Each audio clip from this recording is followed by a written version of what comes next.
Thank you very much. Did you hear what the cow said to the farmer on a cold winter morning? Thanks for the warm hand.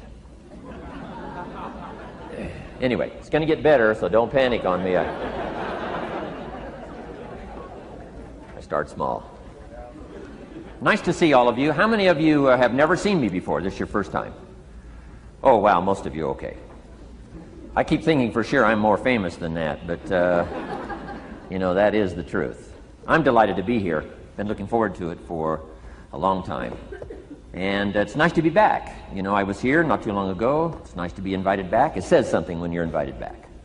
It doesn't say everything, but it says something. Maybe it says, let's give him one more chance, right? See if he can get it right this time. But I'm delighted to have all of you here. We're going to spend the day together. I feel two major responsibilities, and I'm sure you can guess what those are.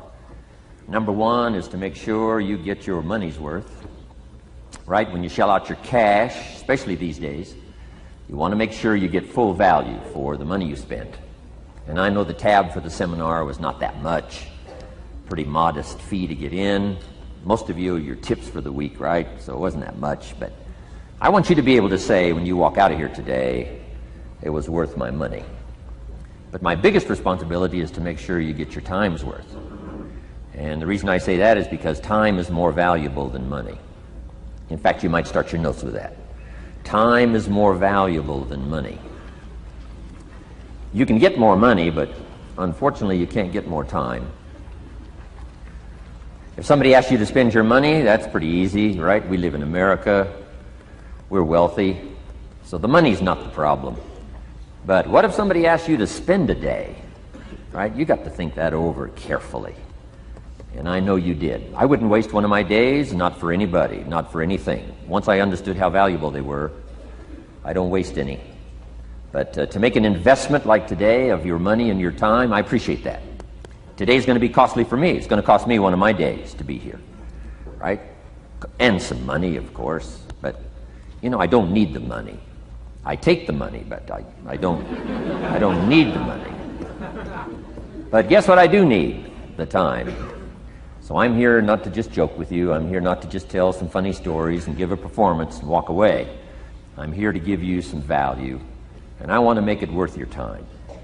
I'm going to invest a day. You're going to invest a day. Let's get the most out of it and see what we can walk away with today. Anyway, for you that have not seen me before, just very briefly, let me just tell you my story. I grew up in Idaho, farm country, southwest corner of Idaho. In fact, my father still lives on the old homestead where I grew up. He'll be 89 his next birthday. He still hasn't retired. I'm proud of my dad. He's never been ill. He's really something. I'm trying to get him to retire this year, 88. I'm telling my father, what a good year to retire when you're 88. And he says, hey, talk to me in 10 years, right? I might be ready. But anyway, I went to high school. I graduated. I went to college 1 year. Halfway through my second year of college, I decided I was smart enough, so I quit. One of my major mistakes. I should have stayed in school. But I thought, heck, I'm smart enough to get a job. That's what life's all about, right? Get a job, pay your bills, work hard, stay out of trouble, keep your fingers crossed, hope for the best. And I figured I was at least prepared to do that. So I quit college and went to work. A little while later, got married, got my little family going, and I'm out there doing what I thought was the best I could. But about age 25, I'm starting to struggle. I've purchased a little more than I can conveniently pay for on time, and the creditors are starting to call saying, hey, you told us the check was in the mail. What's the deal? And I'm getting embarrassed by that. I'm also embarrassed, big mouth me, with all the fancy promises I made to get married. I'm way behind on those promises, and I'm getting discouraged, wondering what to do. And I thought, well, maybe I should go back to school, right? 1 year of college, pretty short on an application. But, tough to go back to school, right? Especially when you got your family going. Time to stay is when you're there. So I discounted that. I thought, well, if I, had my own business, that would be the way to go. But, I'm short on money, too much month at the end of the money. If you've ever been there, that's where I was, age 25. So I had to discount that, and I'm discouraged, wondering, where do I go from here? And then the miracle happened for me. Good fortune came my way. And who can explain good fortune? I don't know. Remarkable things that happen to you at a particular time. Sometimes it's just unexplainable how those things happen. One of my friends says, well, hey, things don't just happen. Things happen just. Another good note for your notes. Things don't just happen. Things happen just. And maybe that's it. I don't know. I'm an amateur on life, I guess like most of us are, trying to figure it out, how to make it valuable. But I was ready. And my good fortune was, at age 25, I met a very wealthy man. His name was Mr. Schoaf, Mr. Earl Schoaf. A friend of mine had gone to work for him, and he started telling me about this man. He said, you got to meet this man I've gone to work for. He's wealthy, but he's easy to talk to. And he's got a unique philosophy of life. And the more he kept talking about this man, I thought, well, I've got to meet this man. So sure enough, shortly after that, I had a chance to meet this remarkable wealthy man, and I was impressed. He was wealthy. Sure enough, he was easy to talk to. I was so intrigued, within a few minutes, I said to myself, if I could be like him, farm boy from Idaho, if I could be like him, I'd give anything. And then I thought, if I could just get around somebody like him, and if he would teach me what to do, I would be willing to learn. I'm coachable. And that was my good fortune. A few months later, this wealthy man that I met, Mr. Schoaf, took a liking to me, hired me, gave me a job. I went to work for him. And I spent the next 5 years in his employ. And then, unfortunately, he died at the end of that period, at age 49. His last 5 years, but the first 5 years of my new life, I got to spend with this remarkable man, and my dream came true. He coached me. He taught me. He taught me the books to read. He taught me the disciplines. He taught me the changes to make in my language and personality. And the things he shared with me during that 5 years literally changed my life, turned my life around, changed my income, changed my bank account, changed my future, changed everything. I've never been the same since that unique experience.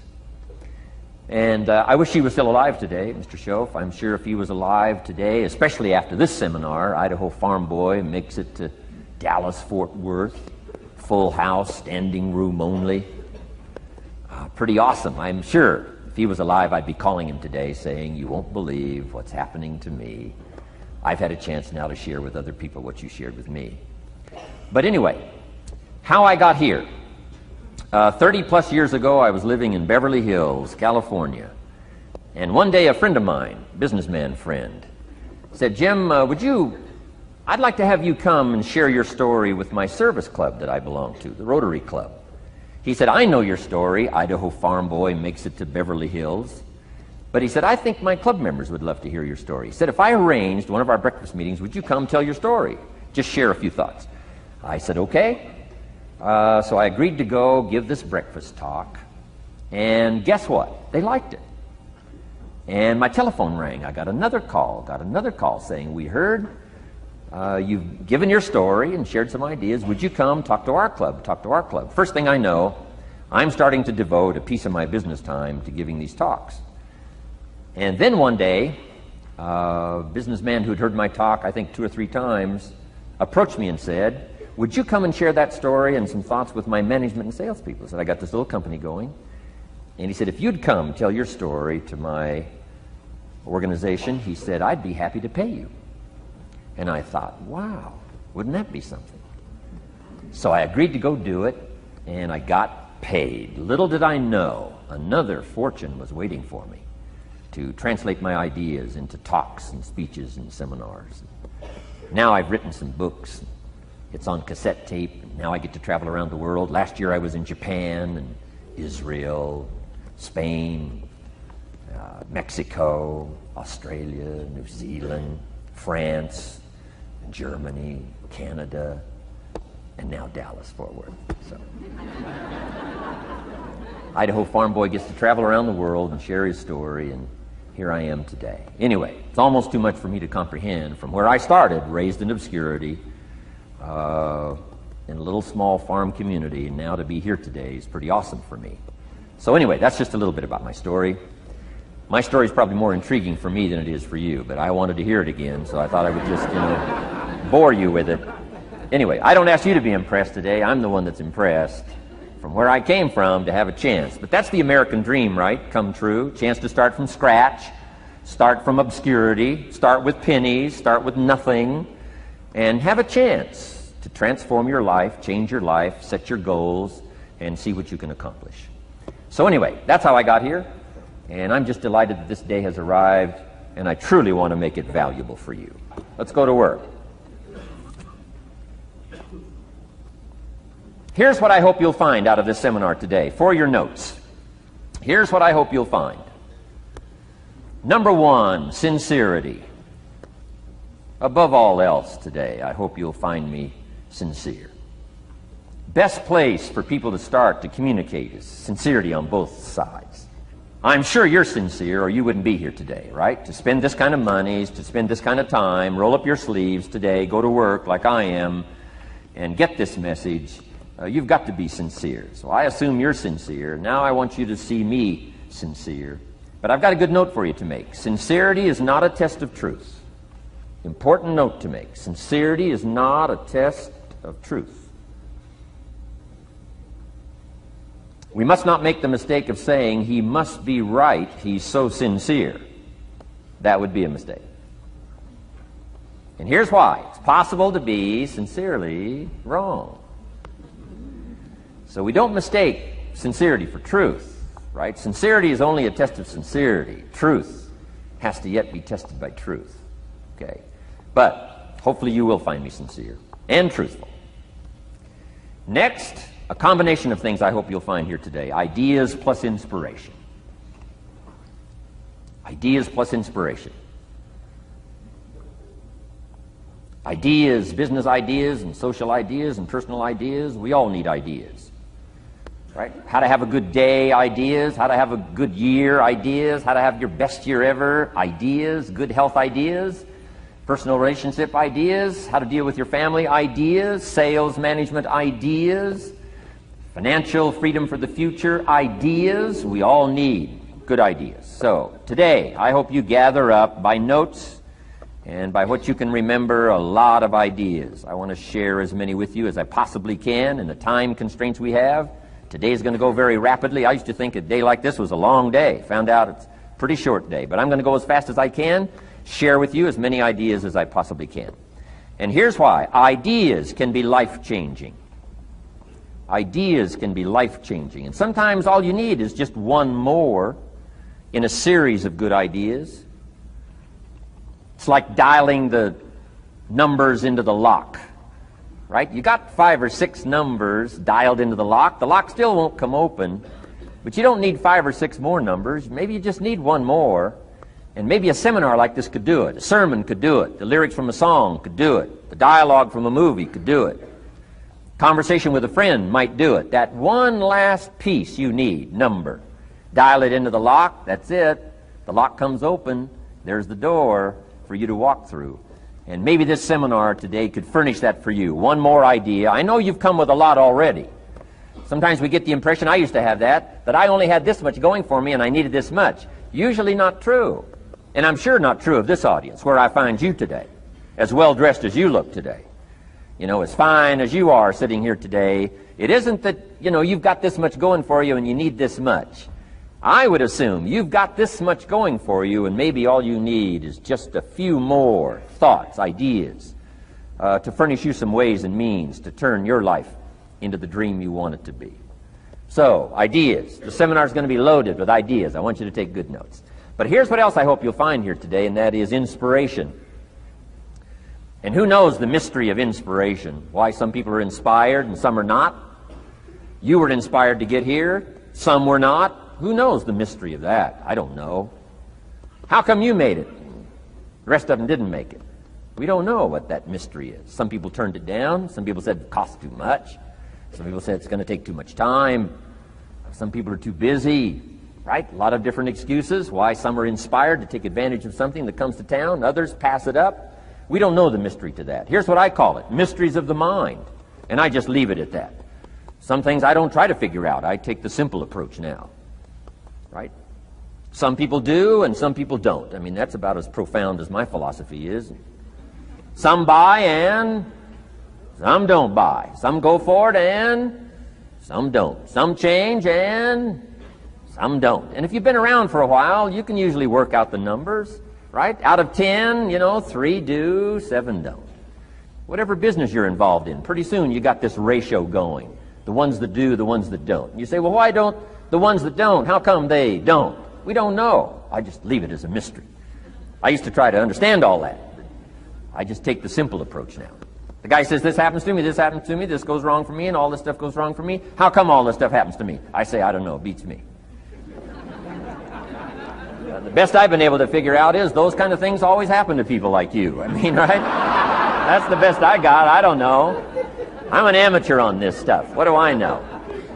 So, just take the simple approach, right? That's how it is. Who knows? Interesting story says, the day the Christian church was started. Now, I'm an amateur on the Bible, but best account I can remember, the day the Christian church was started, a magnificent sermon was preached. Great presentation. And if you're a student at all of good communication, it was one of the classic presentations of all times. The sermon, the first day the Christian church was started. And it said this sermon, this presentation was given to a multitude, meaning a lot of people. But it was interesting, as the account gives us, the record, it says, when the sermon was finished, there was a variety of reaction to the same sermon. Isn't that fascinating? I find it fascinating. It said some that heard this presentation were perplexed. And I read the presentation, it sounded pretty straightforward to me. He said, why would somebody be perplexed with a good, sincere, straightforward presentation? Best answer I've got. They are the perplexed. I mean, what other explanation is there? It doesn't matter who's preaching. Right? It said some that heard this presentation mocked and laughed, made fun of the presentation. I thought, hey, this looks pretty sincere to me. If you give a sincere, honest presentation, why would somebody mock and laugh? Easy explanation. They are the mockers and the laughers. What else would you expect them to do? Right? I used to try to straighten all that out, say, well, they shouldn't do that. I don't do that anymore. I've got peace of mind now. I can sleep like a baby, not try to straighten all this stuff out. I used to be so naive. I used to say, well, liars shouldn't lie. See, how naive can you be? Of course they're supposed to lie. That's why we call them liars. They lie. So I don't straighten this stuff out anymore. Anyway, it said some that heard this magnificent presentation didn't know what was going on. And they're usually easy to spot. They're usually saying, what's going on, right? I mean, they don't know what's going on. But interesting, right? A variety of reaction to the same sincere, honest presentation. Now, it also says, in wrapping it up, some that heard the presentation believed. And I think that's who the speaker was looking for, the believers. Interesting.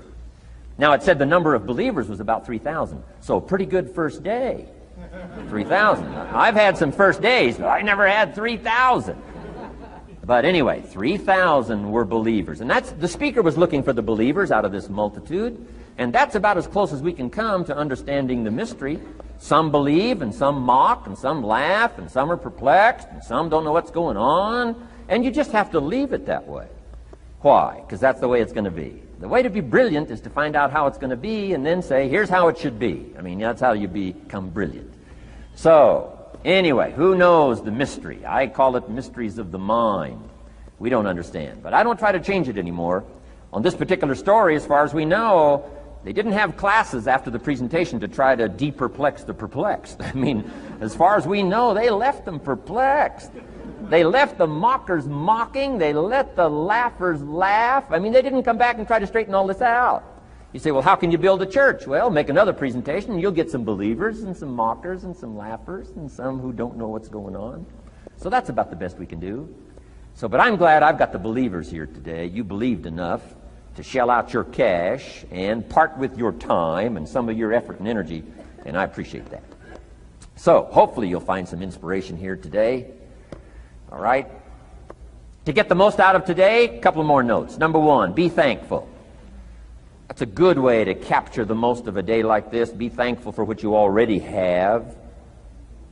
That shouldn't be any problem in America, being thankful. Everything we need is available in America. Everybody wants to come here, right? The last time I was here, that little presentation I gave, everybody wants to come here, America. People haven't plotted and schemed the last 40 years saying if I could just get to Poland, everything would be okay. No, everybody wants to come to America. Why? Everything's available here. All the books you need, all the sermons you need, all the churches you need, all the schools you need, all the instruction you need, all the inspiration you need, all the capital you need, all the markets you need, all the challenge you need, all the information you need, all the seminars you need. Everything's available here. This is America. So number one, let's be thankful for what we already have. Thanksgiving does this. Opens up the doors, opens up the windows, opens up the channels. Thanksgiving for what you already have. I did a seminar one weekend up at the ranch, up at Clear Lake. Got a lodge up there. Nice setting, high valley, high serenity ranch. For the weekend, Friday evening, Saturday, Sunday. People drove in from around California. I got there late Friday afternoon. Everybody had pretty well already gotten there. I couldn't believe the parking lot. Continentals and Eldorados and Mercedes and Cadillacs and unbelievable. Ferrari, one Rolls Royce, unbelievable. I walked in, good-looking crowd about like this, sitting there ready for the weekend seminar. My opening remarks were, ladies and gentlemen, I think the rest of the world would find it strange that we have all come here this weekend to try to figure out how to do better. Right? I think the rest of the world would say, I don't understand. Guy in his Rolls Royce saying, I got to get to the seminar, find out how to get another one of these Rolls Royces. Unbelievable. Anyway, let's be thankful. Here's what locks up the doors and the channels to receive more: cynicism.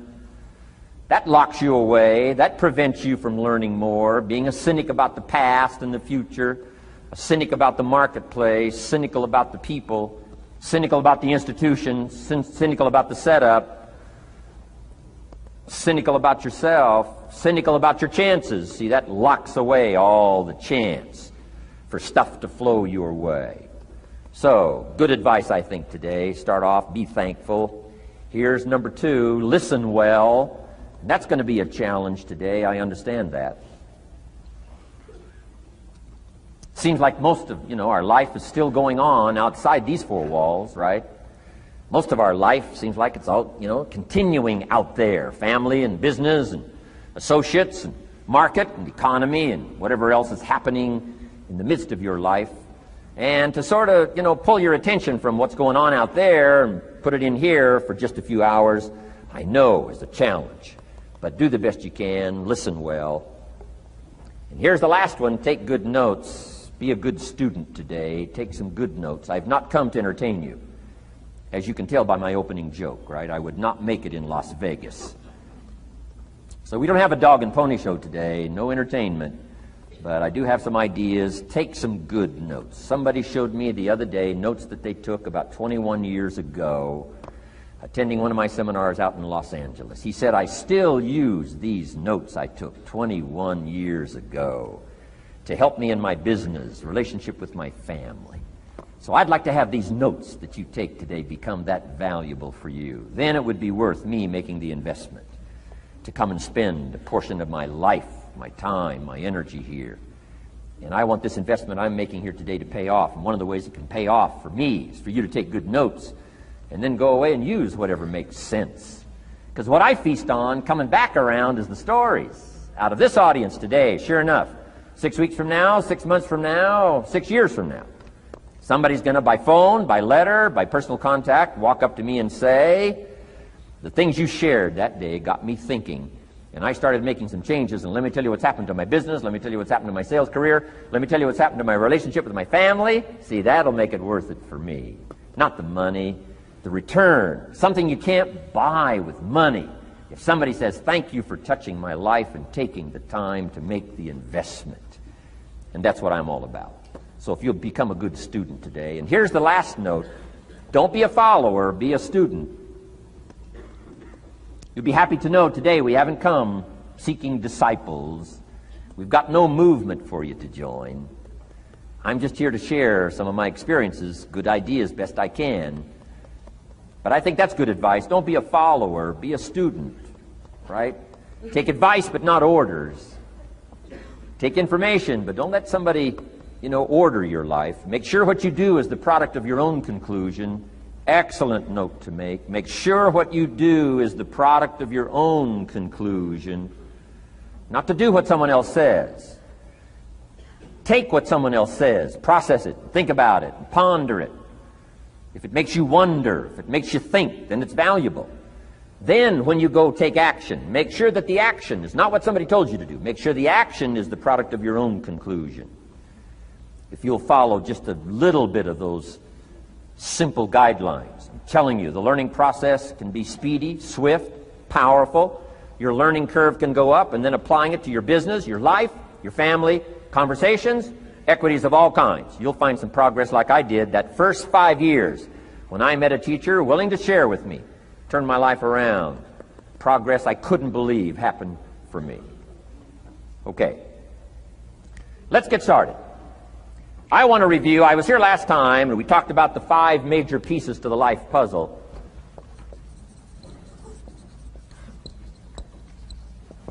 And I just want to review those because it lays such a good foundation for all the rest that I want to share with you today. We got a lot of subjects to cover, so we're going to go rather swiftly, okay? Put on your mental track shoes here and run with me today, because I'm going to deal mostly in concepts. Expect you to, fill in a lot of the details, because I've got a lot to share. I want to get through it all. But let's lay this foundation again of the 5 major pieces. Happens to be the title of my latest book. But I think it is so valuable in laying a foundation. It's some of the things I learned between ages 25 and 30. The teacher who taught me so well. He dealt in these fundamentals, we call these. Fundamentals. We call these basics. Basics for sports, fundamentals for sports, fundamentals for your business, fundamentals for the way you deal with your family, a few simple things. Few basic things that if you practice every day can make all the difference in the world, how it works out. I boiled it down to 5 major pieces to the life puzzle. Let's just review those. Number 1 is philosophy. Philosophy, as I taught the last time I was here, philosophy, in my personal opinion, is the major determining factor in how your life works out. Philosophy, the major determining factor in how your life works out. Philosophy. To form our philosophy, you got to think. You got to use your mind. You got to process ideas. And this whole process over a lifetime, starting way back here when we were children, schools that we've attended, our parents, our experiences, all this stuff that we've processed by the thinking process helps to develop our philosophy. And in my opinion, each person's personal philosophy is the major factor in how your life works out. Here's what I called it in that last presentation when I was here. It's called the set of the sail. Each person's personal philosophy is like the set of the sail. Now, I used to think it was circumstances that ordered my life. If someone would have asked me at age 25, Mr. Rhon, how come you're not doing well? Pennies in your pocket, creditors calling, nothing in the bank, behind on your promises to your family, you live in America, 25 years old, got a beautiful family, every reason to do well, and things are not going that well for you. What is wrong here? It would not have occurred to me to blame my philosophy. It would not have occurred to me. Saying, well, I got this lousy philosophy, and that's how come I got pennies in my pocket and nothing in the bank, and things aren't working well. That would not have occurred to me. I found it much easier to blame the government. Much easier to blame the tax problem. I used to say taxes are too high. Top tax rate when I first started paying taxes, 91%. Back then, when your income reached a certain level, all your income over that, 91%. So I used to say that's too high. Now, the top tax rate's about 33%.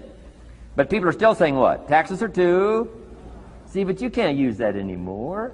If it's gone from 91 to 33, how could it be too high? Come on. I threw all that old excuse stuff away. Some people found it, though, and they're using it these days. My old list. I used to blame the traffic, the weather, used to blame circumstances, right? People say I'm too tall, I'm too short, I'm too old, I was raised in obscurity, raised on a farm, parents of modest means, all the stuff.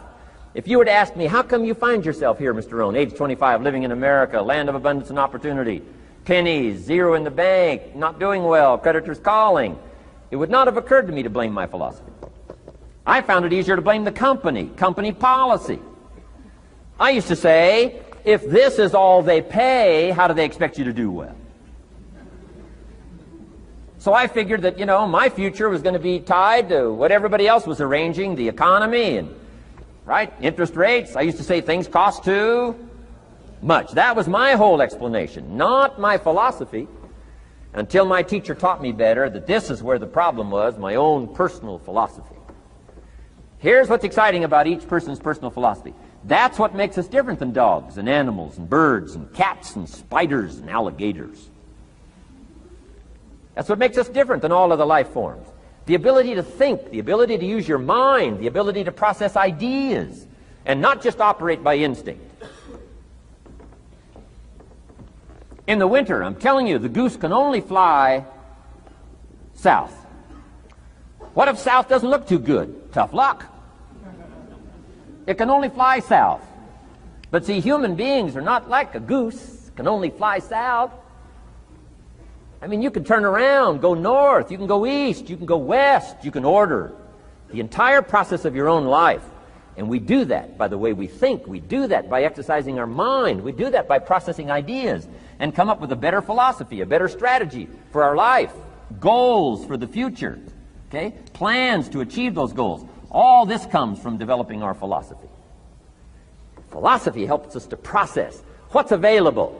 Well, when we get here, we got seed, and we got soil, and we got some rain, and we've got some what? Sunshine, and we've got some seasons, and what? The miracle of life. Now, the key is, what do you do with all this stuff? How do you turn all this stuff that's available here into equity and promise and lifestyle and dreams and future possibilities? All of this that's possible now with human beings, how do you take all this stuff and turn it into this equities and values? Well, it starts with philosophy. What is the seed? What is the soil? What is the sunshine? What is the rain? Is it possible to take some of each of all the stuff that's available and turn it into food and turn it into value and turn it into nourishment and turn it into something spectacular and unique that no other life form can do? And the answer is yes. But you cannot deal with all this stuff and what to do with it unless you start refining your philosophy. Think, use your mind, come up with ideas, and strengthen your philosophy. So the seed and the soil and the rain and the sunshine, this is called, the economy and the banks and the money and the schools and everything that's available out there, processing information, what to do with all that, and turn it into equity and value. That is the major challenge of life, my personal opinion. So each person's personal philosophy now is going to determine what you're going to do with seed and soil and sunshine and rain and miracle, the change of seasons. That's it. My personal opinion. Each person's personal philosophy is like the set of the sail. That's what this seminar is for today. Help you to trim a better sail. You don't need a better economy. You don't need better seed and soil. In fact, when it comes to seed and soil and rain and sunshine and seasons and the miracle of life, that's all you got. Now, what if you blame this stuff? Then you're blaming all you got. If you blame the economy, and you blame the schools, and you blame the teachers, and you blame the sermons and the preachers, and you blame, the marketplace, and you blame the company and company policy, what else is there? When some people get through with their blame list, there isn't nothing else. That's all there is. And if you blame the only thing you've got to work with, I'm telling you, it's called mistake colossal. In not understanding that that's all you've got to work with. And if this is all you've got to work with, then you don't change the seed, and you don't change the soil, and you don't change the rain, and you don't change the sunshine, you don't change the seasons. Right? Guy says, I'll take 3 springs, 4 summers, 9 falls, no winters. No, you can't fool with this stuff. You got to take it like it comes. Then what do you change to make your life work well? You got to start with your philosophy. Guess what I had to do at age 25 in order to change my own future? I had to change my mind. I had to change my thinking. I had to change my philosophy. I was messed up on what was causing my problem. And once I got that straightened out, that all the stuff I blamed, the government and taxes and the marketplace and the economy and things cost too much, negative relatives, cynical neighbors, once I got rid of that and started going for where the real problem was, which was me, I'm telling you, my life exploded into change. My bank account changed immediately. My income changed immediately. My whole life took on a whole new look and color immediately. And the early results I got from making these philosophical changes tasted so good, I've never stopped the process from that day until this. And I'm telling you, with a little consideration of the refinement of your sail, by setting a better sail, refining your philosophy, your whole life can start to change from today on. You don't have to wait till tomorrow.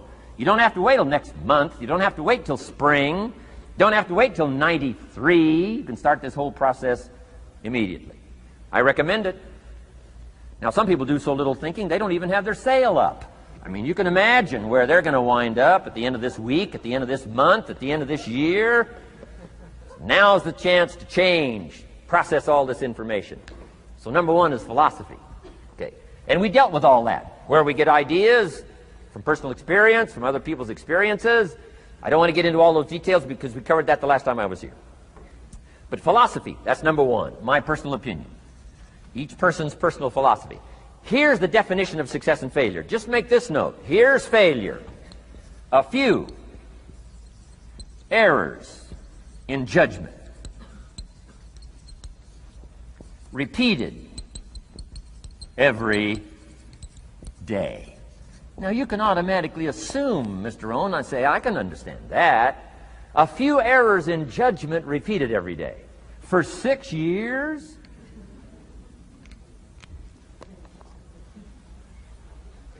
I'm with my father. I think I told this story the last time I was here. My father, 88 years old, he's never been ill, still hasn't retired. Not long ago, midnight, we're getting ready to go to bed. We've drilled a new well, got some extra water, got some more acres going. He's all excited. At midnight, we're getting ready to go to bed. My father's eating what he calls his midnight snack. A little bite to eat before you go to bed. Don't have to go to bed hungry. And I'm watching him eat this midnight snack. Guess what he had? An apple, a few graham crackers, and a glass of grapefruit juice. I said, no wonder my father's so healthy. My mom taught us all those good health practices. Taught me when I'm growing up, right? I'm an only child. I've never been ill. Passed the big 5-0 some time ago. My 2 daughters, 32, 33, never been ill. My grandkids, never been ill. I'm telling you, the legacy lingers on. As I watched my father have this midnight snack, suddenly occurred to me. I know that's part of it. An apple, what? A day. That's gotten to Dallas-Fort Worth, right? An apple. An apple a day keeps the doctor away.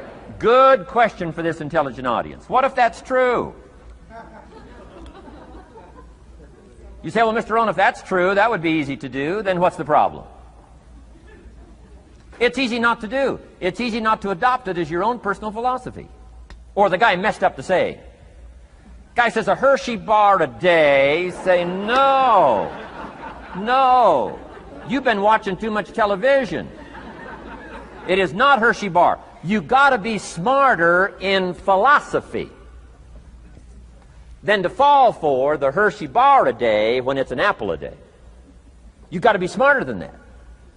And if you make that kind of an error in judgment every day for 6 years, I'm telling you, it'll accumulate into disaster.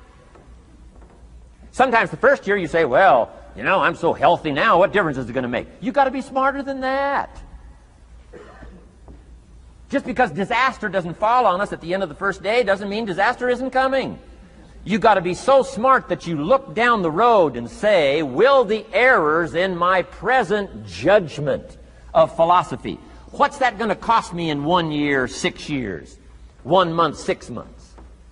I'm telling you, the money cost and the health cost and the success cost is too gigantic if you'll look down the road a little ways and say, are there errors in my current judgment like an apple versus a Hershey bar? Is that just a good illustration of some of the rest of my errors in judgment? If it is, that's where I found myself at age 25. I started working when I was 19. I met my teacher who helped turn my life around when I was 25. That's 6 years. At the end of the first 6 years of my economic life, I've got pennies in my pocket. I've got nothing in the bank. The creditors are calling saying, hey, you told us the check was in the mail. I'm embarrassed. I'm behind on my promises. I live in America. I'm 25-year-old American male. I got a nice family, every reason to do well. And I'm messed up. Now, what's messed up? I used to think it was the community that was messed up, and the country was messed up, and the government was messed up. If those Democrats ever get in the White House, that'll really mess things up. If the Republicans stay in power, that'll really mess things up.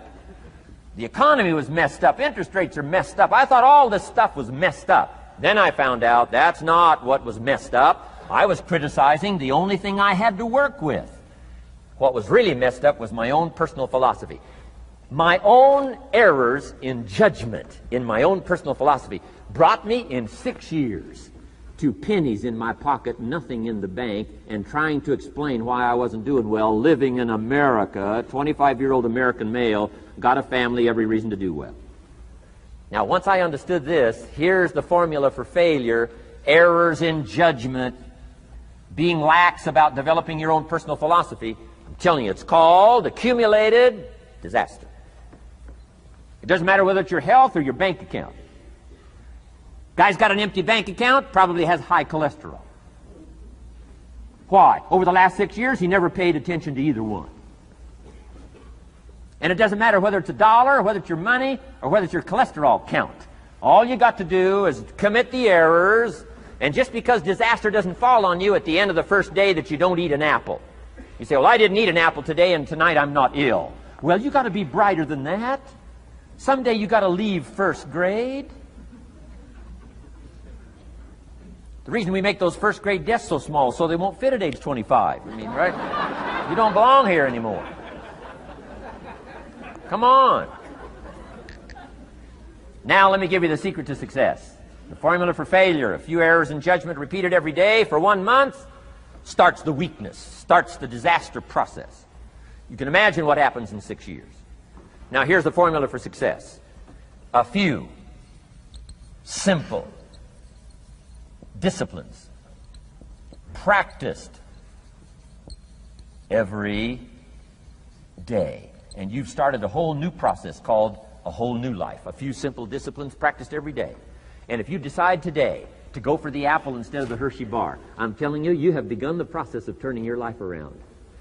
And if you keep up that process, not only with your health habits, but with your money habits and with your communication habits, with your sales habits and management habits and every other habit that you've got, if you'll start that process, eliminate the errors and replace it with disciplines practiced, I'm telling you, you can start this process of life change immediately.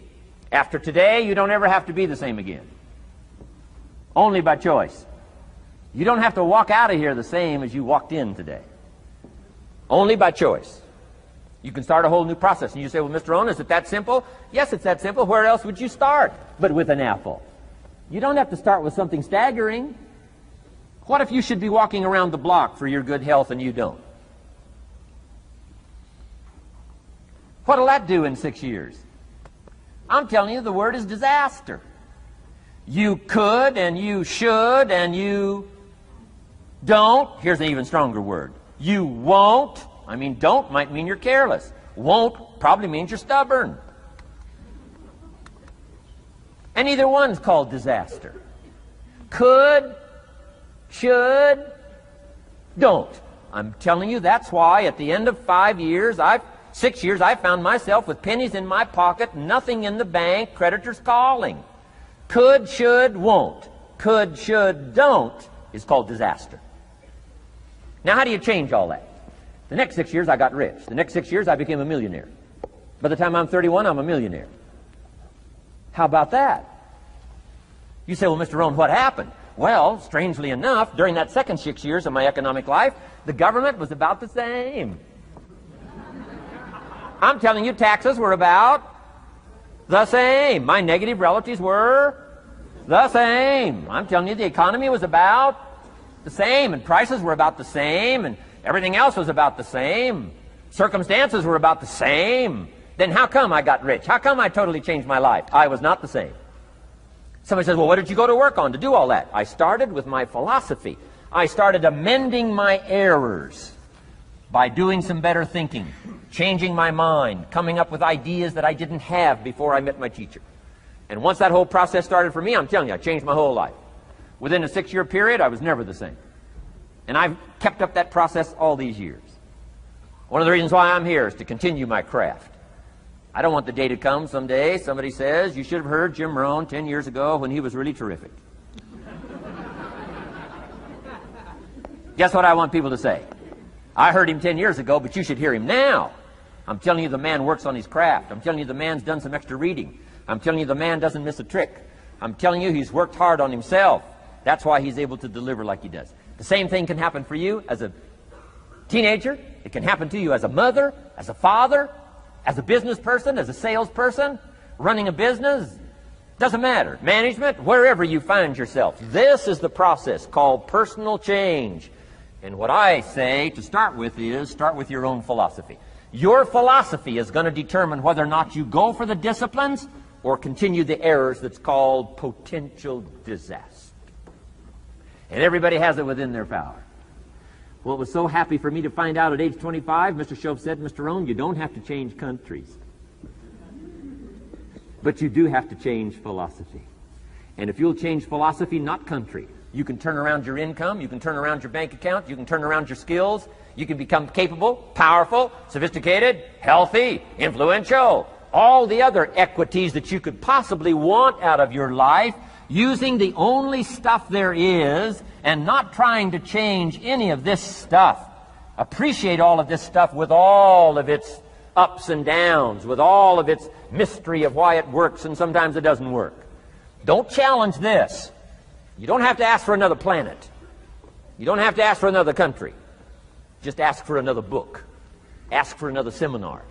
Ask for another idea. And you can start this whole process of personal life change. Now, I could spend the whole day on philosophy, because that's where it is. If I could get you intrigued with that enough to study it, enough to ponder it, to where you would pick up the commitment like I did and say, hey, as simple as an apple a day, as simple as a walk around the block, why not start right there? If you don't start there, where else are you going to start? Might as well start where it's easy, and then go to the more complicated disciplines. Because if you can't handle the simple disciplines, how can you handle the complicated ones? Okay. Key. Philosophy. Here's number 2. I got to give these now very quickly because I got too much to cover here to linger too long. Number 1, we're affected by philosophy. First major of the 5 major pieces. Number 2 is attitude. We're affected by how we feel. First, we're affected by what we know and the decisions we make. Second, we're affected by attitude. How we feel. And I gave that quick list. Let me give it to you. It's how you feel about the past. You've got to have a good attitude about the past. Use it as a school, not a club. Don't beat yourself to death with your past. Faults, failures, losses. Let the past be a school. Harsh school maybe. What else is new? Let the past be a school master to teach you. Not to threaten you, but to teach you. Okay. Next, it's how you feel about the future. Set your goals. We'll talk a little bit about that before we finish today. Goal setting. The promise of the future is an awesome force to affect your life every day. Without a future well designed, we take hesitant steps. And all you have to have is hesitant steps. For 6 years, you'll be timid, driven into a corner, not boldly willing to go and take your portion, take your share. Okay? Next, it's how you feel about everybody else. Got to have a good attitude about everybody else, because it takes everybody else to make a market. One person doesn't make a family. One person doesn't make a business. One person doesn't make a corporation. One person doesn't make a community. One person doesn't make a nation. It takes all of us to make a dynamic economy, a nation second to none. It takes all of us to make the churches and make the economy run. It takes all of us to make the possibilities. All the gifts that have flowed in here the last 200 years, unprecedented in 6,500 years of recorded history. There's been nothing like it. The ethnic streams that have flowed in here brought their gifts, brought their talent, brought their skills, brought their inventions, brought their work ethic. All of it mixed together is called America. Been nothing like it in 6,500 years. And to miss the value of it by some, warped attitude about it, I'm telling you, you've missed it all. And if you have an appreciation for it all, you'll draw from it.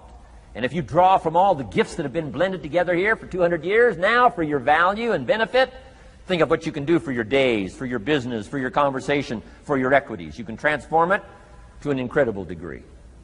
And here's the last one. It's how you feel about yourself. Understanding self-worth is the beginning of progress. Self-worth should be easy. If one of us can do it, all of us can do it. If anybody can think it, we all can think it. I can read, you can read. I can understand, you can understand. From where I came from, the few simple things I did and tried revolutionized my life in 5 years. There isn't anybody here that can't do it. Change from pennies to fortune. Change from nothing to something. Change from broke to rich. Anybody in this room can do it. If any of us can do it, we all can do it. That's the kind of value you should place on yourself.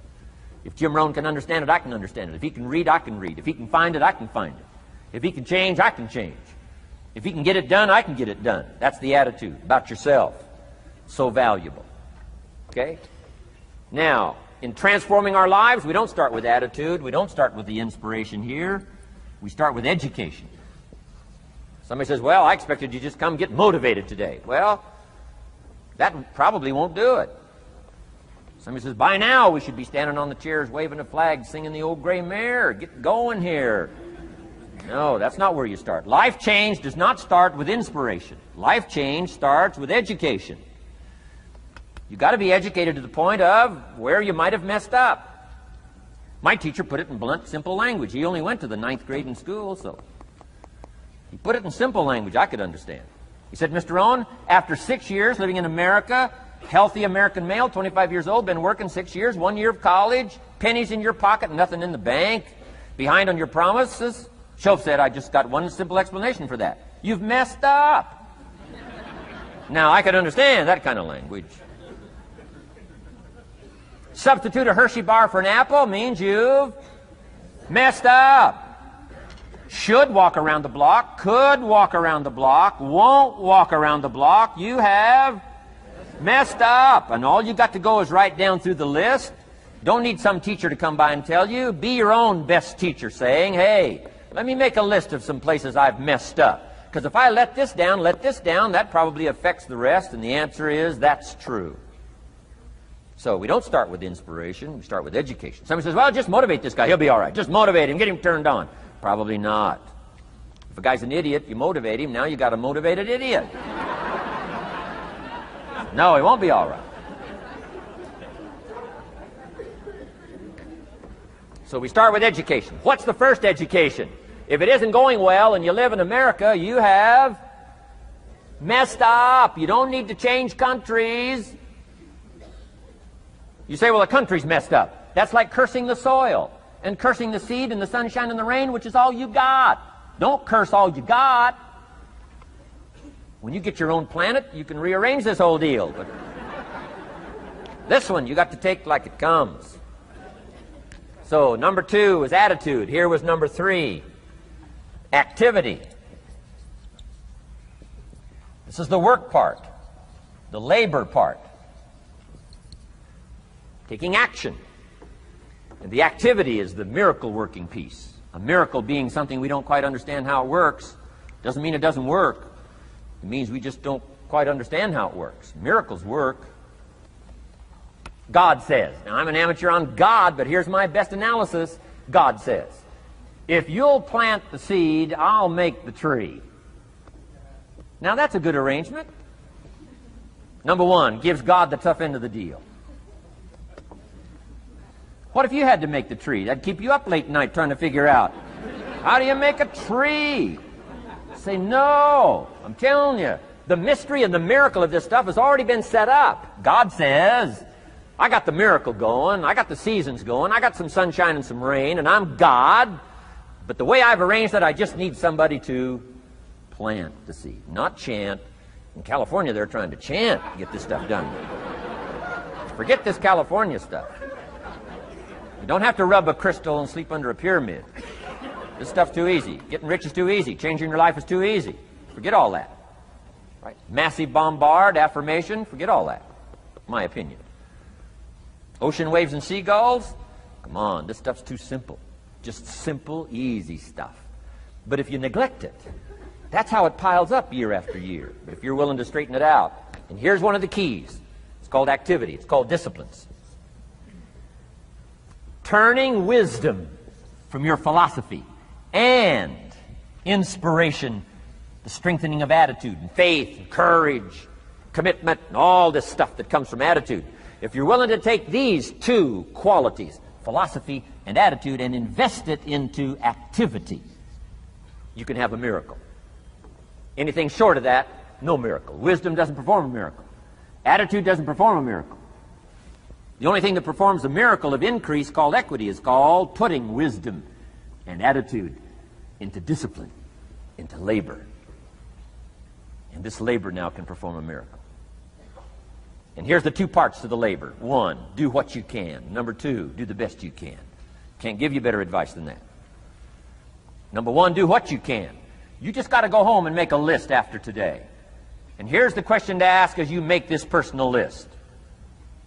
What am I not doing that would be easy to do? That could greatly change my health, my wealth? What am I not doing I'm neglecting that would be easy to do? Just go home and answer that question personally. You don't have to put the answers on a public bulletin board. This is just all personal stuff.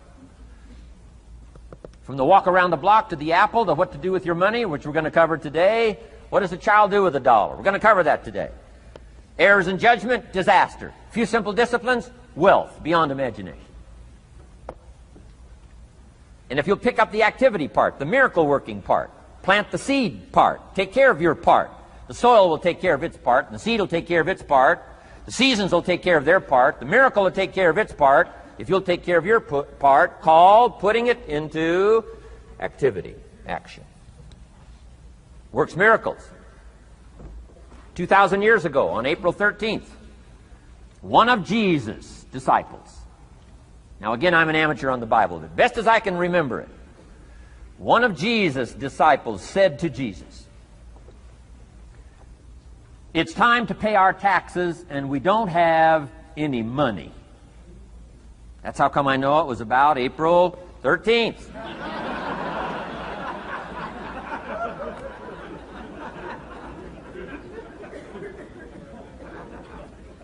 To this statement by his disciple, Jesus said, best as I can read the record, Jesus said, "No problem." Now, why could he say no problem? Well, word has it, he was a miracle worker. Word has it, if you're a good student of history, word has it, he was a miracle worker. If you handed a problem to a miracle worker, what would he be inclined to say? No problem. You got to hang out with folks like that. I belong to a small group like that. We do business around the world. You hand these guys a problem, they say no problem. What? How many books would they read to solve it? Many as it takes. How early would they get up?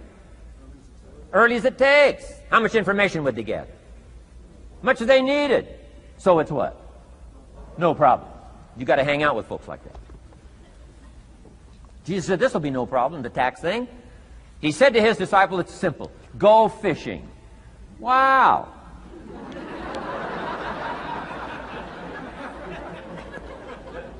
Now that was easy for this particular disciple. His name was Peter.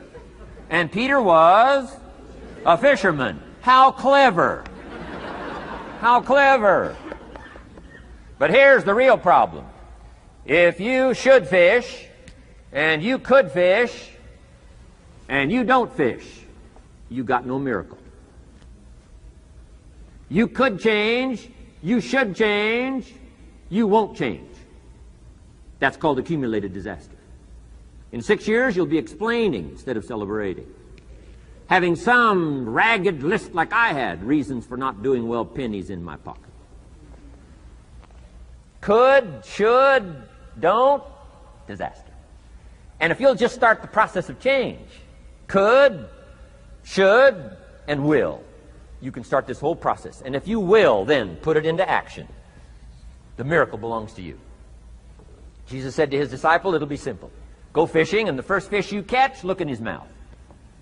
Peter said, okay. He was used to strange things happening in this relationship. Peter goes fishing, catches the first fish, looks in his mouth. Guess what's in the fish's mouth? Coins. Peter says, wow, coins.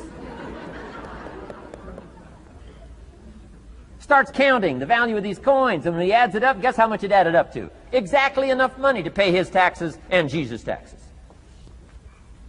Which gives you Jesus' position on taxes.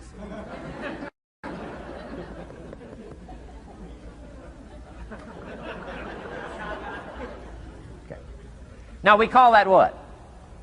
A miracle, only because we don't quite understand how it works. It doesn't mean it doesn't work. It simply means we don't quite understand how it works. But here's how you get a miracle going for your life. Number one, do what you can. Get a list of the stuff you could do and you haven't done, postponed, and start cleaning that up. You can't start at a better place for personal change. That'll affect your bank account, affect your future, affect your income, affect everything. You can't start a better life change process than cleaning up what you should be doing. The man says, well, my mother lives down in Florida. Should have written her 6 months ago. I just can't seem to get that letter written. I'm asking you to get that letter written, clean that up, and don't walk like other people walk. Don't postpone like other people postpone. You say, well, is it as simple as writing a letter? And the answer is yes. Where else would you start for life change, personal change? You don't need a pink package to fall out of the sky. You don't need massive bombard, pre-conscious, subconscious. Practice channeling, find a 2,000-year-old guru. I mean, you don't need any of that stuff. Pass on all that. Kids are afraid of that stuff. Too much of it, you'll be out on a limb with Shirley. I mean, don't pass on all that stuff. This stuff's too easy. This stuff's too simple. It's called take action, number one, on neglect, on errors in discipline. Number two, start setting up some disciplines. And if you'll do that, you'll perform a miracle. Now, here's the second part of the miracle. Number one is do what you can. Here's number two, do the best you can. If that's not your philosophy, I would ask you to amend it. Let me give you the best of ancient script. Here's what it says. Whatever your hands find to do, do it with all your might, do it with all your strength, and do it with all your power. What a good philosophy. That kind of philosophy will revolutionize your life if you haven't picked it up lately. Guy slips in late, company doesn't seem to mind, slips out early, first one in the parking lot, heading for happy hour. Stretches his break, comes early for lunch, late back from lunch, company doesn't seem to notice. Guy says, best as I can calculate, I'm putting in about a half a day's work and I'm collecting a full day's pay. And the guy says, I got it made. Little does he know the seeds of his own disaster are already being sown by the weakness of his own personal philosophy. It's not the economy that's going to determine your next 6 years. It's your philosophy about labor and about activity and about miracle and soil and seed and sunshine and rain and the economy and the banks and the money and the companies and the schools and what's going on. It's your philosophy and your attitude. And then your ability to take action. All of that we call the process of life change, miracle working. Number one, do what you can. Number two, do the best you can. Here was number 4. Results. Results. Every once in a while, you got to take a measure, see how you're doing with these 3 pieces: philosophy, attitude, activity. Now we take a measure called results. What is the results at the end of the day, the results at the end of the week? You can't let too much time go by without checking. When time goes by, 6 years I'd been out there working when I met my teacher, Mr. Schoaf. Schoaf said, well, Mr. Rhon, let's just go through a little summary here. He said, in the last 6 years, how much money have you saved and invested? Let's go through a little tab list here. How much money have you saved and invested the last 6 years? I said, what? 0. He said, you have messed up. You remember these notes. I like that. You've messed up. He said, who sold you on that plan? I thought, my gosh, the man's right. I'm a nice guy. I bought the wrong plan. What if you were 50 and broke? Right? Didn't need to change countries. Bought the wrong plan. What a sad scenario that would be. But Schoaf said these questions. Let's go through some results. He said, how many books have you read in the last 90 days? I said, what? 0. Wisdom of the world available? Change your life, change your future? Wisdom of the world available? Develop any skill you want, earn the kind of income you want, have all the treasures you want, equities you want, relationship with your family that you want, everything that you want available, and the wisdom of the world to help you get it. Haven't read any books in the last 90 days. My teacher said, Mr. Rhon, you have messed up. I'm telling you, you've got the deal.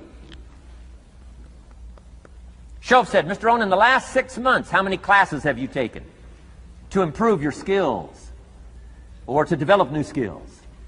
Go for the American dream. Become rich and powerful and sophisticated and healthy and influential. How many classes have you taken in the last 6 months? I said, how many? 0. He said, you have messed up. He said, you don't need to unmess the country. You don't need to straighten out the perplexed. You don't need to straighten out any of this stuff. All you've got to do is look within and let results teach you a great deal about your own activity, your own attitude, and your own philosophy. I went through that process. Take this phrase home. Results is the name of the game. What other game is there? Results. Here's all life asks us to do. Make measurable progress in reasonable time. Just take home that little phrase. Good phrase. We're asked in life simply to make measurable progress in reasonable time.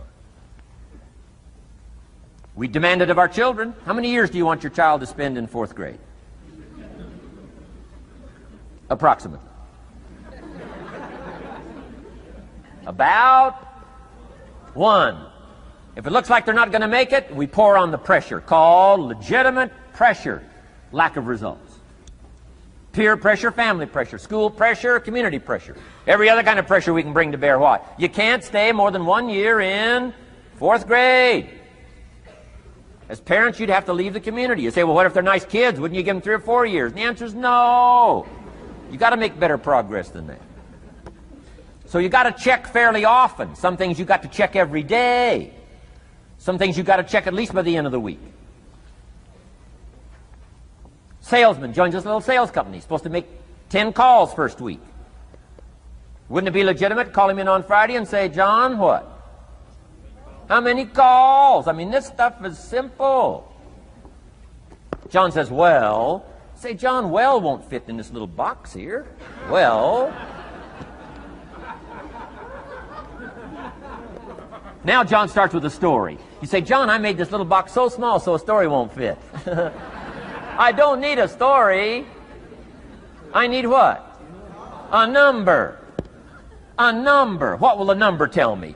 Everything. John's supposed to make 10 calls. What if he made 20? You say, wow. Wow. We got somebody. What if he only made 1 call? Whoa. Will that tell us something about John's philosophy? And the answer is yes. Will it tell us something about his attitude? Of course. Will it tell us something about his disciplines? Of course. And if he wants a lesson in life change, all he has to do is be willing to face the numbers and come up with the results that will teach you to either celebrate if you got good results or fix whatever needs to be fixed in your philosophy, attitude, activity called disciplines. You don't need to go anywhere else. I do believe in affirmations. And they are valuable as long as you affirm the truth. Because it says in ancient scripts, the truth, what? Will set you free. Free to do what? Amend your errors and pick up new disciplines. That's what the truth is for, to help us amend our errors and pick up the disciplines for life change. That's what the truth is for. So I do believe in affirming the truth. If you're broke, best thing to affirm is, I am broke. You put that up on the refrigerator where you can see it every day. I mean, that's how you do that. Now, if you need a little additional affirmation, you just put up there, I'm 40 and broke. I mean, you know, that ought to do it. And if you need just a little more, put up there, I live in America and I'm 40 and broke. That's enough to turn your life around. It says, hey, something is wrong. Somewhere I have messed up. And I'm telling you, if you'll start with that, it's called the process of life change, and it doesn't matter how small the process is to start.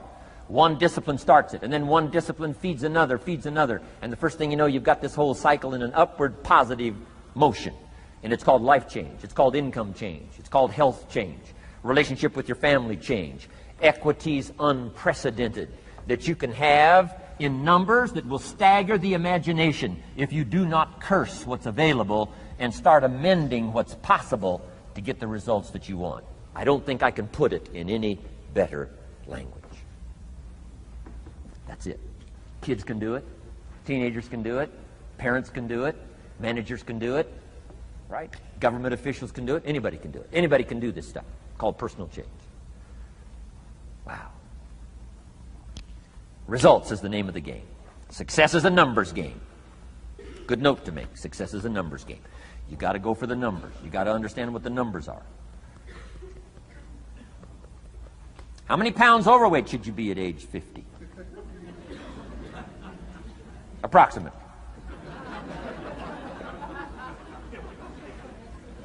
John says, I got big bones. We'll give you 10 pounds. 10 pounds for big bones.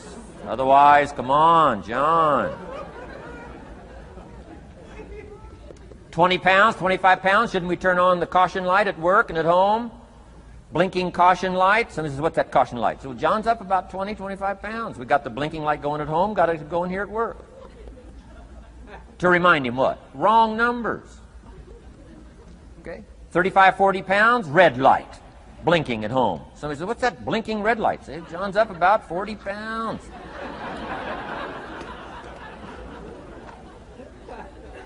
50 pounds, we got the siren.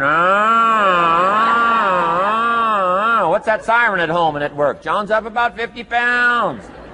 Cholesterol, almost out of control. Come on. Success is a numbers game. I'm asking you to be mature enough to start checking your own numbers. How many books have you read in the last 90 days? Transform your life. Become cultured, powerful, sophisticated, healthy, influential, all the rest of the stuff you want. How many books? How many classes? How committed are you to taking what's available and turning it into equities unprecedented, since we live in a country that there's been no such country in the last 6,500 years? If you'll pick up that process, ladies and gentlemen, I'm telling you, it's called life change of the best order. Now, here's the last one. Number 5 is called lifestyle. Lifestyle is simply learning how to live well. The last of the 5 major pieces. Here's the ultimate challenge of life. I've worked on this, you cannot believe how hard, since age 25. And that is, after applying better philosophy, attitude, and activity, and picking now up results. What are results for? Here's my ultimate challenge on results. To fashion, good word to jot down, fashion. Fashion for yourself lifestyle, or what we call the good life. That's the ultimate challenge. To take your results, take your money, take your results, take the return, take the equities you've gathered, and now fashion for yourself a good life, like weaving a tapestry. And Mr. Shelf gave me all kinds of examples on lifestyle. He gave me 2 phrases that helped change my life. In case you have to leave early, let me give you these 2 phrases. It'll be worth the price of coming and being here today. Just take these 2 phrases home, in case you have to leave early. Here's number 1. Shelf said, Mr. Rhon, if you wish to be wealthy, study wealth.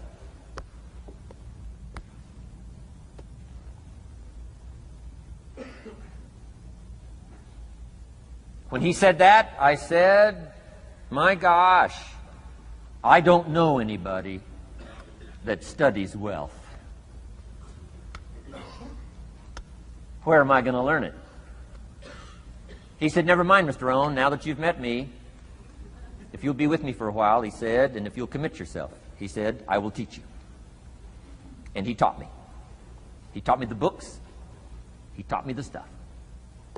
Changed my life. By the time I was 31, I was a millionaire. The man taught me well.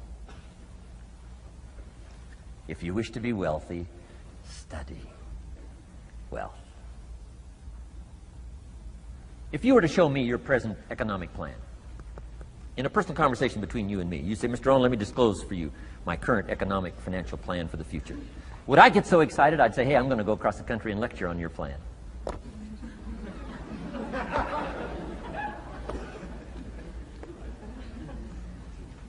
And if the answer is no, Mr. Rhon, you probably wouldn't want to go across the country and lecture on my plan. Here's my question to you. Why not? Why wouldn't you have a superior, powerful financial plan that's taking you to the places you want to go? I'm asking you, if you find yourself caught like I was at age 25, make the personal commitment today and say, I'm going to study and I'm going to change, and 5 years from now, nobody's going to be able to say, how come you don't have a superior plan living in a superior country with superior opportunity? Nobody's going to be able to say that 5 years from now of me. If you'll make that commitment, I'm telling you, this will be one of the most exciting days of your life. Not because of my seminar. It'll be one of the most exciting days of your life because of your commitment to this simple little process I've outlined for you. Here was the second phrase. Mr. Shoaff said, Mr. Rhon, if you wish to be happy, study happiness. I didn't know happiness was a study. My best hope for happiness at age 25 was to just go through the day with my fingers crossed, hoping somehow something would make me happy. Shoaff said, no, Mr. Rhon, happiness is not something you postpone. Happiness is not something off in the future. Happiness is something you design. You've got to get the word. Happiness is something you design. Happiness is a study. Happiness is a practice. Happiness is an art. It's not an accident. It's an art. And anybody that wants to can study, practice the art of happy living. Happiness is like culture. Money doesn't make you cultured, but culture is within the grasp of all of us. How much is a book on sophistication in the marketplace? $4,000? No, $40. I'm telling you, in America, everything's available. Everything's within reach. All you have to be is committed to it and make it a study. Culture is a study. Sophistication is a study. It's not an amount. It's not an account. It's a study. Money doesn't make you sophisticated and cultured. I know a guy that's rich. He's a clod. The guy's a clod. Eats with his elbow in his soup. I mean, he's just a clod. Nothing much more pitiful than a rich clod. I mean, it's a sad thing to see. Money doesn't make you sophisticated. Only study and practice makes you sophisticated. Only study and practice makes you cultured. And only study and practice makes you happy. Study and practice makes you rich. Key phrase, don't be lazy in learning. 1, how to do well. Next, how to live well. Don't be lazy in learning and practicing the art of economics, practicing the art of productivity, and practicing the art of lifestyle. Shoaff taught me in such simple terms. Shoaff said, Mr. Rhon, if you're getting your shoes shined, Shoe Shine Boy's done an exceptional job. You look down, you got one of the world's all-time great shines. And you pay him. Now, you got a little change in your hand. Question pops in your mind. Should I give him 1 quarter or 2 quarters as a tip from a neat shine? Here's what Shoaff said. If 2 amounts pop in your mind, always go for the higher amount and become the higher thinking person. That helped change my life. Here's what he said. Become a 2-quarter person. Now, you can tell that was a long time ago, when a quarter was a good tip. Now it takes dollars. But just substitute 1992, dollars for quarters. Shoaff said, hey, if you are thinking 1 quarter or 2 quarters, and you say, well, no, I'll just give him 1 quarter. He said, that'll affect you the rest of the day. The rest of the day, you'll look down, see this great shine, you'll say, I got to be really cheap. 1 lousy quarter, tip from a shine.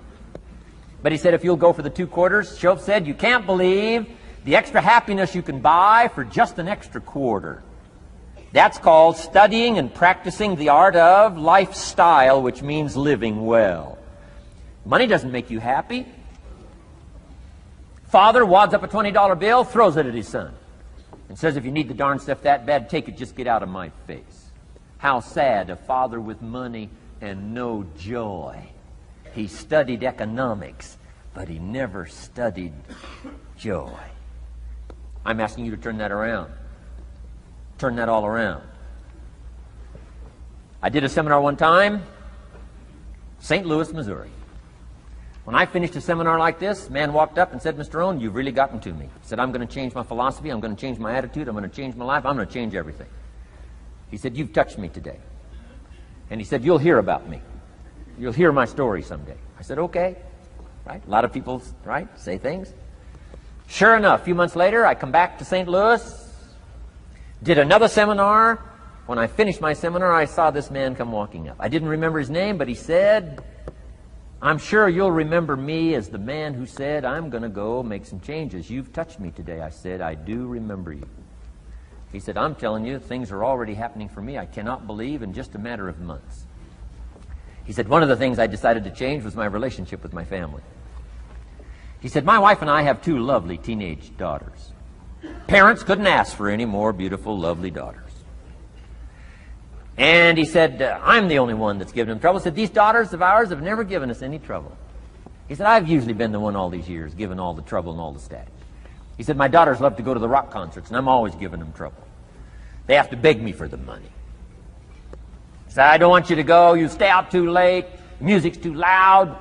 You're going to ruin your hearing. You won't be able to hear the rest of your life. And he said, I just get on their case.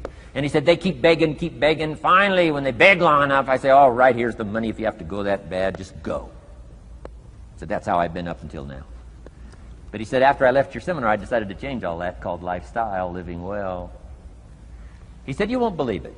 Not long ago, I picked up the newspaper, and I saw an advertisement, and I knew my 2 daughters, it was one of their favorite performers, was coming to town. He said, guess what I did? He said, I went down and bought the tickets myself and brought them home, put them in an envelope.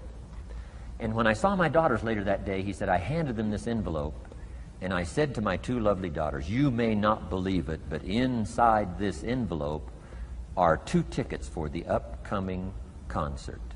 They could not believe.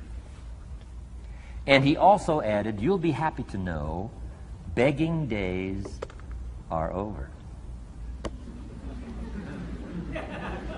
Now they cannot. He said, now don't open the envelope till you get to the concert. They said, okay. So they go to the concert, come concert time, open up the envelope, hand the tickets to the usher. He says, follow me. And he starts down front. The girls say, hey, hold it, hold it. Something must be wrong. He takes another look. He says, no, nothing's wrong, follow me. 10th row, center. Now they cannot leave. 10th row, center. The only tickets they were able ever to beg for was, right, 3rd balcony, can't see. He said, I stayed up a little late that night. Sure enough, a little after midnight, my 2 daughters come bursting through the front door. One of them lands in my lap. The other one's got her arms around my neck. They're both saying, you got to be one of the all-time world's great fathers. He said, Mr. Rhon, you're right. I can't believe. Same money, different father. He said, I've started making the changes, and I decided to start with my teenagers, my girls. He said, what a difference it's making in my life. And I'm telling you, you can do that with your lifestyle. You can do it with your sales career. You can do it with your management career. You can do it with any part of your life. If you're looking for equities, unmatched. Do not curse the only thing you have. Don't complain about the only thing you have, which is seed and soil, sunshine, rain, miracle, and seasons. But start changing and processing and evaluating things like we're covering today, and this process of change will take off for you. You will not believe what can happen in such a short period.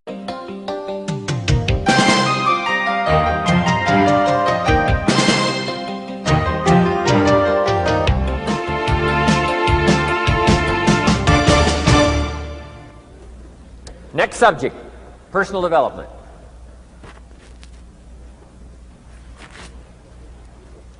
Some of the things Mr. Shoaff taught me starting at age 25, some things came quickly, some things came easily. Setting goals, that was easy. We're going to talk about that later on. But this one I had to struggle with, personal development. It was hard for me to give up my old blame list.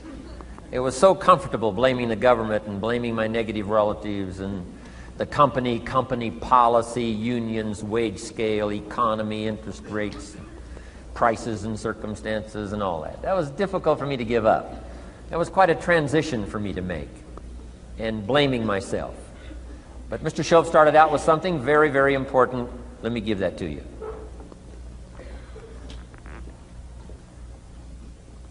He said, it's not what happens that determines the major part of your future. It's not what happens. What happens, happens to us all. He said the key is what you do about it. It's not what happens, it's what you do about it. And he said if you will start that process of change, do something different the next 90 days than you did the last 90 days, like picking up the books to read. Do something different like the new health disciplines, relationship with your family, whatever it is, doesn't matter how small it is. If you'll start doing different things with the same circumstances, since we cannot change the circumstances, but we can change ourselves. We can change what we do. And then he gave me another secret to success when he said, what you have at the moment, Mr. Rhon, you've attracted by the person you've become. What you have at the moment, you've attracted by the person you've become. Few little simple principles here. Once you understand these, it starts to explain so much. Now, sometimes it's a little tough to take, blaming yourself instead of the marketplace, taking responsibility instead of putting it off on someone else. That transition sometimes is a challenging mission. And this one was a little tough for me. He said, Mr. Rhon, you've got pennies in your pocket, you've got nothing in the bank, the creditors are calling, you're behind on your promises. And he says, here's how that occurs. You've attracted, up until now, you've attracted the things to you because of the person you've become. Now I said, well, how can I change all that? He said, very simple. If you will change, everything will change for you. You don't have to change what's outside. All you've got to change is what's inside. To have more, you simply have to become more. And then he said, don't wish it was easier, wish you were better. Don't wish for less problems, wish for more skills. Start working on yourself, making these personal changes. And he said, it'll all change for you. So let's talk a little bit about personal development. That extraordinary adventure I undertook starting at age 25. And I've never ceased that adventure. I'm still going for it in the 90s. I want to get better and better. I want my craft to get better, my business operations to get better, the things I do to get better. Because once I picked up this simple formula, I'm telling you, it's easy to figure out where the problem is if you go to work on it. Now, let's talk about personal development. And in helping kids understand personal development, I always start with money. Now, money's not the only place to start. Money certainly isn't the only value, but we've all got to start somewhere, and money's something you can count, right? Kids are interested in money, okay? A lot of things are a little tougher to measure, but economics is pretty easy, right? Because you can count. Okay, somebody says, how are you doing? You say, I don't know. Let's count. Now, this is not the only count. I understand that. There's a lot of other things to count. But to see if there may be some errors in your judgment and lack of disciplines in your life, we might as well start with money, because it's so easy to count. So let's just start there and see whether or not maybe we have messed up. Okay. So here's how I explain it to kids. We get paid for bringing value to the marketplace. Key to understanding economics. We get paid for bringing value to the marketplace.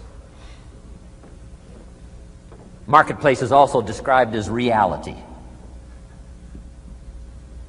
Reality, the marketplace. Now, it takes time. It takes time to bring value to the marketplace, but we don't get paid for time. It's very important for kids to understand, as well as adults. We don't get paid for time. Mistakenly, the man says, well, I'm making about $20 for an hour. Not true. Not true. If that was true, you could just stay home, have them send your money. No, it's not true. You don't get paid for the hour. You get paid for the value you put in the time. So we don't get paid for time, we get paid for value. Now, since that's true, here's one of the key questions of the afternoon.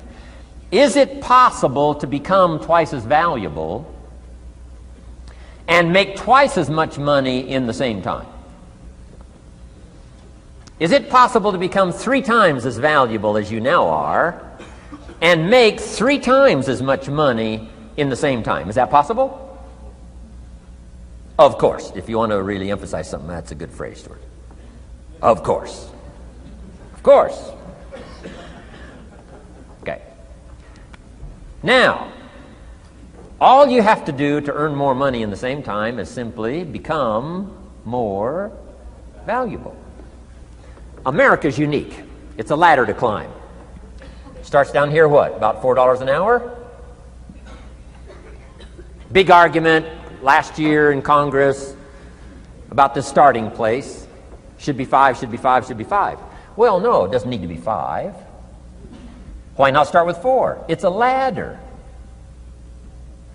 Right? This is not a bed. This is a ladder. This is a ladder to climb. Starts at $4. Now somebody says, well, should be 5, should be 5. Well, maybe. If you're going to stay at the bottom for the rest of your life, it probably should be 5. But that's kind of a pitiful way to live. Start and not grow. Start and not change.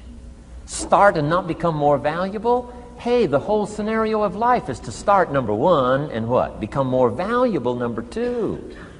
So America's a ladder to climb. Starts at $4 an hour, and the more valuable you become, you just keep moving up the ladder. Top income last year, what, 52 million? Guy that runs Disney? Would a company pay somebody for 1 year's work $52 million? And the answer is, of course. This is one of those of course places. Of course. If you help a company make $1 billion, would they pay you $52 million? The answer is, of course. It's chicken feed. I mean, it's not much money. Now, why that much money? Because he has become so valuable. Now, why would we pay somebody only $4 an hour? They're not very valuable to the marketplace. Now, we got to make that distinction, to the marketplace. Might be a valuable brother, a valuable member of the community, a valuable member of the church, valuable member in the sight of God, to the human family, of course, those kind of values. But to the marketplace, which is called what? Reality. Reality is, if you're not very valuable, you don't get much money. Those are called the facts. I mean, that's how that is. Well, then, how do you get more money? Simple answer. Somebody says, well, I'll go on strike for more. Well, here's a major problem with that. Here's a major problem with that. You can't get rich by demand.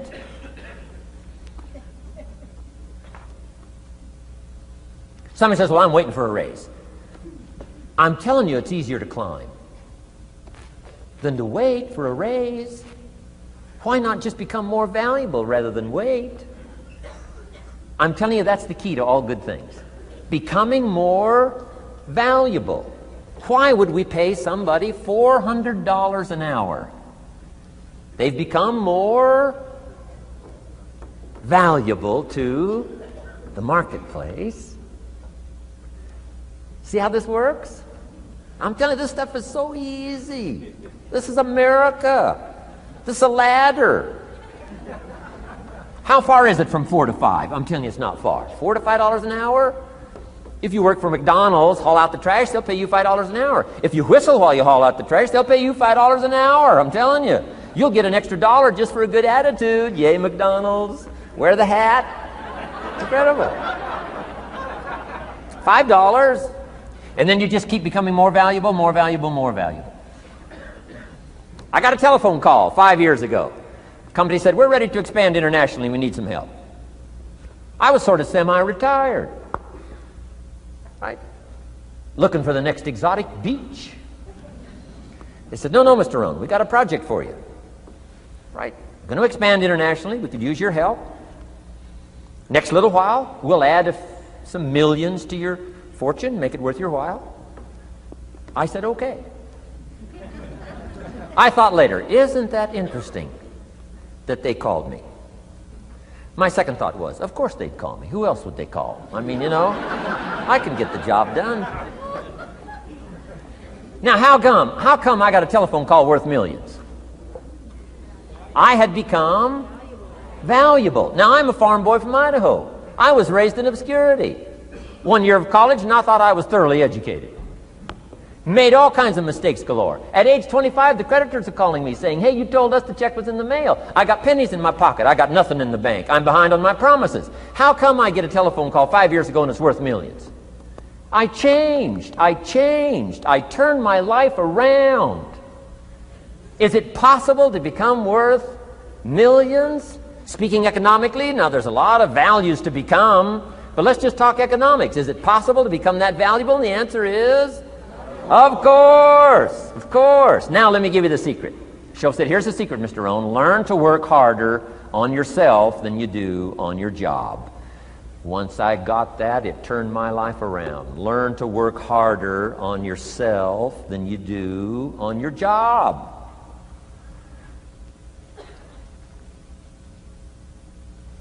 He said, if you work hard on your job, you'll make a living. If you work hard on yourself, you can make a fortune. Wow. If you would have known me at age 25, you would have said, Jim Rhone's a hard worker. If you'd have known me, you'd have said that. I'm the guy, I don't mind coming a little bit early, staying a little bit late. I don't mind that. You'd have said, well, Jim Rhone's a hard worker. You say, well, how come he's got pennies in his pocket and nothing in the bank and behind on his promises? Well, I was a hard worker, but I was working hard on my job, not on myself. I'm telling you, if you'll learn that simple little principle and start the process today, latest tomorrow, I'll give you tonight to think it over. And start this whole process of personal development, work on yourself, make yourself more valuable to the marketplace. I'm telling you, you can so dynamically change your income, and economics is the least of the values that you can start earning in terms of equity if you'll start working harder on yourself than you do on your job.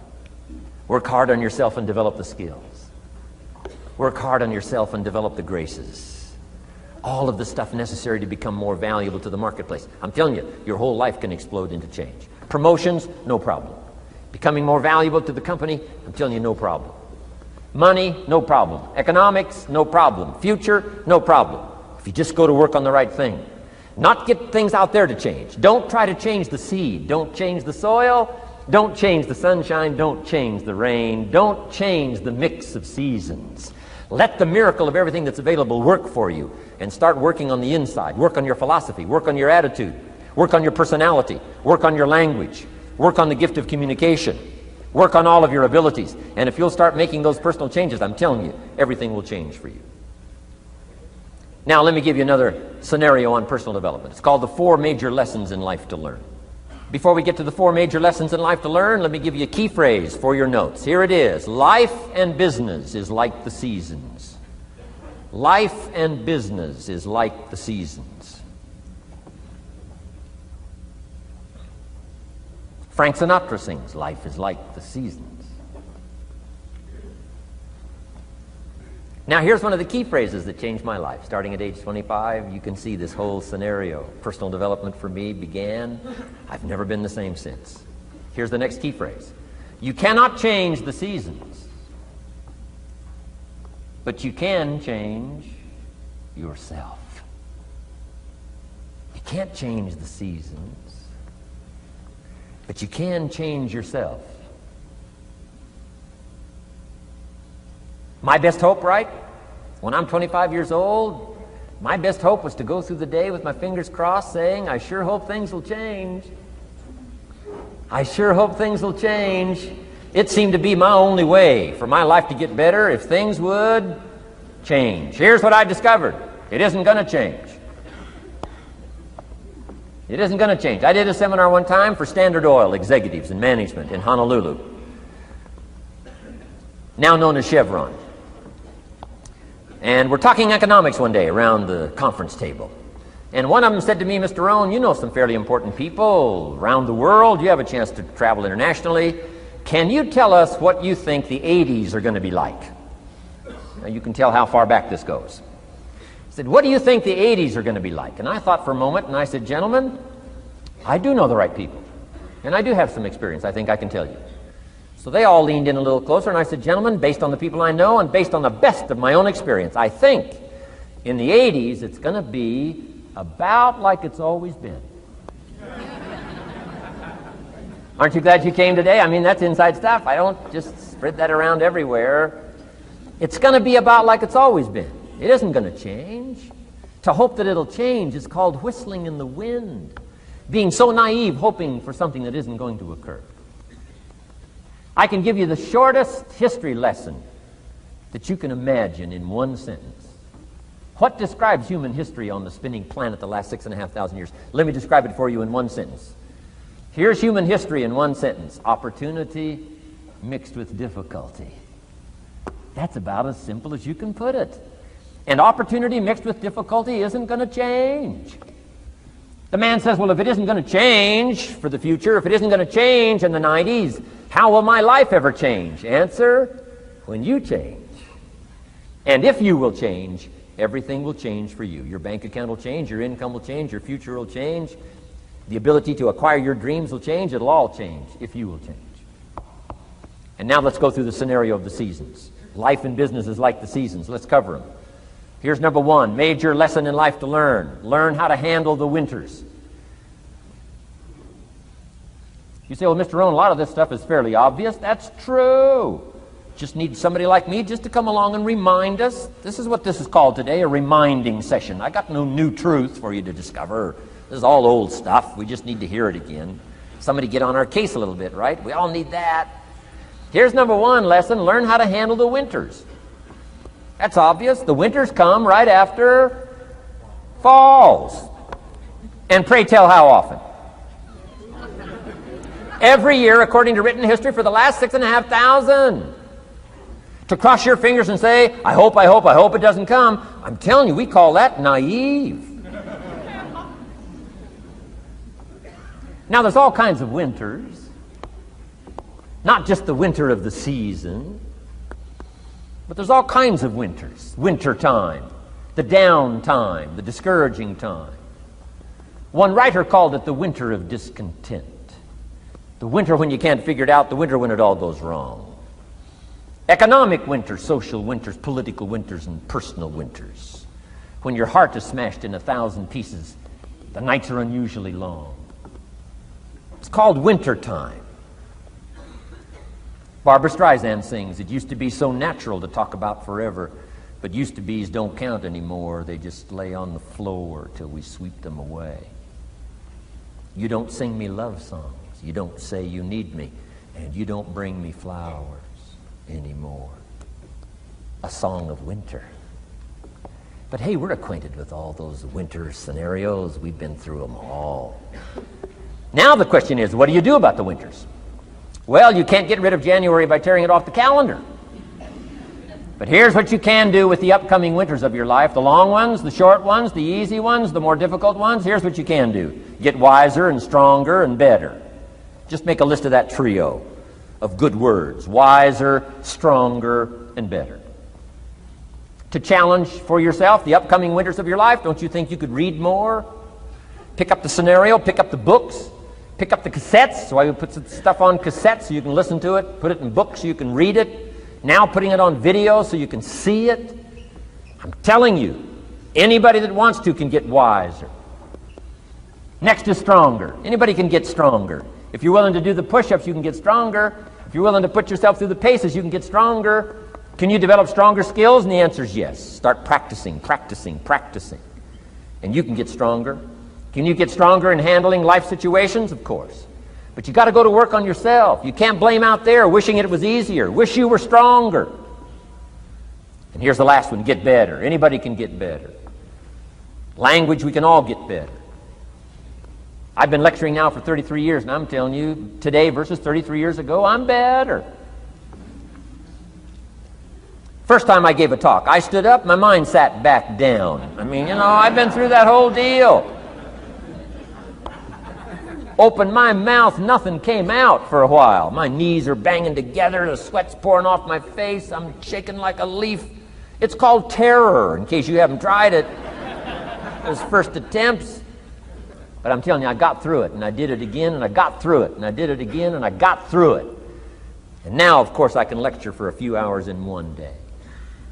Anybody can get better, develop the skills, okay? Handle the upcoming winters. Don't wish away the winters. That's called naive. Wish for the skills. Wish for the strength. Wish for the wisdom. Here's the second major lesson in life to learn. Learn how to take advantage of the spring. Uniquely enough, spring follows winter. And pray tell how often? 6,500 times. I mean, those are good odds. I'd gamble on it one more time. I mean, those are good odds. Every time. You can't beat those odds. Spring is called opportunity. Another day is called opportunity. Days follow nights. How about that? And how often? Every day. But now here's what we must learn to do with opportunity. Underline two strategic words in that sentence. Take advantage. Just because spring comes is no sign you're going to look good in the fall. You've got to take advantage of it. You've got to do something with it. Read every book you can on what to do with your springs, what to do with your opportunities, what to do with your days, what to do with your chances. Don't miss the educational process. Don't miss the process of learning. To understand, opportunity keeps coming, but the key is taking advantage, taking advantage. Everybody in this room's got to learn to do one of two things. Plant in the spring or beg in the fall. And it doesn't mean you can't become a sophisticated beggar, but you don't need the reputation. Learn to plant in the spring, take advantage. And there's an urgency here on springtime because there's just a few springs, handful of springs offered to each of us. So take advantage swiftly and quickly. Don't just let the time pass. The Beatles wrote, "Life is very short." And for John Lennon, it was extra short. For Michael Landon, it was extra short. But life is short. At the longest, it's short. So don't just let the springs pass. Take advantage. Seize the day. Seize the moment. Seize the opportunity. That's the key. Springtime. Life is fragile. Life is brief. Elton John sings, "She lived her life like a candle in the wind." It's fragile. It's brief. Whatever you're going to do, you got to get at it. Don't just let it pass away. Here's major lesson number 3. In the summer, learn how to nourish and protect. We've got 2 challenges in the summer in the personal development part of our life. And that is become capable and powerful enough in the summer and wise enough in the summer to nourish what's good and defend yourself against what's bad. Nourish and defend. The summertime is an interesting time. It holds the possibility of the promise of harvest time, but it also has the possibility of the threat. Sure enough, as soon as you've planted your garden, the busy bugs and the noxious weeds are out to take it. And let me give you another word of advice. They will take it unless you prevent it. Summertime is an interesting time. Best as I can describe summertime, you got to nourish your values like a mother. Nourish like a mother. Go after the threat to the values you've got like a father. Deal with the weeds. Kill the weeds. Nourish the garden and kill the weeds. That's called summertime. What a challenging time. Give life like a mother. Take life like a father. Summertime. You got to deal with the negative as well as the positive. Summertime is a unique, complex mix of positive and negative. Opportunity and threat. What a scenario of life itself. Opportunity and threat to the opportunity. And you got to deal with both. You got to think positive and you got to think negative. You got to handle what's ever out to threaten you. You got to learn to threaten it back. Summertime, interesting time. Nourish like a mother. Defend like a father. You got to be like your bloodstream in the summer. Red corpuscles to what? Nourish. White corpuscles to what? Fight. You got to both nourish and fight. You got to nourish and be vigilant. Okay. White corpuscles think negative. You can't just think positive. We call you naive. Somebody says, well, I've been taught to be all positive. You'll be some kind of freak. You can't be all positive. Thank God for white corpuscles that think negative all day. Guess what white corpuscles are looking for all day? Problems, infection. White corpuscles say, just show me some infection, I'll kill it. Why? It's out to kill the body. It's out to kill our chances. It's out to kill our future. Whatever threatens us, we threaten. I'm asking you to take sword to your enemies. Whatever's out to threaten you, threaten your health, you got to threaten it back. Like white corpuscles. Kill what's evil. Nourish what's good. Love like a mother. Hate like a father. Father says to whatever threatens his family, take 2 or 3 more steps toward this family and threaten my family, you'll cease to exist. I'm father, I kill.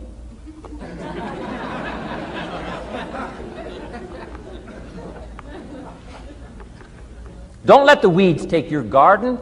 Wreck your chances for a good harvest. Deal with your enemies in the summer. Called good and evil. The great struggle in life is called good and evil. Tyranny and liberty. Sickness and health. It's the way life is. Tyranny threatens liberty. Takes over Kuwait. Can't have that. If tyranny takes Kuwait, it'll take Saudi Arabia. If it takes Saudi Arabia, it'll take something else. Where are we going to stop tyranny? As soon as possible, lest it take the whole world value. So George Bush draws a line in the sand, consults with its allies, sends 500,000 troops to Saudi Arabia. Finally, Desert Sword, Desert Storm, takes on Saddam Hussein, drives him out of Kuwait. Why? Because it has to be done. The great struggle between liberty and tyranny, the great struggle between evil and good. And you've got to treat your own life the same. Says Saddam Hussein, you can't have Kuwait, can't have Saudi Arabia. Furthermore, we're going to kick you out. Hires Chief White Corpuscle, General Schwarzkopf.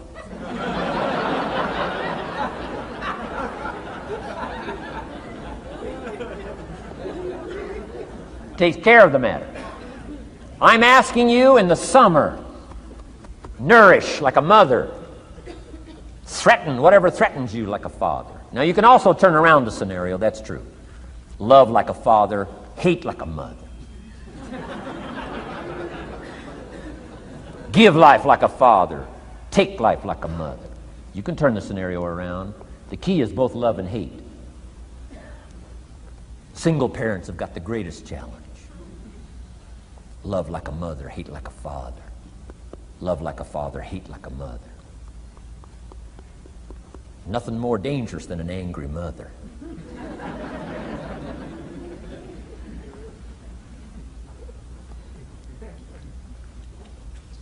Beware the female species of the animal. They call her Black Widow spider. Why? Because when she finishes, there is no male spider.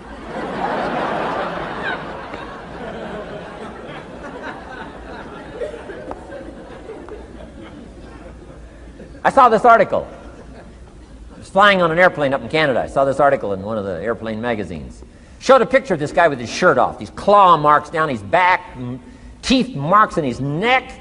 The guy almost got killed. He was out in the woods, saw a mama bear with her little cub. Said, oh, this looks cute. Had his flash camera, went flash, flash, took a picture. Mama bear treats it unkindly, promptly chases him. Caught him, almost killed him before they got to him. Beware, mama bear. So, love like a father, hate like a mother. However you want to treat this scenario, it's very important. It's called summertime, part of the personal development challenge. is to be challenged to learn to nourish all of your values, from a garden to a family relationship, to a love affair, to a marriage, to a business, anything that's valuable to you called equity. You've got to nourish it, you've got to feed it, you've got to take care of it, but you've also got to defend it. It's called the way things are. Key. In the summer. Now here's number 4. Fourth major lesson in life to learn. In the fall, in the harvest, learn to reap in the harvest without complaint. Important part of personal development. Reap in the harvest without complaint. Take full responsibility. Once you've learned this scenario, it's not the seed, it's not the soil, it's not the sunshine, it's not the rain, it's not the miracle of the giving of life, it's not the seasons that's to be criticized. We must take personal responsibility. So in the harvest, take personal responsibility. It's your crop. Whatever you've reaped, it's your crop. Take responsibility. No complaint. And here's the next one. No apology. The best of human maturity is no apology if you've done well, and no complaint if you haven't. Knowing that that's where the answers lie, within, and then without, in the miracle of the possibilities that we have to work with. Those are the 4 major lessons in life to learn. Let's talk about some more parts of personal development. Here's the first one. Physical. The physical side. Got to take care of yourself. Do not neglect to take care of yourself. Good phraseology used in the Bible, in my amateur way, but let me put it to you best I can. Here's what it says. Treat your body like a temple. That's a good phrase, good suggestion. A temple meaning something you take extremely good care of. A temple, that's a good phrase. Treat your body like a temple, not a woodshed. A temple, a temple. Take good care. It's the only place you've got to live currently. The temple. Nutrition. My mother studied nutrition, passed it along to me, passed it along to my father, my children, my grandchildren. What a legacy that was. Learning to just take care of yourself. Key phrase. Some people don't do well because they don't feel well. They've got the gifts, they've got the skills. Maybe they just haven't taken care of themselves. They don't have the vitality. Key phrase. Vitality is a major part of success. Vitality. So take care of yourself. I know a guy that raises racehorses. I'm telling you, the guy feeds his horses better than he feeds himself. He's so careful how he feeds his horses. He's so careful what they eat. He's so careful that they get everything. And because of that extreme care, I mean, these are magnificent animals. They can run like the wind. But you ought to see this guy. 10 steps up a flight of stairs, and I mean, he's all out of breath. His horses can run like the wind, and he can hardly make it up the steps. The guy takes care of his animals better than he takes care of himself. Some people feed their dogs better than they feed their kids. Physical. Now, there's all kinds of parts to physical. Here's one. Appearance is part of the physical. Never have a second chance to make a first impression. The physical side. And here's some of the best advice on appearance I can give you. It comes from ancient script again. It says, God looks on the inside, people look on the outside. Isn't that good information? Now you say, well, people shouldn't judge you by how you look. Well, let me give you a clue. They do.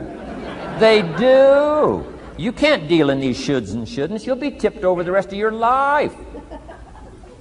Now, of course, when people get to know you, they'll judge you by more than what they see. But at first, they're going to take a look.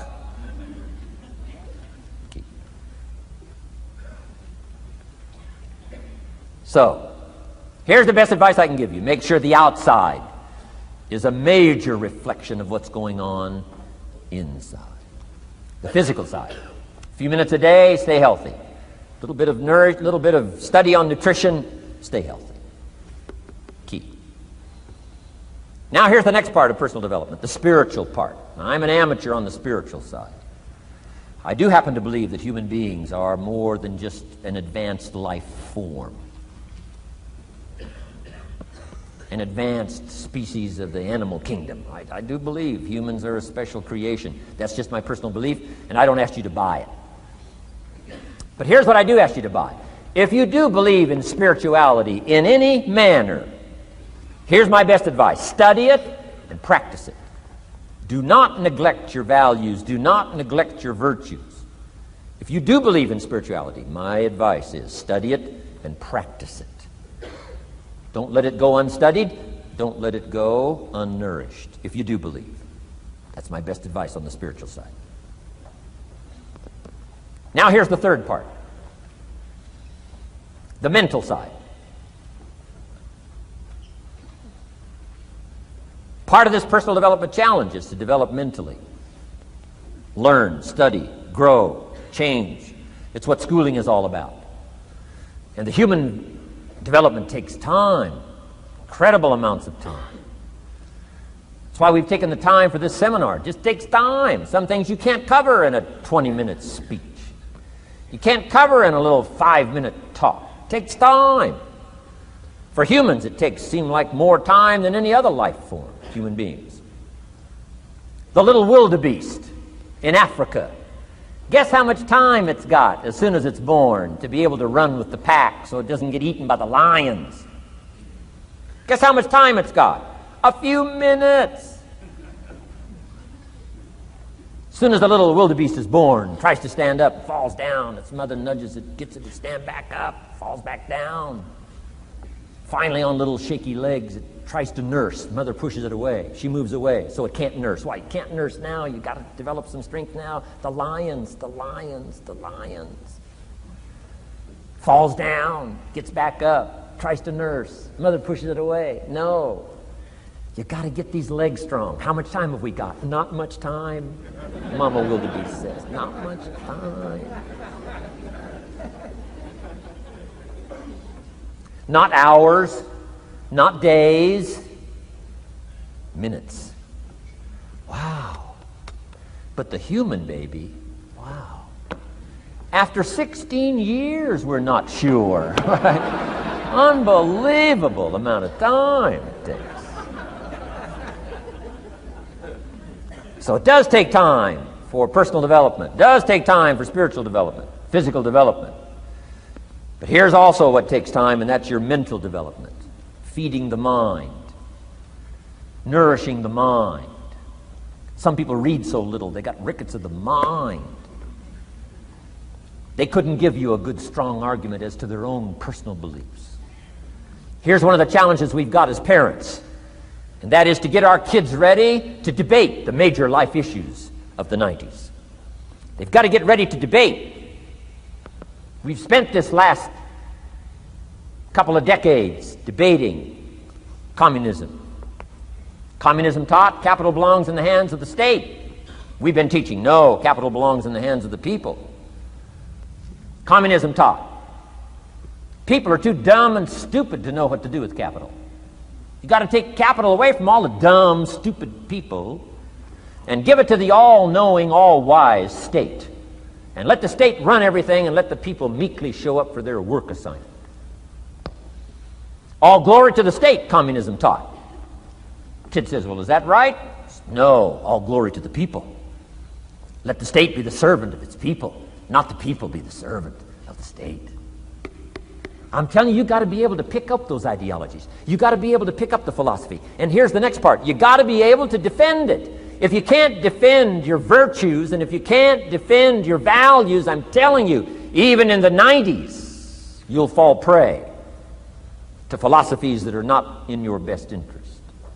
And we've got to help our teenagers, we've got to help our kids especially to be able to debate the major life issues, the political issues and the social issues.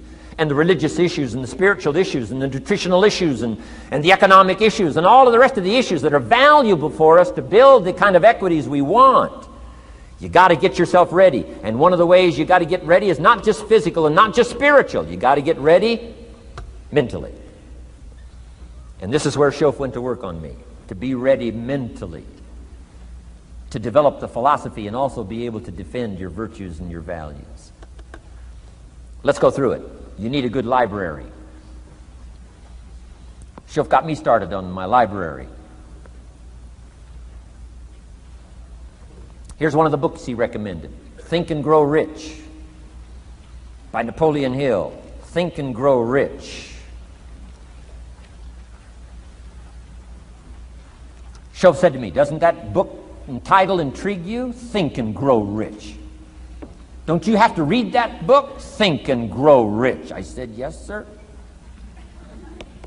By Napoleon Hill. I went and found that book in a used bookstore. That's where I had to start. In a used bookstore. I paid less than 50 cents for it. I've still got it. It's one of the rare hardback covers. Think and Grow Rich by Napoleon Hill. Wow, Shof was right. Get a library started. It'll change your life. Any home over $200,000 has got a library. Why do you suppose that is? Wouldn't that make you curious? How come every home over $200,000 has got a library? Does that tell you something? Does that educate you at all? You say, well, I can't afford a $200,000 home. It doesn't matter what size home. Take your present apartment, clean out a closet, call it your library, and start acting intelligent. And start this process like I did. Start developing a library. Here's what your library needs to show, that you're a serious student of health and life, spirituality, culture, uniqueness, sophistication, economics, prosperity, productivity, sales, management, skills, values of all kinds. Let your library show you're a serious student. Don't be casual in learning. Don't be lazy in learning. Okay. Information is the key. Okay. Learning is the beginning of wealth. Learning is the beginning of health. Learning is the beginning of prosperity. Learning is the beginning of democracy, the beginning of freedom. All values, all virtues start with the learning process. So don't be lazy in learning. Don't be lazy in gathering the library that'll teach you and instruct you. And I got that book, Think and Grow Rich. Some of the ideas in that book inspired me no end, helped me to change my life. Now, it's got some weird stuff in it. You know, it's got some weird stuff. Napoleon was weird, so you gotta separate out a little of this weird stuff. But you can do that. You can separate out the weird stuff, okay? Unless you're weird, just do the weird stuff. Anyway, remember, don't be a follower, be a student. That's the key to all books. Don't be a follower, be a student. Okay. Another book he recommended. Help Me Become Financially Independent. We're going to cover that before we finish this afternoon. The book was entitled The Richest Man in Babylon. The Richest Man in Babylon by George Clason, C-L-A-S-O-N. This little book, The Richest Man in Babylon, I use it as a textbook teaching teenagers how to be rich by 40, living in America. 35 if you're extra bright. Much sooner if you find a unique opportunity. I got rich by the time I was 31, didn't wait till 35. If you find a unique opportunity. So we'll get into that after we come back from our next break. Richest Man in Babylon. Get your library started. Here are some key sections to put in your library called mental food. In fact, we call it food for thought. It's so important to nourish the mind, not just the body, but nourish the mind. Key phrase. Now it needs to be well balanced. You can't live on mental candy. Somebody says, well, I just read this positive stuff. That's too second grade. You've got to get out of second grade. You can't just be inspired. You've got to be taught. You can't just be inspired. You've got to be educated. Key. Here's a good book. It's called How to Read a Book. Good title. How to Read a Book by Mortimer Adler. In this book, How to Read a Book, Mortimer, you know, is the chief editor of the new Encyclopedia Britannica. A good set of books, right, to have in your library. The Encyclopedia Britannica, chief editor, Mortimer Adler. He's in his 80s. He's still active, still writing books. I've got several of his books. The 6 Great Ideas, a lot of books. Mortimer Adler. But he wrote this book, How to Read a Book. Now, in this book, How to Read a Book, not only does he give you some good suggestions on how to get the most out of a book.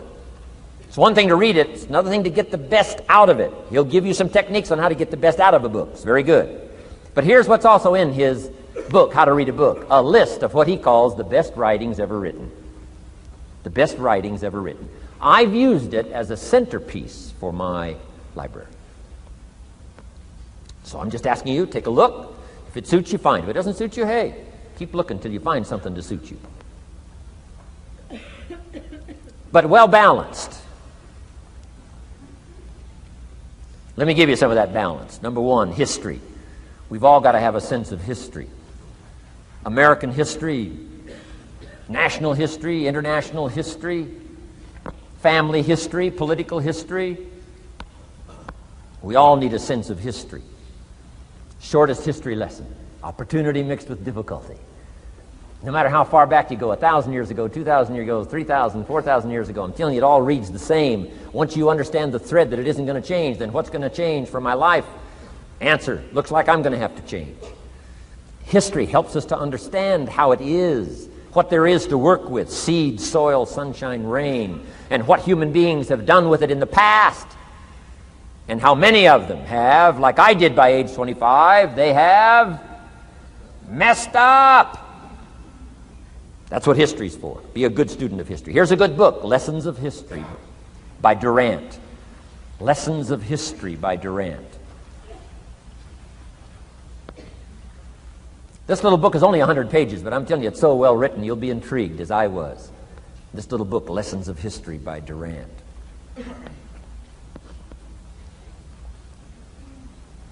Next is philosophy. Durant also wrote a good book on philosophy. The Story of Philosophy. It's got a good rundown of the key philosophers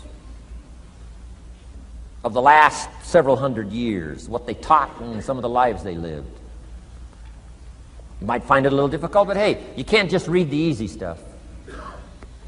Key phrase to add here in parentheses, don't just read the easy stuff. You won't grow. You won't change. You won't develop. Tackle the more difficult stuff.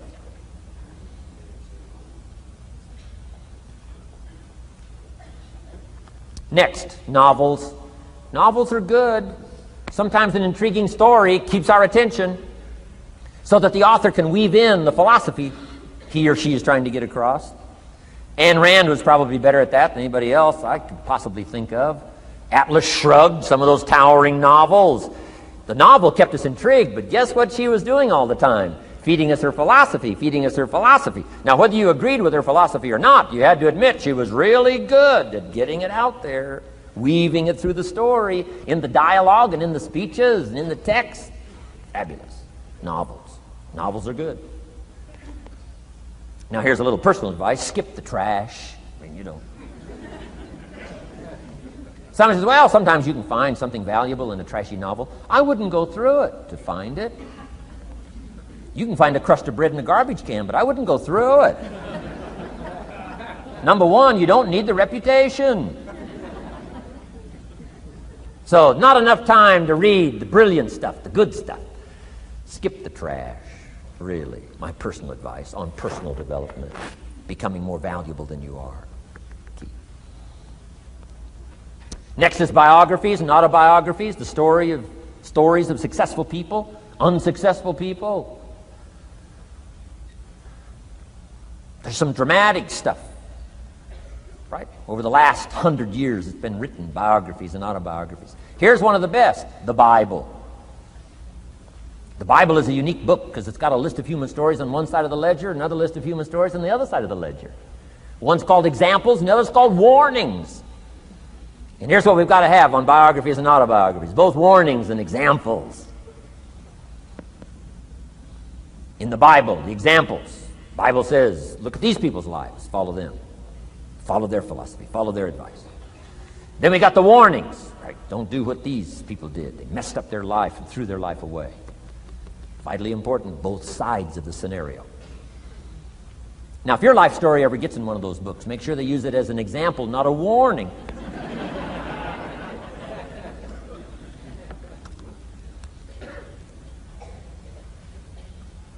Also, we need balance, both sides, balance, good and evil, biographies, autobiographies.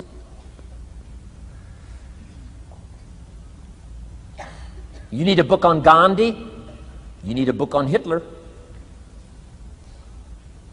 One to illustrate how high a human being can go, and the other one to illustrate what? How low and despicable a human being can become. We need both sides of the scenario. Next, accounting.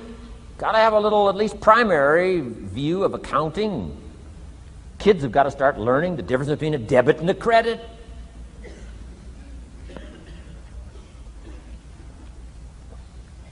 Next is law. We all need, right, a little bit. You don't have to be a lawyer, but you got to know contracts, what to sign, what not to sign, backups, good advice, how to be safe rather than sorry. All of us need a little law, not a lawyer, but a little law, especially these complicated days. Everything's in court these days. I learned this the hard way. Company wanted to borrow money a long time ago, up in Canada. Company wanted to borrow some money. The bank said, well, yes, we will loan the company the money if Mr. Rhon will sign personally. And I wanted to play hero, and I knew the company could pay it back. $250,000. So I signed. No problem. Sure enough, within less than a year, they paid it all back. $250,000. I am now a hero. Well, about a year later, this company gets in financial trouble. They go back to the bank and borrow this $250,000 again. I said, I hope my phone doesn't ring because I won't sign the note this time. Because I knew they were in trouble. I knew they were probably going to go bankrupt. My phone never rang. I'm off the hook. Sure enough, within less than a year, the company goes bankrupt. Can't pay. But I get this letter from the bank saying, Dear Mr. Rhon, since the company cannot perform its obligation and pay this $250,000, and since we have here your personal guarantee, would you please send us your check for $250,000? I said, hey, hold it. There must be some mistake here. I signed that first note, and they paid it all back. I wouldn't have signed the second note. I didn't sign the second note. Well, what I didn't know I had originally signed was a continuing guarantee. So now I know what the word continuing means.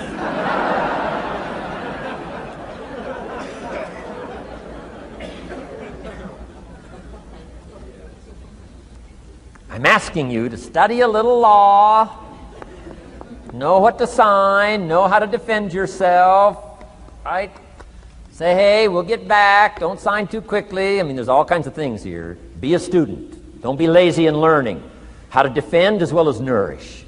How to grow as well as take care of your enemies. You got to learn. Let your library indicate that you're a serious student about personal relationships with your family, gifts and skills, economics, and all the rest. Here's the next one. Economics. We're going to study that when we come back from our break.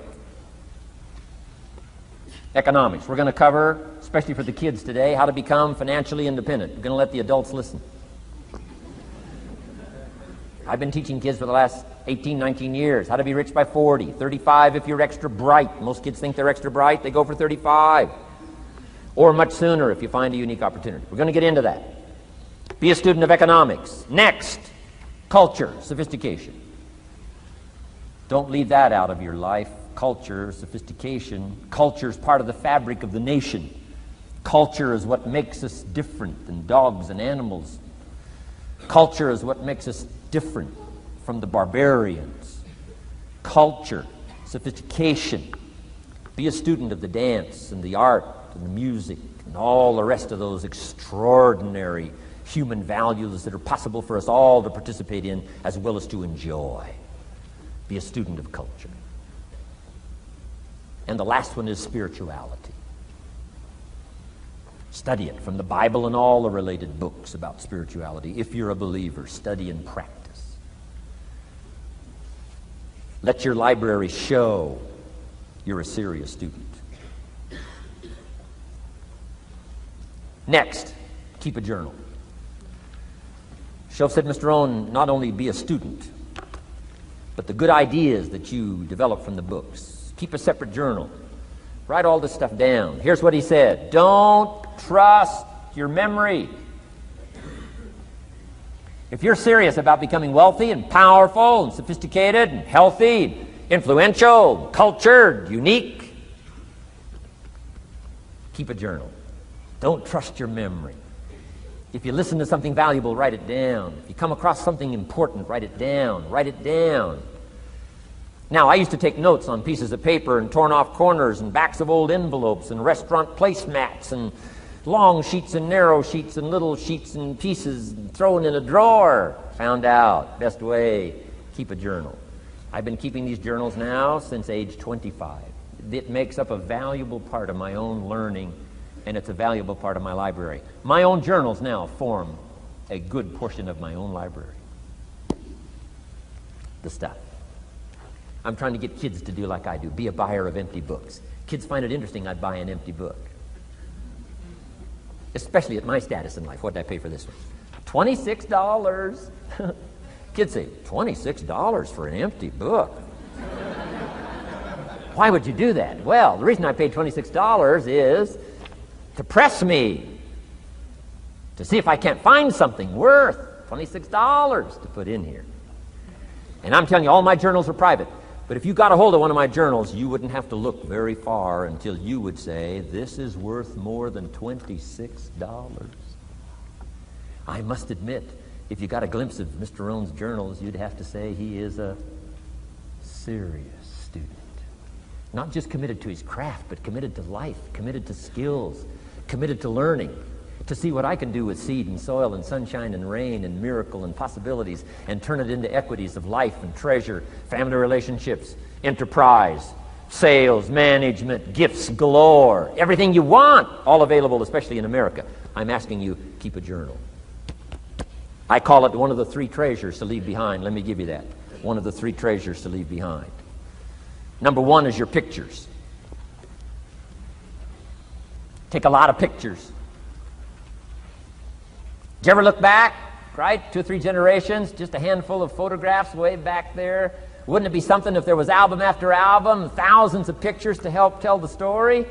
A picture's worth 1,000 words. Don't be lazy in capturing the event. How long does it take to capture the event? A fraction of a second. How long does it take to miss the event? A fraction of a second. Errors in judgment or disciplines. Take lots of pictures. Help tell the story. Click, click, got it. Click, click, got it. Keep. I go to Taiwan to lecture. Taipei, Taiwan. Grand Hotel. Neat place to do a weekend seminar. I got 1,000 students. Guess how many cameras? 1,000 cameras. They all bring their cameras. They wouldn't miss the event, take pictures. Takes me more time to take pictures than it does to do the lectures. Here's my new American friend. Here's my new American friend. Click, click, save it. Got it. 1,000 words, each one. What a scenario. Don't miss the pictures. When you're gone, one of the things to leave behind, the treasure in picture as well as in words. Keep. Next, your library. The library that you gathered, that taught you, that instructed you, that helped you to defend your ideals, that helped you to develop a philosophy, that helped you to become wealthy and powerful and healthy and sophisticated and unique. The library that helped you conquer some disease. The library that helped you to conquer poverty. The library that caused you to walk away from the ghetto. The library, the books that instructed you, fed your mind and fed your soul. Leave your library behind. One of the greatest gifts you can leave behind is your library. Stepping stones out of the darkness into the light. Your library. So leave your books behind. Your books will be more valuable than your couch. Your books, your books, your books. And third is your journals. The ideas that you picked up. The notes you took at seminars like this. Wherever you found an occasion to gather something valuable and put it in here so you could go back over it and go back over it. Repetition is the mother of skill. Read it one more time. Learn it one more time. See if you can digest it one more time. Let it coach you one more time. Let it teach you one more time. Let it inspire you one more time. Words are inspirational. The lyrics of a song. And not just read it once. That's why we put our stuff on cassettes so you can go through it again and again and again. If you hear a beautiful song that does something to you, you don't say, well, that's enough. Don't need to hear that again. No. Wouldn't you want to hear it again, hear it again, hear it again? Let it instruct you. Let it feed you. Let it teach you. Take you on wings of emotional journeys. Wouldn't you want to do that again? The answer is yes. That's what's so important. And here's what's important. One of the things to leave behind, that's your journals. All the stuff you took the meticulous time to gather. One of the greatest proofs that you're a serious student. Taking pictures, that's pretty easy. Buying a book at a bookstore, that's pretty easy. Here's one that's a little more challenging. Be student enough of your own life and your own future and your own destiny. Be student enough to take the time to keep the notes and keep the journal. You'll be so glad you did. What a treasure to leave behind when you go. Your journals. Wow. I wouldn't be without mine now. I'm in Carmel, California, one of my favorite places. It's where I wrote my first book called Seasons of Life. I went to this little church one Sunday morning. First time I'd been there. Little small church, I don't know, 150 people. Classic sermon that morning. Classic sermon. One of the best I've ever heard in all of my life. I happened to be there. And I had my journal. While this sermon is going on, I can't believe it was so precise, it was so unique, it was so powerful. And I've got my journal, and I'm taking notes. Taking notes of this classic sermon. Guess how many other people were taking notes? Approximately, guess. How many do you suppose? It looked like, best as I could tell, I'm the only one taking notes of this classic sermon. Now, since I'm a stranger there, and it's the first time I've been there, and I'm taking these notes, people started looking, who is he, and what's he doing? I started feeling just a little bit uncomfortable. But I'm still writing. Now I'm feeling kind of like a spy, right? I could hear some of them say, he's going to get out of here with some of this stuff. And I did. I'm the guy that walked away with the stuff. I'm asking you to be no less sincere and be no less committed to the advancement of your philosophy, the set of the sail. Talk about have your best year ever this year, and then get ready for next year, your very best year ever, and they'll start being the best, the best, the best year after year. If you'll commit yourself to some of this simple stuff called personal development, start with a walk around the block. Start with the refinement of your philosophy. Start with the teaching of your own fabulous mind, where all the answers are. I can only give you a few answers from my own experience. The rest of all the magical answers are within the confines of your own mind. But it takes the books, it takes the cassettes, it takes the videos, personal conversation, sermons, lyrics from songs, dialogue from the movie. Let your heart be stirred by words. Find ways to capture. Part of your personal development quest. Now here's the last subject on personal development just before we take our break. Isn't this good stuff? I'm telling you, this stuff changed my life. Turned me every way but loose. I've never been the same since the teacher gave me some of this simple instruction. How to go from where you are to where you want to go. How to go from what you are to what you want to become. How to go from pennies to treasure. How to go from nothing to fortune. It's all within the confines of this stuff that I've been trying to share with you. Laboring best I can. Words are clumsy when you try to in your head, your experience. But I'm doing my best today, and I'm excited about it. Appreciate you taking all these good notes. Good students today. I appreciate that.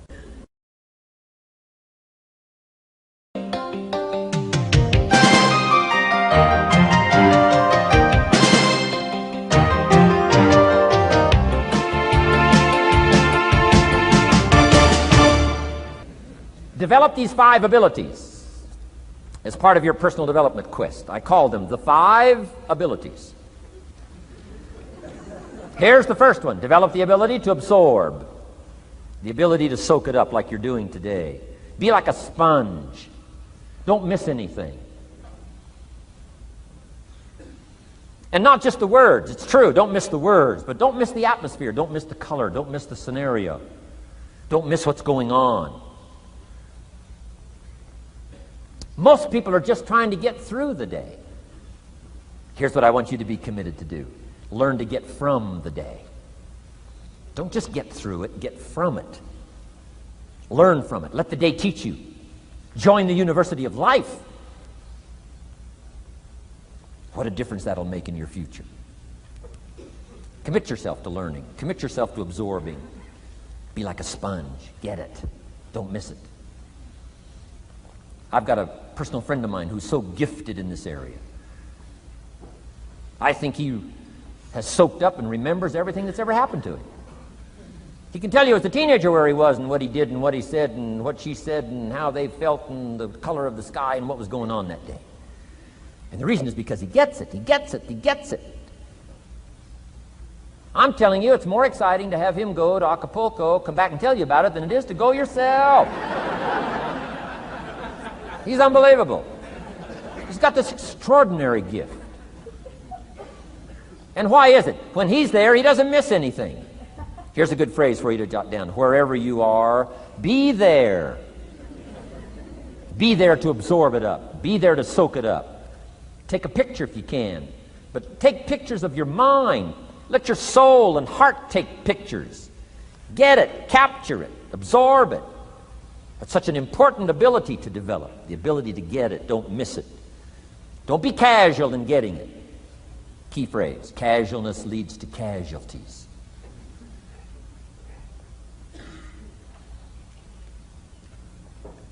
Second, learn to respond. The ability to respond means let life touch you. Don't let it kill you, but let it touch you. Let sad things make you sad. Let happy things make you happy. I'm telling you, give in to the emotion. Let the emotion strike you, not just the words, not just the image. Let the feeling strike you. Let the emotion strike you. Here's what's important. Our emotions need to be as educated as our intellect. Our emotions need to be educated as well as our intellect. It's important to know how to feel. It's important to know how to respond. It's important to let life in. Let it touch you.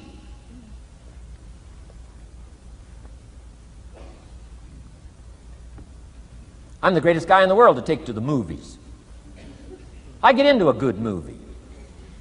I want a good movie. Make me laugh, make me cry, scare me to death, teach me something, take me high, take me low. Just don't leave me as I was when I came in. Touch me, do something to me. Wow. I picked up the newspaper in Australia. The advertisement says, "See Dr. Zhivago on the big screen." I said, my gosh, I got to go see it on the big screen. I'd seen it, 2 or 3 times before, but the big screen, I love the old theaters, right? The balconies and the chandeliers and the draperies and all the stuff, the big screen. So I go one more time, see Dr. Zhivago, and sure enough, I'm swept away one more time. Story of the Russian Revolution, Dr. Zhivago, and that whole scenario. I had always missed the importance of the ending of that movie until this time. The other times I missed it. I'm telling you, this time, I got it. Comrade General said, "Tanya, how did you come to be lost?"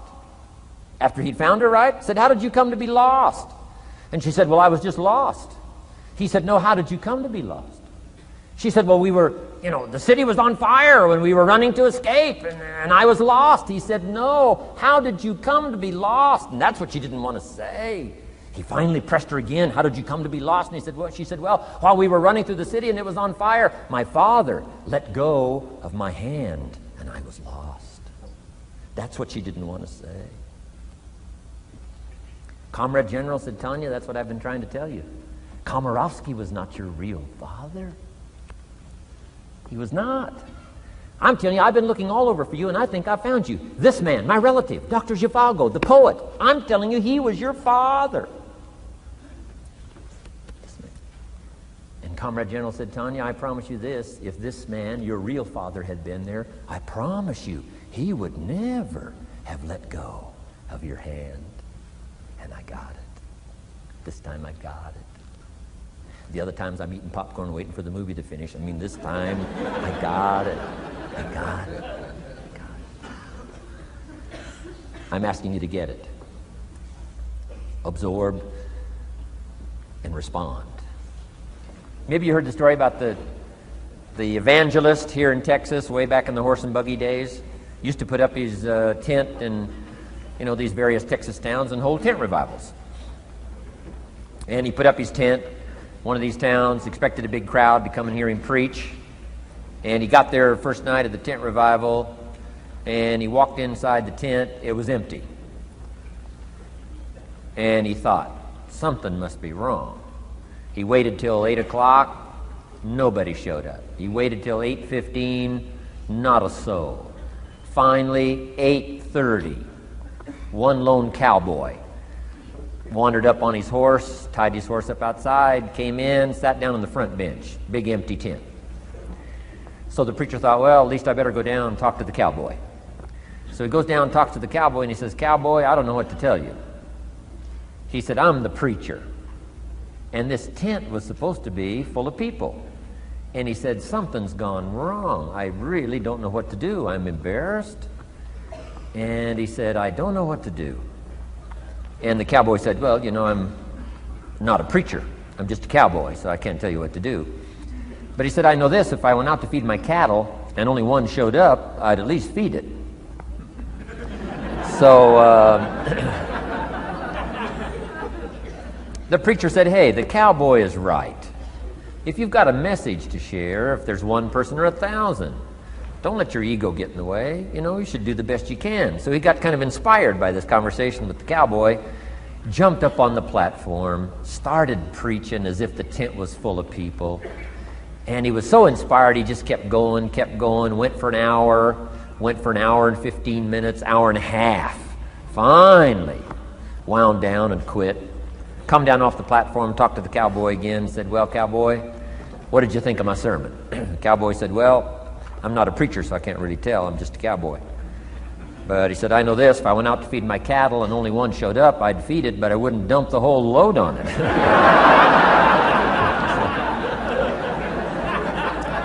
So, if it seems like we're dumping the whole load here today, I guess we really are. But you guys are working hard. Does anybody have 4 pages of notes? Oh, wonderful, wonderful. My job, I'm getting it done. Wonderful. We should give a prize one of these days for the most notes. Fantastic. I congratulate you. You're working as hard as I am. I appreciate that. Okay, we got some more work to do, so let's go to work. Everybody's okay? Say, I'm okay. All right. I'd love to take you with me as my traveling audience. Wow.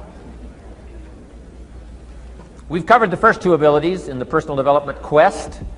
One is the ability to absorb, don't miss anything, pay attention. Good watchword for the 90s, pay attention.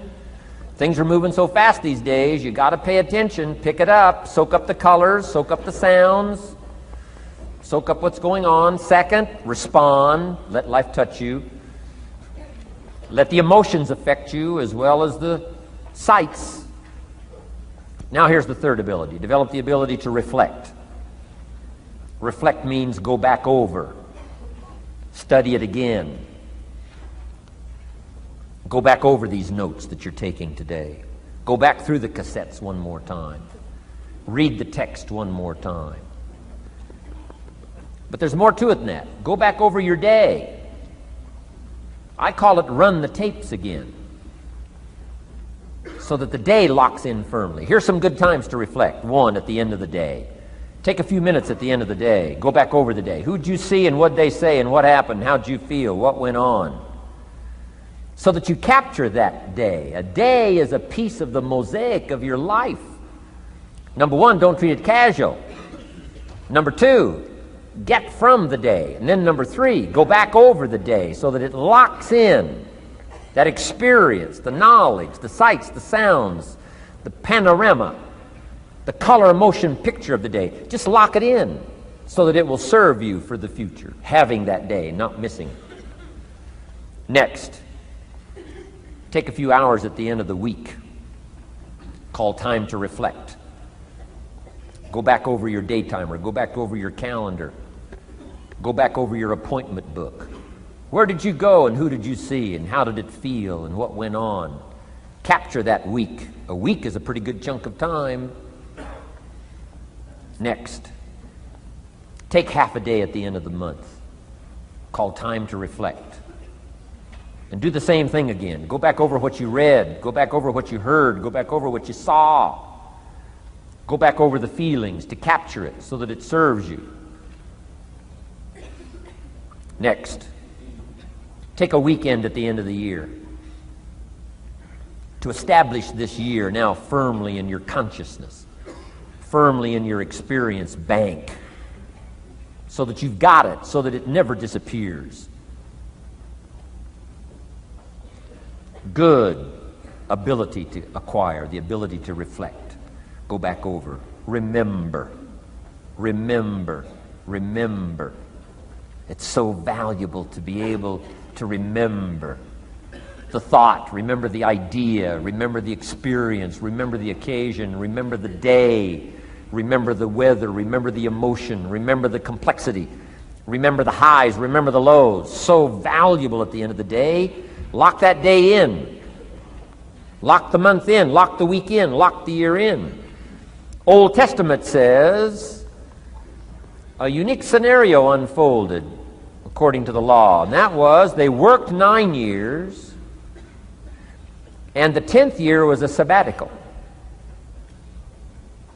The 10th year, work 9, take the 10th year, and not just to relax, not just to replenish, not maybe just to get physically in shape.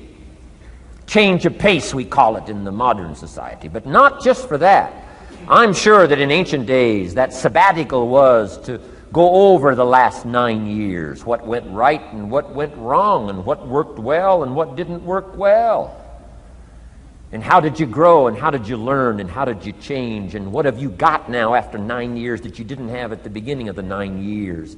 See, that's so valuable, a sabbatical, some time. There's also something to be said for solitude when you reflect. Sometimes you can reflect with somebody.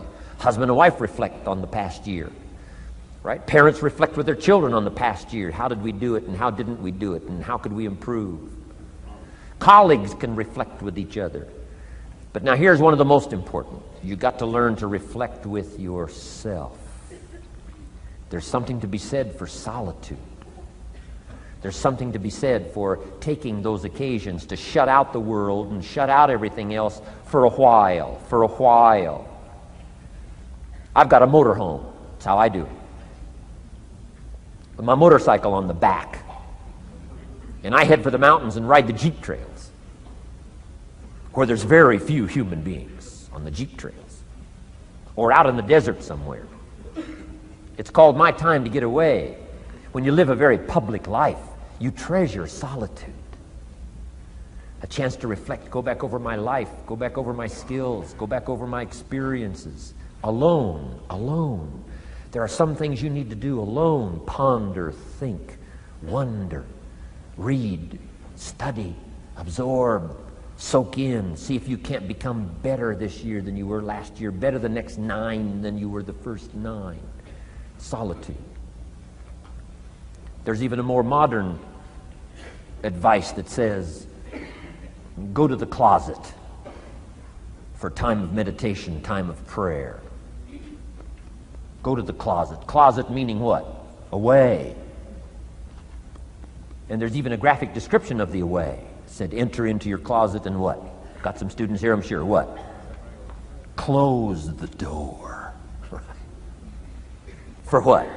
Just to shut out everything. Life is experience, experience, experience, and touching and seeing and looking and doing and acting and disciplines and all the stuff. But sometimes, this is where this reflecting is so important, to shut the door. To shut the door and wonder. Prayer, contemplation, thinking, and let things move in to your consciousness and awareness that no other way can it be done. Right? Flying down the freeway, I'm telling you, it's difficult to get through. So many things to do, it's difficult to get through. But times of solitude, times to reflect. So this is so valuable, learn to reflect. Now here's why it's important to reflect. To make the past more valuable to serve you for the future. Here's what's really powerful, learning to gather up the past and invest it in the future. Gather up today and invest it in tomorrow. Gather up this week and invest it in the next week. Gather up this year and invest it in the next year. See, that's so powerful, rather than just hanging on one more year, hanging in there, seeing what's going to happen. Learn, study. This is part of the personal development quest. Becoming better than you are, more valuable than you are, not just in terms of economics, in terms of motherhood, in terms of fatherhood, in terms of being a better brother, a better colleague, making a better contribution to the family, to society, to the community, to the church, to the office, to the commitment, to the partnership. Doesn't matter what it is that has value. Work on yourself, then you bring more value to the partnership, to the marriage, to the franchise, to the corporation, to the enterprise, to the community, to the nation. Self-development, personal development. The best contribution you can make to someone else is self-development, not self-sacrifice. Self-sacrifice only earns contempt. Self-development earns respect. Pity the mother who says, I'm just going to give up my life for my children. Self-sacrifice is not noble. Self-investment is noble from self-development. If I work on myself and become more valuable, think of what that'll do for our friendship. I used to use the old expression, you take care of me and I'll take care of you. I found out how shallow and short-ended that was. And I changed it to read like this, I'll take care of me for you, if you will please take care of you for me. And this is part of it, the personal development, that we work harder on ourselves than we do on our job. Now we bring that to the friendship. Now we bring that to the marriage. Now we bring that to the family relationship as a father, as a mother. And we develop the strength and we develop the power. That's key. And it takes, I think, this scenario of disciplines, these abilities, to acquire those gifts and those skills, that value, so that we bring more. Now, we bring more to the next week. We bring more to the next month. We bring more to the next year if you follow this absorb, respond, and reflect. I said to my father when he was about to turn 76, his 76th birthday, I said, dear father of mine, can you imagine what it's going to be like to gather up the last 75 years of your life and invest them in your 76th year? What a difference of philosophy, rather than just hanging on one more year. Gather up 75 and invest them in the next one. Gather up the last 6 years and invest it in the next year. See, that's so powerful in communication, which we're going to study soon. So powerful. So consider this. 1, the ability to absorb. 2, the ability to respond. 3, the ability to reflect. Here's number 4, develop the ability to act. Take action. Not hasty if it isn't required, but don't lose much time. Here's the time to act. When the idea is hot and the emotion is strong. That's the time to act. You say, Mr. Rhon, I'd like to have a library like yours. See, if you feel strong about that, what you got to do is get the first book and then get the second book. before the feeling passes and before the idea gets dim, action pronto, action immediate, action as soon as possible. Because if you don't, here's what happens. We call it the law of diminishing intent. We intend to when the idea strikes us. We intend to when the emotion is high. But now if you don't translate that into action fairly soon, now the intent starts to diminish. And a month from now it's cold. A year from now, can't be found. So act. Set up a discipline when the emotions are high and the idea is strong and clear and powerful. That's the time to set up the discipline. Somebody talks about good health and you're stirred. Says, right, I need to get a book on nutrition. Get the book before the idea passes and before the emotion gets cold. Go for the book. Start the library. Start the process. Fall on the floor. Do some push-ups. Action. Got to take action. Otherwise, the wisdom is wasted. Otherwise, the emotion soon passes. Unless you put it into a disciplined activity. Capture it. Disciplines is called how to capture the emotion and how to capture the wisdom and translate it into equity. Disciplines.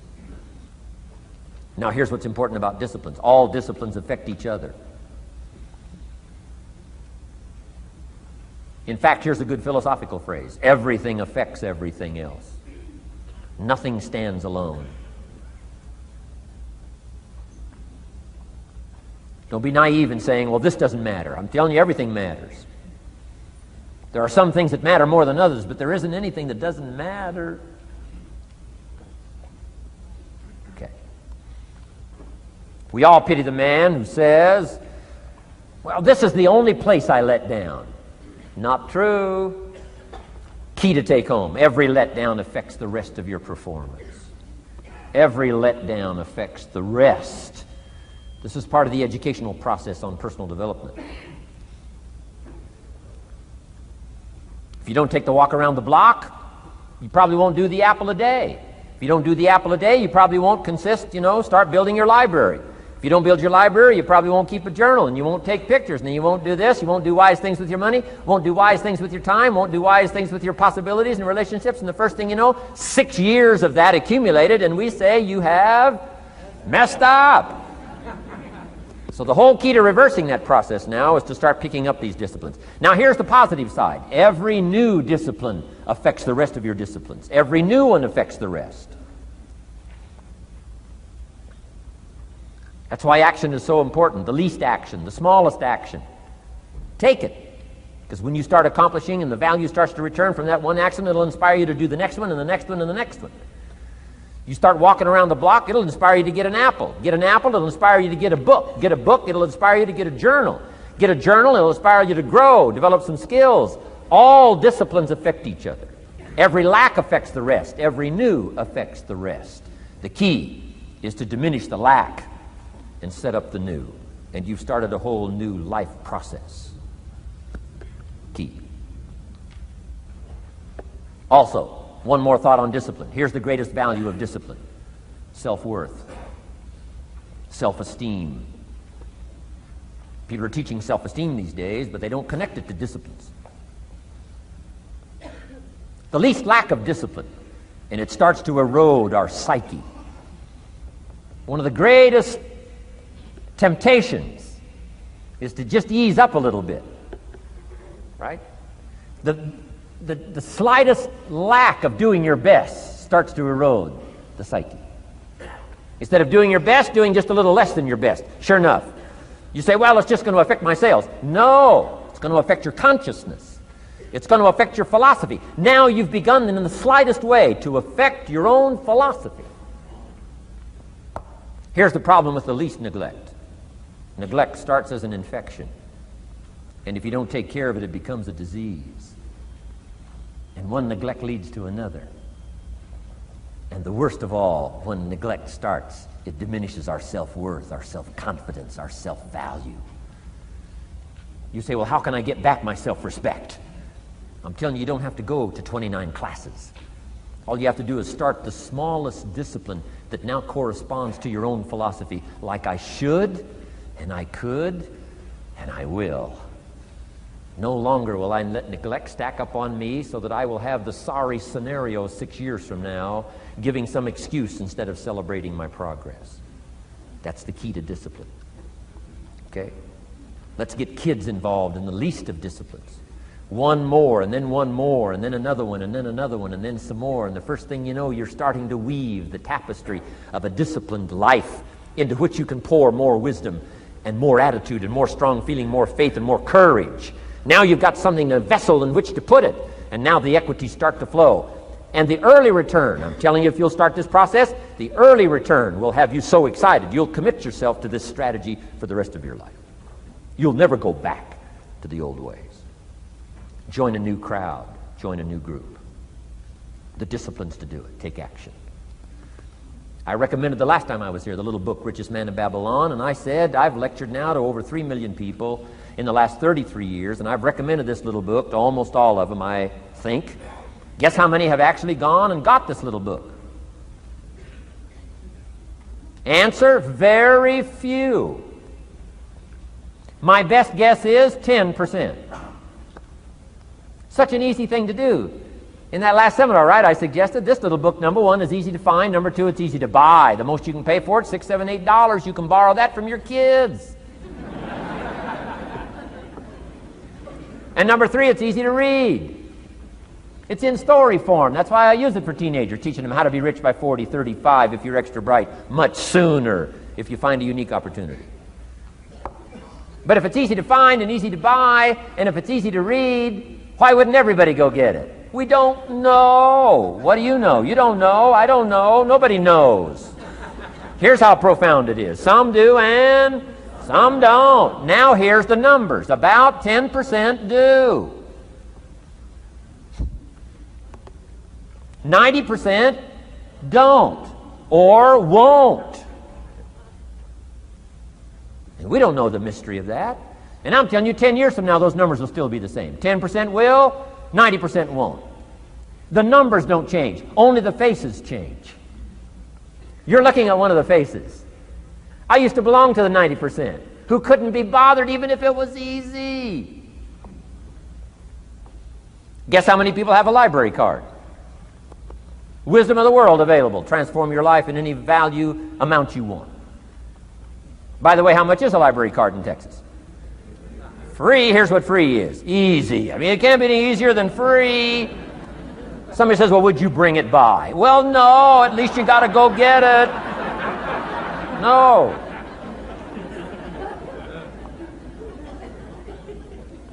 Wisdom of the world available. Transform your life spiritually, socially, personally, economically, and every other way. Teach you how to be rich and powerful and sophisticated and healthy, influential. How many people have a library card? Answer, 3%. 95, 97% couldn't be bothered. Guy specializes in happy hour, but he doesn't have a card. And now readily and quickly blames the government and blames his company and blames policy and blames the pay scale. When if he only knew, if he joined the 3%, here's my advice to you today. Walk away from the 97%. Don't talk like they talk. Don't act like they act. Don't go where they go. Don't specialize in what they specialize in. Throw away the blame list they cling to. Start you a new life. You say, well, is it as simple as getting a library card and join the 3%? And the answer is, of course. Of course. That's how easy this stuff is. This is so easy. It's so simple. It's not complex. You don't need a 2,000-year-old guru. You don't need multi-track affirmations. I'm telling you, don't. Affirmation without discipline is the beginning of delusion. Key. Don't let somebody sweep you into some contrary way to nature itself says, unless you labor the miracle of the seed and the soil and the seasons and God and all the other stuff that's available, sunshine and rain, that's not available to you by affirmation. It is only available to you by labor. So labor well. Okay. Learn well. Discipline yourself well. And you can have all the treasures you want. This stuff's easy and simple. It's not ocean waves and seagulls. You don't have to move to Sedona where all the force fields come together in Arizona.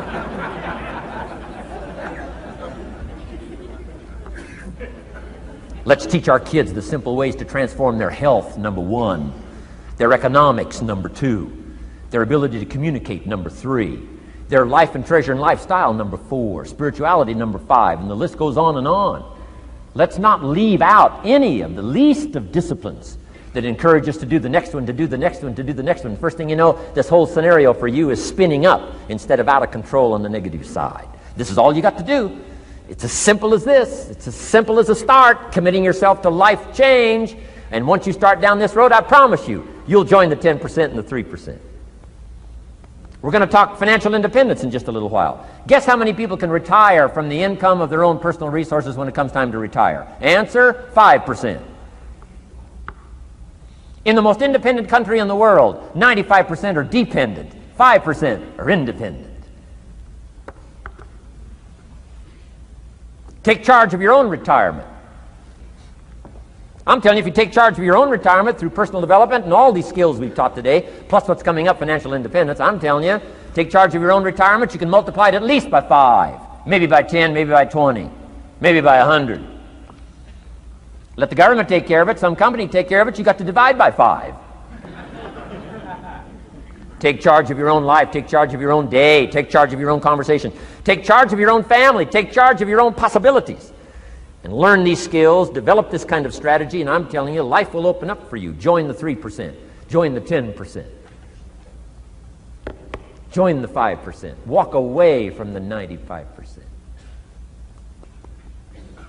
In our Leadership Weekend we teach, find out what poor people read and don't read it.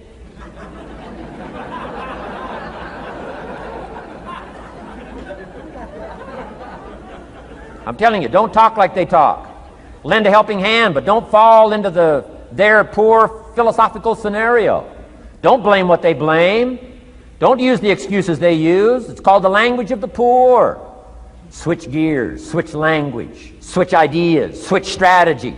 Start with the simplest of disciplines. And don't bemean any of these disciplines. The smallest of disciplines starts the process of life change. And if you'll invest in this thing called discipline, you can have whatever you wish. It's called the beginning of a miracle. Now here's the last clue on discipline. Do the best you can. We covered earlier, but here's a good scenario for the do the best you can. I've got a good question for you. Is the best you can do all you can do?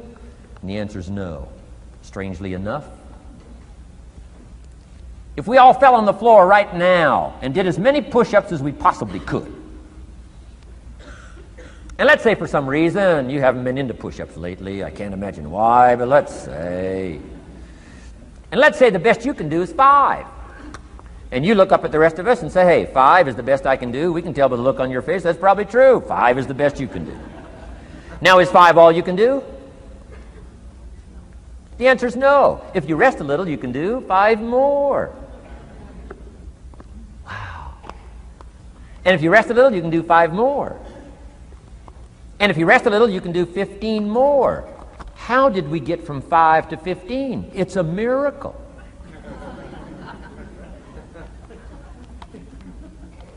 And if you rest a little, you can do 15. Rest a little, you can do 15. Rest a little, you can do 20. How did you get from 5 to 20? It's a miracle. Did you know you can keep doing that? Do a little more, rest a little, do a little more, rest a little, and finally get up to 50 push-ups? Is it possible to get up to 50 push-ups?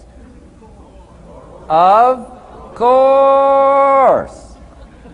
How do you go from 5 to 50? It's a miracle. How do you get a miracle going? Number 1, do what you can. Don't leave out what you can, from writing a letter to your mother in Florida. Start cleaning it all up. 2, doing the push-ups. Go from 5 to 50. It's a miracle. Number 1, do what you can. Number 2, do the best you can. Here's number 3, rest very little.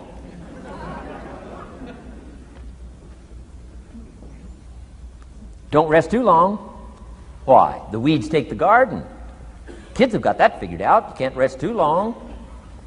Here's the clue. Make rest a necessity, not an objective. The objective of life is not to rest. The objective of life is to act.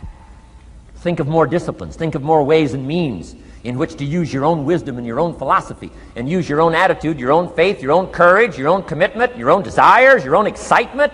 Invest it, invest it, invest it, invest it in discipline so that it's not wasted. The smallest of discipline. Thereby transform your life. Join the 5%, join the 10%, join the 3%. Guess when I went and got this little book, Richest Man in Babylon? The same day I heard about it. I went and got it. Somebody says, well, Mr. Rhon, does that make you different than most other people? And the answer is yes. Somebody says, well, why is that? We don't know. We don't know. What do you know? You don't know. I don't know. None of us knows. Some do and some don't. The numbers don't change. Only the faces change. From those who get in on a seminar like this, listen to a dynamic sermon, read a book, listen to some cassettes, take seriously the next conversation of a friend who wants to level with you, and do something about it. And you can walk away from the 97% and not live there anymore. Because if you don't, the next 6 years of your life will be like the last 6. Mr. Shove said to me, Mr. Rhon, 6 years now you've been working. I'm telling you, the next 6 years of your life is going to be like the last 6 unless you take advantage and start making these personal changes. I made the changes, totally revolutionized my life. So take a look at the next 5 years of your life. It's going to be like the last 5 unless you change. And if you will change, everything will change. Join the 5%. 10 years from now, the numbers are going to be the same. But I'm telling you, some faces in this audience can change and start showing up in the 3% crowd, and the 5% crowd, and the 10% crowd, and thereby dynamically affect your life and your future.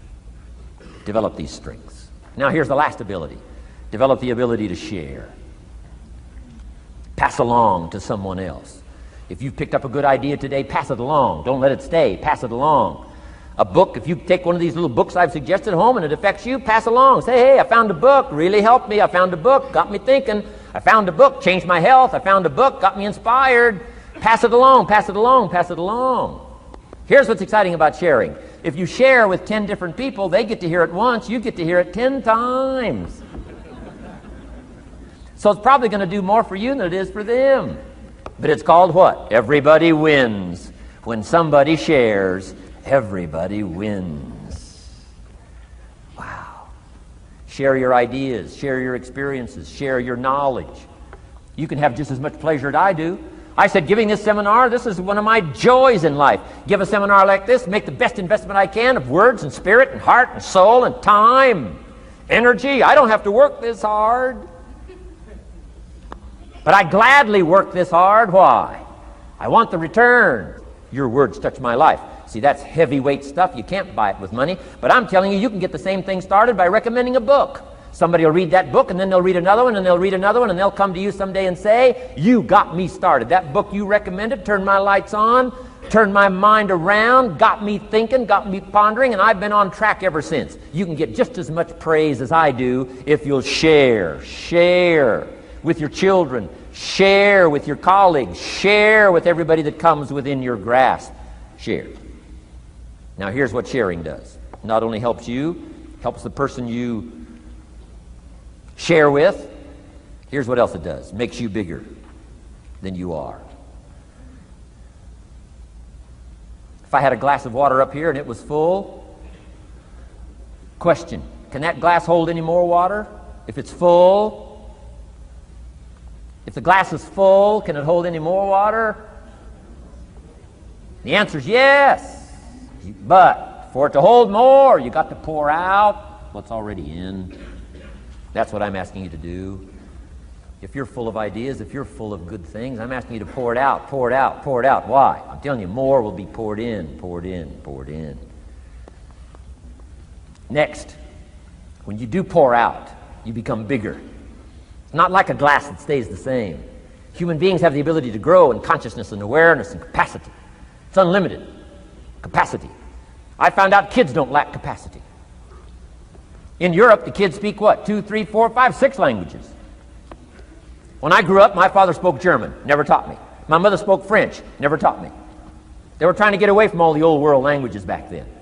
Had no concept how valuable languages were going to be in the future. Just didn't know. So they abandoned the German, abandoned the French. I could have learned all 3 languages instead of just English.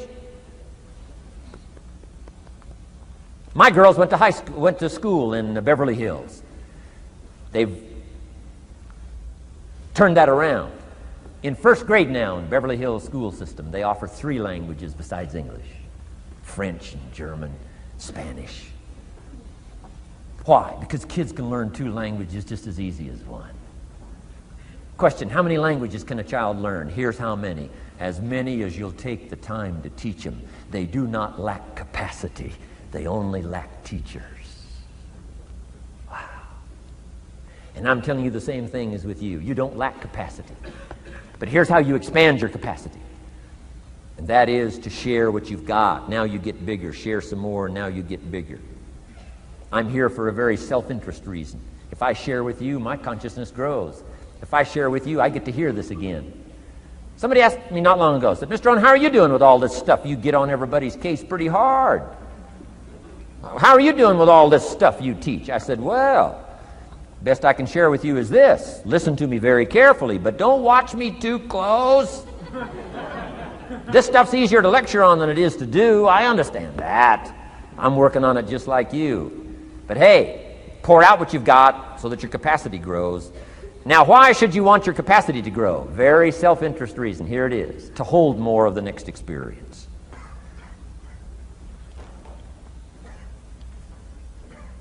You mean to tell me that sitting in this audience, some people will get more out of it than others? And the answer is yes. If you haven't been into expanding your own capacity lately, you might not get much from this seminar. But if you've been into expanding your capacity, and you've been sharing, and you've been doing all this stuff, I'm telling you, no telling what all this could mean to you today, this chance to grow, change, develop, absorb, take in. I'm asking you to expand and grow so you can hold more of the next experience. Some people can't be very happy. You could pour happiness out on the whole world. Some people can't be very happy. Why? They're not big enough. If you're small, you don't get much. Small in comprehension, small in the ability to think and wonder, small in appreciation, no matter how much is poured out. Prosperity can be poured out on the whole country. Some people don't get much. Why? They're too small in their thinking, too small in their ability to share, have not expanded to their full capacity. Don't be like that. Now, some people aren't going to get much because they've got their cup turned upside down. You couldn't put anything in. Learn to share. It's a glorious, glorious experience. Okay, enough on personal development. Let's cover now setting goals. Let me show you something that turned me every way but loose. I've never been the same since I found out about it. Learning how to set goals.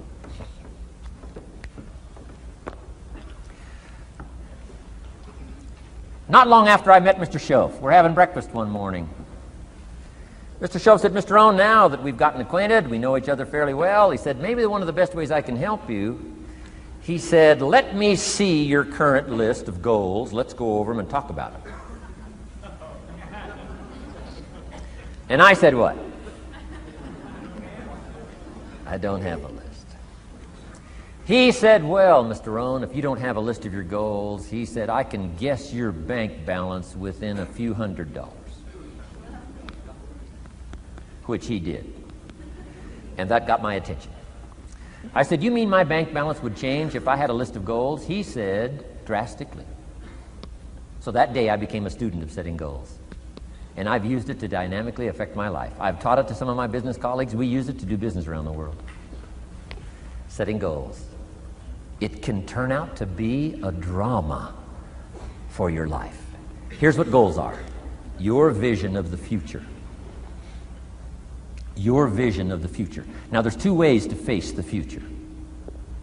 1, with apprehension. Number 2, with anticipation. Guess how most people face the future? With apprehension. Why? Major reason why. They don't have it well designed. They've left the design of their future to somebody else. And if you don't make plans of your own, guess what? You'll probably fall into someone else's plans. Guess what someone else may have planned for you? Not much. You got to make a list of this not much stuff. I'm telling you, people all their lives count on this not much list. If all of your negative relatives all turn positive, what will that do for your future? Not much. If prices come down a little, what will that do for your future? Not much. If the economy gets a little better, what'll that do for your future? Not much. If circumstances get a little better, what'll that do? Not much. If the weather gets a little better over the next few years, that'll do. Not much. I mean, you could go right down this whole scenario list. Most people all their lives, with their fingers crossed, count on this not much list. That's why 10 years from now, they'll be driving what they don't want to drive, living where they don't want to live, wearing what they don't want to wear, doing what they don't want to do, having what they don't want to have, maybe become what they didn't want to become. And it all starts by counting on something that's not going to count much. You say, well, then how can my life dramatically change? You got to count on yourself. And here's one of the things you got to count on: your ability to design the future. It's called the promise. And the promise of the future, if you'll design it well, can have an awesome effect on your life. But if you face the future with apprehension, you'll take hesitant steps all day, uncertain steps all day. And if you take uncertain steps all day for 6 years, you can imagine how empty your life can be. We've got to help our kids with the promise of the future. Now here's what's connected to the promise: the price. The price to pay. But I'm telling you, the price is easy if the promise is clear. One of the better notes to make for today. The price is easy if the promise is clear and powerful. But the price seems almost too much to pay, too much to get over, too much to accomplish if the promise isn't clear, if the promise isn't powerful. I'm telling you, kids will pay the disciplines if they can see the promise. One of our biggest challenges as parents in the 90s is to help our kids see the promise of the future. That's why I'm teaching financial independence, how to become wealthy and powerful and sophisticated and healthy and unique. All of the stuff kids would hope to go for. It's all possible. This is America. That's the promise of the future. The price: a few simple disciplines practiced every day. And I'm telling you, the kids will pay the price of the simple disciplines if they can see the promise of the future. But if they can't see, they don't want to pay. And the same is true of all of us. We will pay the most extraordinary disciplines if we can see the promise of the future, called setting goals. So I'm asking you to get a handle on the future. I'm asking you not to leave it to anyone else. Don't leave it to the company. Companies got their own goals. I'm asking you to set your own goals, your personal goals. Income goals and financial goals and health goals and spiritual goals. And where do you want to go and what do you want to do and what do you want to see and what do you want to be? That's it. Promise of the future. Design your own future. It's within your hands and your capacity to do so. Here's how simple now goal setting is. It's not mysterious. You don't have to anchor, you don't have to focus, you don't have to visualize, none of that stuff. Here's how simple goal setting is. Changed my life. Decide what you want and write it down. I mean, that's how profound this stuff is. Decide what you want and write it down. Make a list. Where do you want to go? What do you want to do? What do you want to see? What do you want to be? What do you want to have? What do you want to share? What projects would you like to support? What would you like to be known for? What skills would you like to learn? Some extraordinary things you'd like to do, ordinary things you'd like to do, right? Silly little things you'd like to do, very important things you'd like to do. Decide on all that stuff and write it down, write it down, write it down. That's how simple this stuff is. And it's your own private list. If it's really private, you know, on your list, put some stuff in code where nobody can understand it if this list fell into unfriendly hands. Okay. And simple things, whatever. Foolish things, doesn't matter. It's your list. I had a little revenge on my first list. Budget finance, who used to harass me. I got 2 or 3 payments behind. This one guy called incessantly. Said, we're going to come get your car, drag it rear end up down the street in front of your neighbors. Put me down something fierce. When I met Shof, got my life straightened out, one of the first things on one of my lists was budget finance. And when I finally got the money, I needed a little drama in my life. Finally got the money to pay him off. I put it in small bills in a big briefcase. Walked into the budget finance office on Wilshire Boulevard in Los Angeles. The guy who harassed me so often, his desk was about 3 back. I opened the door, walked in, right up to his desk, stood right in front of him, never said a word.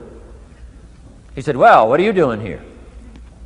Didn't say a word. I opened up this briefcase, dumped this pile of money all over his desk. I said, count it. It's all there. I'll never be back. Turned around, walked out, slammed the door. Now that might not be noble, but you got to try it at least one time. Pay off with a little drama.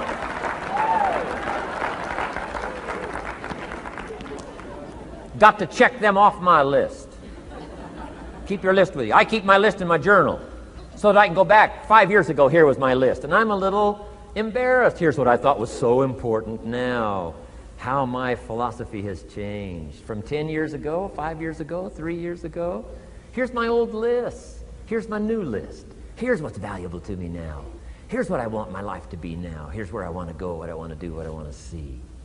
Keep your lists of goals so that it shows your growth, shows your ability to change and grow. Your philosophy grows and expands what's valuable. Setting goals. It doesn't matter how small, foolish it is. Put it on your list. My Japanese friend, Toro Ikeda, put on his first list, a Caucasian gardener. He wanted. Thought that was good.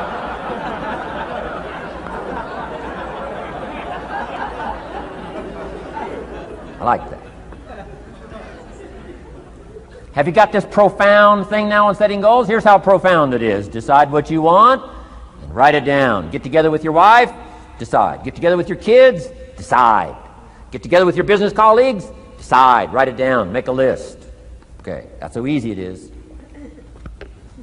Now let me give you one more scenario on setting goals. When I started making my first list, Mr. Shope said, Mr. Rhon, looks like we're going to be together for a while. He said, I've got a suggestion for you. He said, I think one of the first goals you ought to set, you're a 25-year-old American male. Sure, you've made some mistakes, but now you're on the road to better things. You got a family, worth it. Reasons makes the difference. And he said, you've got every reason to do this. He said, why don't you, among all the goals you're going to set, he said, why don't you set a goal to become a millionaire? A millionaire. This is America. All the possibilities are available. Why don't you set a goal to become a millionaire? He said, it's got a nice ring to it. Millionaire. Enough zeros to impress your accountant? Millionaire. And he said, here's why. Now I thought, the man doesn't need to teach me why. I'm thinking, wouldn't it be great to have $1 million? He said, no, that's not it. Here's why.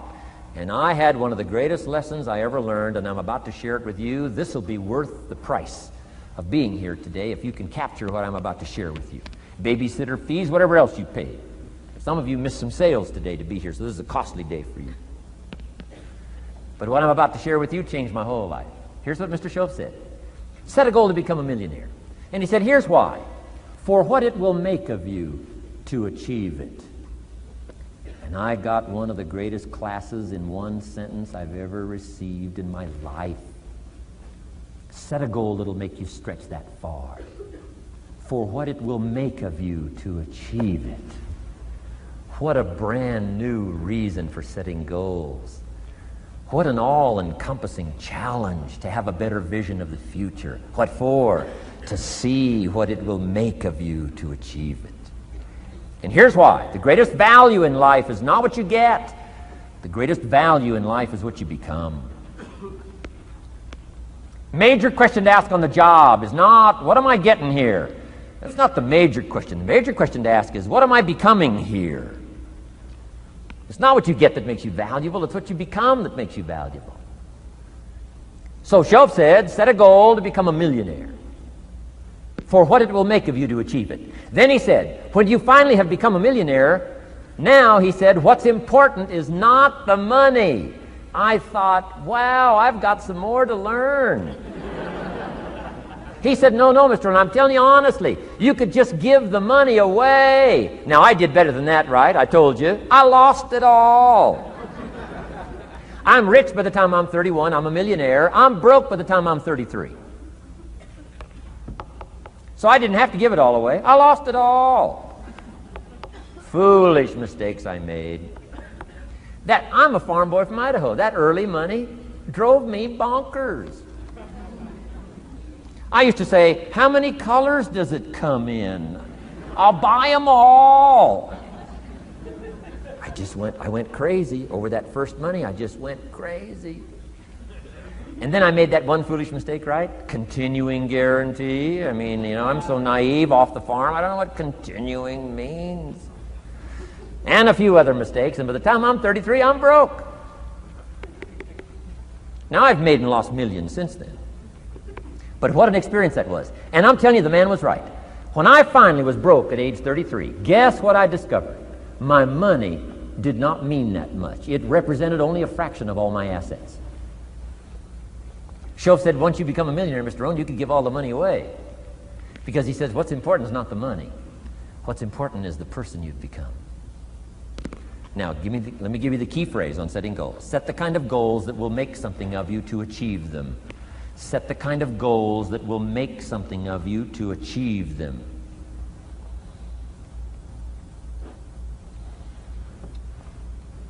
Always keep that in mind. What will this make of me? If I set this goal and go for it, not only will I achieve it, but what will it make of me in the process? What a whole new concept on setting goals. Now, there's two parts to this, and then we're wrapping up goals. Here's the first part now on this goal setting for what you become. Number one, don't set your goals too low.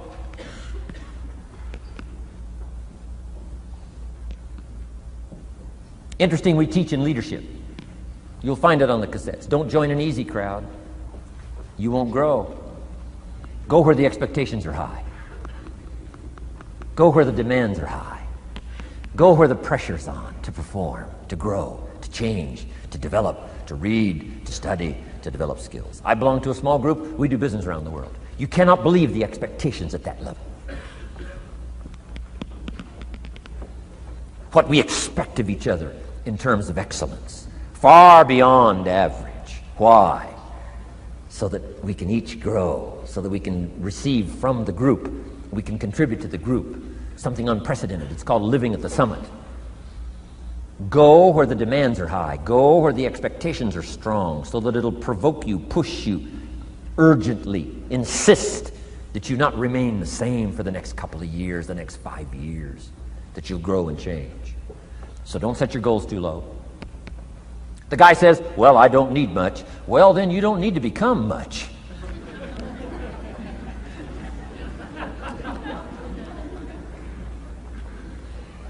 Now, here's the last part on setting goals. Don't compromise. Don't sell out. There were some things I went for back in those early years that I paid too big a price for. If I'd have known how much it was going to cost me, I never would have paid, but I didn't know. Don't sell out. Ancient phrase says, count the cost, count the cost, count the cost. An ancient story says, Judas got the money. You say, well, that's a success story. No. It's true, 30 pieces of silver in those days was a sizable fortune. You say, well, if a guy's got a fortune, right, that's a success story. No, you don't understand. His name was Judas. Doesn't that ring a bell? Judas. You say, oh yes, Judas, the traitor. That's right, the traitor got the money. Doesn't that change the story? And the answer is, of course, it changes the story. Interestingly enough, after Judas gets the money from becoming a traitor, he's got the money in his hot little hand, and now he's unhappy. Somebody says, well, if you had a fortune, how could you be unhappy? Well, he wasn't unhappy with the money. He was unhappy with himself. Key phrase, the greatest source of unhappiness is self-unhappiness. The greatest source of unhappiness doesn't come from outside. The greatest source of unhappiness comes from inside. And here's where the erosion starts, doing a little less than you could. That's where the beginning little infection of unhappiness starts, doing a little less than you can, not feeling that good about yourself. So don't let that happen. Judas is unhappy. He says, what'll I do? He says, oh, I'll just take the money back. Walked in where he got the money and said, here, take this money. I'm unhappy. They said, heck with you, Judas. We got what we wanted. You got what you wanted. Out. They threw him out with his money. Judas says, well, what'll I do now? He says, oh, clever. Should have thought of this first. I'll just throw the money away. And he proceeded to throw his fortune away. Why would he throw his fortune away? He was so unhappy with himself. And that's not even the end of the scenario. After he threw his fortune away, he couldn't change what he became, a trader. And now, in total abject frustration, he goes out and hangs his worthless self, which all traders should do, save the state the money.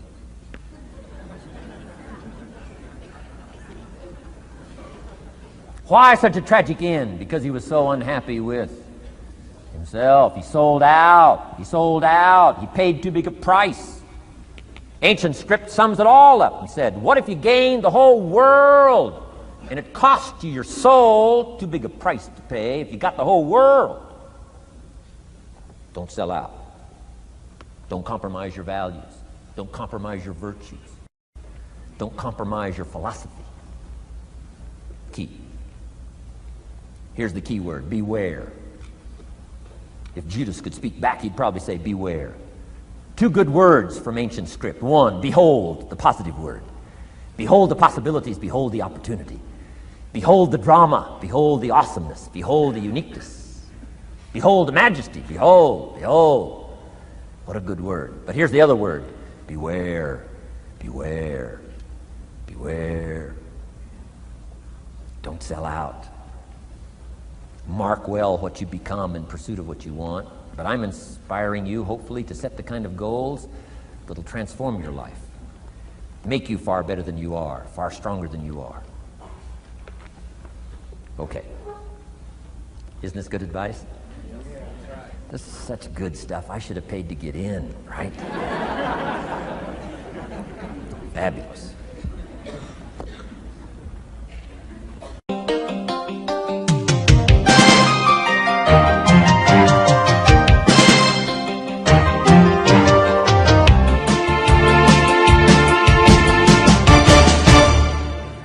What should a child do with $1? Let me give you the best advice I've got. And this is called sort of middle of the road scenario, and I'll show you how these numbers may change, but here's what I teach. Kids, never spend more than 70 cents. Okay, now you got to pick some number. When I met Mr. Schoaf, I was at about 110%. But remember this, if your outgo exceeds your income, your upkeep becomes your downfall. Good little scenario. So here's the number that I found works best in developing a good financial plan. Never spend more than 70 cents out of every dollar from now on. Now kids ask me what? What do you do with the other 30 cents? Here's my best advice. 10 cents, charity. 10% charity. Supporting worthy projects, helping people who cannot help themselves. Some churches teach tithes, peace, portion, turning back part of what you take out. Excellent, excellent philosophy. That's what that 10% is. And nothing teaches children responsibility and character better than generosity. No school, no class, no teacher can teach character better than the simple act of generosity. 10 cents out of every dollar. Now you can pick your own number. I'm just giving you my best scenario. Now the time to start this is when the amounts are small. Easy to give a dime out of $1. I'm telling you, kids will give you 10 cents out of every dollar if it's part of their philosophy, if you sell them on it.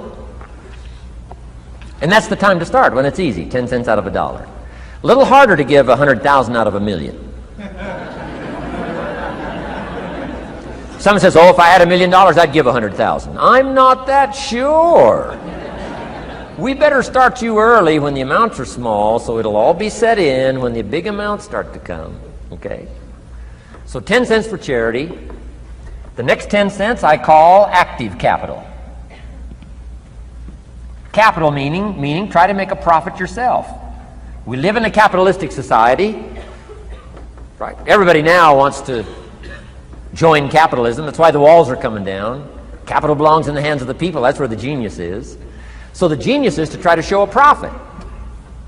Buy and sell. Render service. Show a profit.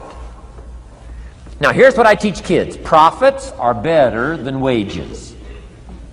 Wages are okay, but wages help you make a living. Profits help you make a fortune.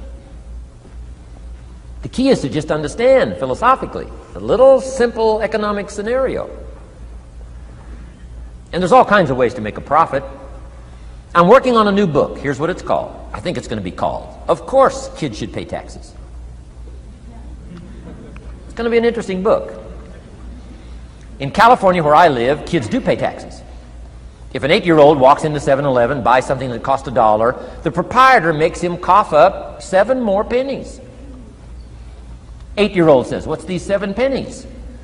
Proprietor says, "That's taxes. That's taxes." Kid says, "Well, I'm only 8. Proprietor says, "Congratulations, you're my youngest taxpayer." So in California, kids do pay taxes. Now the question is, should they? Now the title of my book is, Of Course Kids Should Pay Taxes. You got it. Right? The disciple went and caught a fish, found the miracle coins, and paid his taxes and Jesus' taxes. So way back then, Jesus did pay taxes. Now the question is, should he? And the answer in my little book says, of course Jesus and kids should pay taxes. Of course. Of course. If an 8-year-old wants to ride his bicycle on the sidewalk instead of in the mud, you have to pay taxes. Things cost money. Got to pay taxes. Aircraft carriers keep tyranny over there instead of over here. Aircraft carriers cost money. It's expensive to run this whole show. We can't use used missiles. I mean, it's expensive to run the whole deal. Of course, everybody has to pay. Now, active capital means try your best to show a profit. Now, there's many ways to show a profit, not just money. Touch something, leave it better than you found it. That's a profit. Some profits are intangible, some profits are tangible. Long before Earth Day, for all sophisticated people, it was very proper when you left your hotel room to turn out the lights. All educated people. Why? Leave a profit. It's so easy to flip the switch and leave a profit. Some says, well, the hotel gets the profit. What do you care? All you need to become is a person who leaves a profit. Wow. I talked to a man who runs a whole string of apartments. He said, guess what? Most people, when they rent an apartment, leave it, what? Trashed, worse than they found it. What kind of a reputation would that be? Whatever you touch turns to trash. Whatever you touch gets dirty. Nothing you touch gets better. See, that's a poor philosophy. No wonder it leads to poverty, small lives. As one writer said, living lives of quiet desperation. This is where it all begins. Failure to leave a profit when you can. Turn out the lights. Doesn't matter what it is. Become profit-minded. Profits are better than wages because profit has the potential to make a fortune. Wages has the potential to make a living. So I teach kids, take part of your wages. If you earn the money, take part of it for charity and part of it to see if you can't make a profit. And there's all kinds of ways. My book's going to be full of all kinds of ways kids can make money. I teach kids how to have 2 bicycles, one to ride and one to rent. I mean, it doesn't take long to get into business. You don't have to be a genius. Halfway bright, you can start showing a profit. Now, here's the next 10 cents called passive capital. Meaning, let somebody else use the capital, you provide it, you're passive, they're active. And let them pay you interest. Profits and interest. Unique way to make a fortune. In fact, there's a Bible philosophy. I teach teenagers this Bible philosophy. Here's what it teaches. The borrower is servant to the lender. Wow. So where is the power position? Not a spender, a lender. And if I've taught teenagers well, if you ask them, among some of the things you want to be, when you grow up, as years pile on, what would you like to be? I'm telling you, among some of the things that they would like to be, if they've sat in on my classes or gotten some of my material, they will say, I want to be one of them lenders. Powerful position. Let somebody else use your capital. Some projects require more capital than any one person has. So we've got capital pools, whether you put it in a financial institution or whatever, right? Earn an interest, earn a profit, right? Buy a car and sell it for more than you paid for it. Why? Because you leave it better than you found it.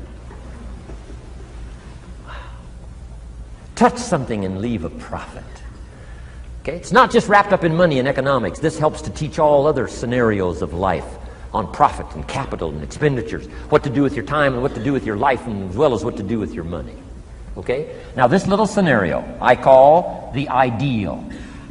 Now here's what's important: to set up the ideal and work toward it. Because at first you may not be able to do these numbers. Some people are in such desperate situation currently, they got to go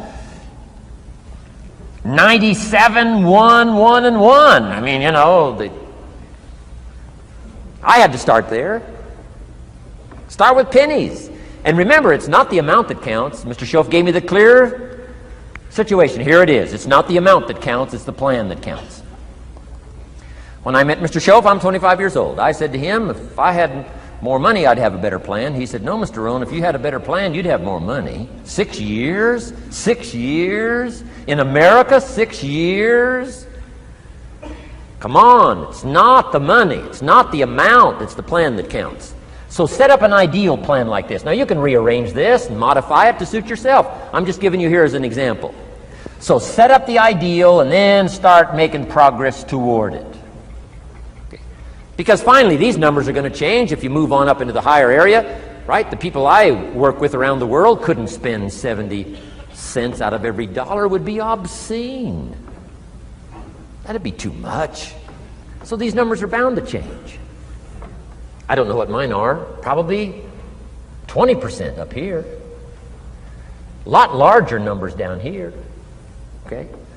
So these numbers can change. I'm just offering you a good sample philosophy. Remember, philosophy is the set of the sail. The economy is not the set of the sail for you. For you, the set of the sail is your own philosophy, your own thinking, your own plan, your own concept. Don't borrow somebody else's plan. Don't borrow somebody else's concept. Don't borrow the concept, you know, spend all you can, cross your fingers and hope for the best. Don't borrow that. Develop your own philosophy, and I'm telling you, it'll lead you to unique places. Now, the rest of a lot of this is on the cassette tapes, but let me just give you 2 or 3 more pieces of the scenario here. Then I want to talk about communications, and then we're going to wrap it up. Okay. Here's 2 or 3 more parts to financial independence. Number 1, keep strict accounts. This is the best of disciplines. Keep strict accounts.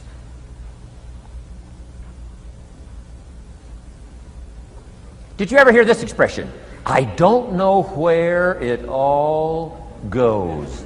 Did you ever hear that? I don't know where it all goes. Oh, we'd love to have you run our company. You don't know where it all goes. Whoa. Did you ever hear this? It just gets away from me. It just seems it just gets away from me. Oh, we'd love to turn the world over you. It just gets away from you. Come on, you got to have better disciplines than that. Let that be the 90%. Let that be the scenario of the 97%, but don't let it be your scenario. Don't let it become your philosophy. Keep strict accounts. Next, a new attitude. I had to develop a new attitude as well as new concepts. Here's what I used to say. I hate to pay my taxes. Schoaf said, well, that's one way to live. I thought, well, doesn't everybody hate to pay their taxes? He said, no. No, a few of us have gotten way past that. He says, once you understand what taxes are, here's what taxes are in our governmental system in our society. Taxes is how you care and feed the goose that lays the golden eggs. Democracy and liberty and freedom. Free enterprise. Wouldn't you want to feed the goose that lays the golden eggs? Somebody says, well, the goose eats too much. That's probably true. I understand that. Of course that's true. But see, better a fat goose than no goose. And here's the truth be known. We all eat too much. Let not one appetite accuse another. Of course the government needs to go on a diet. So do most of us. But hey, you still have to care and feed the goose that lays the golden eggs once you understand that that's what it's for. See, it is so important, the right attitude. Here's what I used to say. I hate to pay my bills. You open up the mails, nothing but these window envelopes, bills. I hate to pay my bills. Shelf said, well, that's one way to live. I said, well, doesn't everybody hate to pay their bills? He said, no, some of us are way beyond that. I said, is it possible to love to pay your bills? He said, yes. Reduce your liabilities? Increase your assets? Wouldn't you love to do that? So start a whole new attitude here. Next time you pay $100 on an account, put a little note in there and say, with great delight, I send you this $100. I mean, they don't get many letters like that. Reduce my liabilities, increase my assets. My picture's changing. My picture's improving. I love to pay my bills. Keep the money in circulation. Pay my taxes. Feed the goose that lays the golden eggs. It's a matter of attitude. And here's the last on attitude. Everybody must pay. Of course, life is called opportunity, but life is called price. But we must all pay. We must all share. One of the classic stories of all time from ancient Bible script says, Jesus one day and his disciples were standing by the church treasury, synagogue treasury, watching people as they came by and put their offering in the treasury. That wouldn't be a bad idea. Jesus and his disciples standing by the treasury while everybody walks by. Jesus says, how much was that? How much was that? Interesting. And the story said some people came by, put in big amounts. Some people came by, put in modest amounts, average amounts. And the story says, then a little lady comes by and puts in 2 pennies in the treasury. Jesus says to his disciples, look at that. Look at that. His disciples said, 2 pennies, 2 pennies. What's 2 pennies? Jesus said, no, you don't understand. She gave more than everybody else. They said, 2 pennies is more than everybody else? He said, yes. Because I'm certain that her 2 pennies represented most of what she had. And if you give most of what you have, then you've given the most. Wow. What a lesson to learn. It's not the amount. It's what it represents of your life that counts. Now let me give you the wisdom of the scenario that did not occur. And this is the greatest of wisdom. And in my own particular, peculiar brilliance, I have the ability to record for you what was not recorded in the scenario of the story. Here's what did not occur, which may teach us one of the greatest of the wise things that was taught in this scenario. Here's what did not occur in the scenario. Jesus did not reach into the treasury and get this little lady's 2 pennies and run after her and say, here, little lady, my disciples and I have decided that you're so pitiful and you're so poor that we've decided to give you back your 2 pennies. I'm telling you, that did not occur. If it would have occurred, she would have been what? Insulted. She would have rightfully said, I know my 2 pennies aren't much, but it represented most of what I had. And would you insult me by not letting me contribute what I wanted to contribute, even if it's only 2 pennies? I'm telling you that did not occur. Here's part of the wisdom of the story that was not recorded. Jesus left her pennies in the treasury, meaning everybody has to pay, even if it's only pennies. That's the key. And whether you start with pennies or whether you start with dollars or whether you start with nothing, remember, part of the scenario is to spend, of course. Part of the scenario is to invest, and part of the scenario is to show a profit, and part of the scenario is to help take care of people who can't take care of themselves. If you'll set up your own philosophy, I'm not asking you to buy my philosophy. I'm not asking you to adopt my numbers. I'm only wanting to provoke you to think, for you to come up with a splendid economic philosophy that's got you up early and got you up late, has got you thinking and pondering ways to use your resources and turn it into the dreams you want for the future. And that's my little story on financial independence. Okay. Here's the next to the last subject, communication. How to affect other people with words. I've got just a little 4-point program here for you to consider The whole expanded version now, 3 days, right? 3 days of all this is in that package that you're taking home. So this is called an abbreviated version of all the rest, this one day, video day. 4 steps to good communication. Here's number 1, first of all. Words can work miracles. That's why communication is so important. Words can work miracles. Words are powerful. Words are almost godlike. In fact, ancient script says the Word was God. God was the Word. Wow, words and God. I said to my Israeli audience last year, in the beginning, the story of creation is unique. It says, in the beginning, Jehovah God spoke and said what? We've got some students here, I'm sure. In the beginning, Jehovah God spoke and said what? Let there be light. And what? There was light. Wow! Wow! It looks like words create light. Is that possible? I'm telling you it's possible. Humans can get pretty close. What if somebody can't possibly see how they could do well, how they could become successful, how they could transform their lives and their health, their future, and their finances, spiritually, and every other way? They can't see, and you come along and share your story, and maybe borrow some other stories. And by the time you get through with a good presentation to this person, they say, now I can see. Before you got here, I was blind. I was in the dark. And while you were talking, some things dawned on me.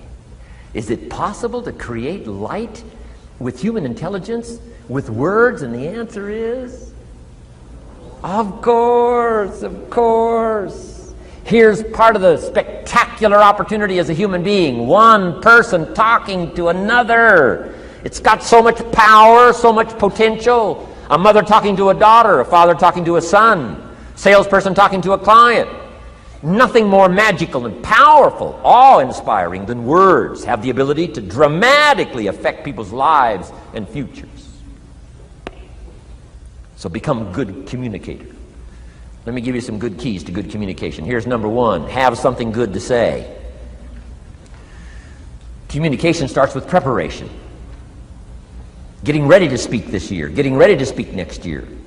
Attend the classes, read the books. Have something good to say. Here's 4 good words to help you to have something good to say. 1 is interest. Develop a new interest in people and life and what's going on, economics and politics, religion, social structure, possibilities, opportunities. Develop a new interest. Here's the next word, fascination. Goes that step beyond interest. That's why kids learn so much that first 6 years. Fascination. Adults are walking on ants. Kids are saying, don't walk on these ants. I'm studying these ants. I'm looking at these ants. Kids are so fascinated. How come an ant can carry something bigger than he is? Wow. That's how come they learn so much. They're fascinated. And here's another little clue I've learned. Turn frustration into fascination if you can. You'll learn more. I've worked on this. I'm pretty good at it. Out in Los Angeles, I'm on the freeway. My airplane leaves in 45 minutes. The traffic is moving not 1 inch. I am now fascinated. I'm telling you. Now, it doesn't work every time. That's true, but every time it does work, I'm telling you, you'll come away with more. Learn to be fascinated instead of frustrated if you possibly can. Turn that little scenario on for yourself. Next is sensitivity. You got to understand, we use the phrase where people are coming from, where they've been, what's going on. Sensitivity training is so important. People not like you, people that have got challenges and problems and difficulties, you got to do your best to be sensitive to other people, where they find themselves, the pit they might be in currently, what's going on. Be sensitive to that. Here's 2 of the greatest things said about Jesus. 1, it said he was touched. He was touched by where he found some people. He was touched by the misery he found some people in. He was touched. He was touched. And here's the other word. He was moved, it said. He was moved, touched and moved. If you really want to communicate well, you got to be touched and moved.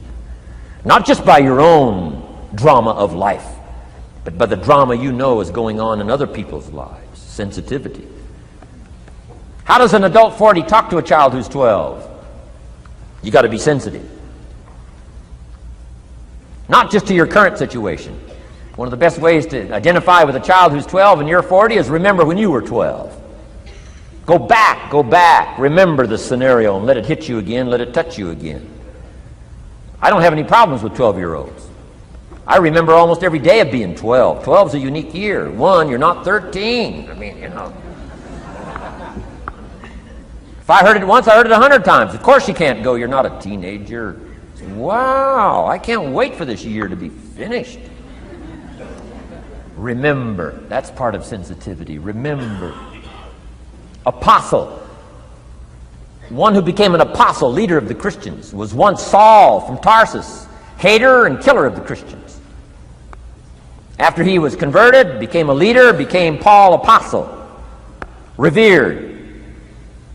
Why was he so effective in his language, in his ability to touch people with his words and with his presence? If you read part of the scenario of his history, he gave an account of his own life and said, here's why I think I'm so effective. I remember the pit I came from. Sure, they call me apostle, but I used to kill these Christians, and I never forget that. If I want to get in touch with other people's difficulty, I got to remember my own difficulty. Let it hurt again. That's what makes a good performance. A good actor, a good actress. The emotion close to the surface from the remembrance of things past. And then well-chosen words delivered with emotion. Powerful. The last word is knowledge. You just got to go through exercises like this. Take the notes. Work hard. Roll up your sleeves. Go to work. Gather the knowledge in journals. Gather the knowledge in notebooks. Gather the knowledge in a library and cassettes and videos and every other means. Gather knowledge. Don't be lazy in learning. A major part of communication is preparation.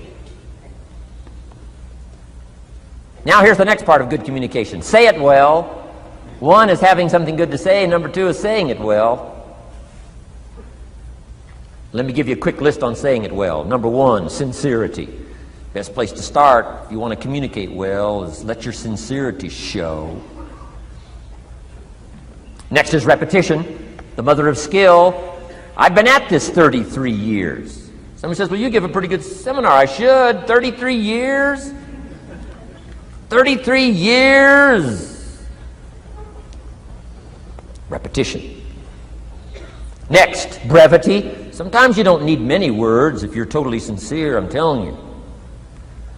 Jesus' presentation in gathering up his team called disciples was fairly short. He just walked around the countryside, took a look at somebody and said, you follow me. That's brief. I mean, you know, that's short. Now, why could he get by with such few words? And this takes care of a lot that I've tried to share with you today called personal development. Here's why I think Jesus could get by with such few words. For all that he was, that he didn't have to say. Take that scenario home. For all that I am, that I don't have to say.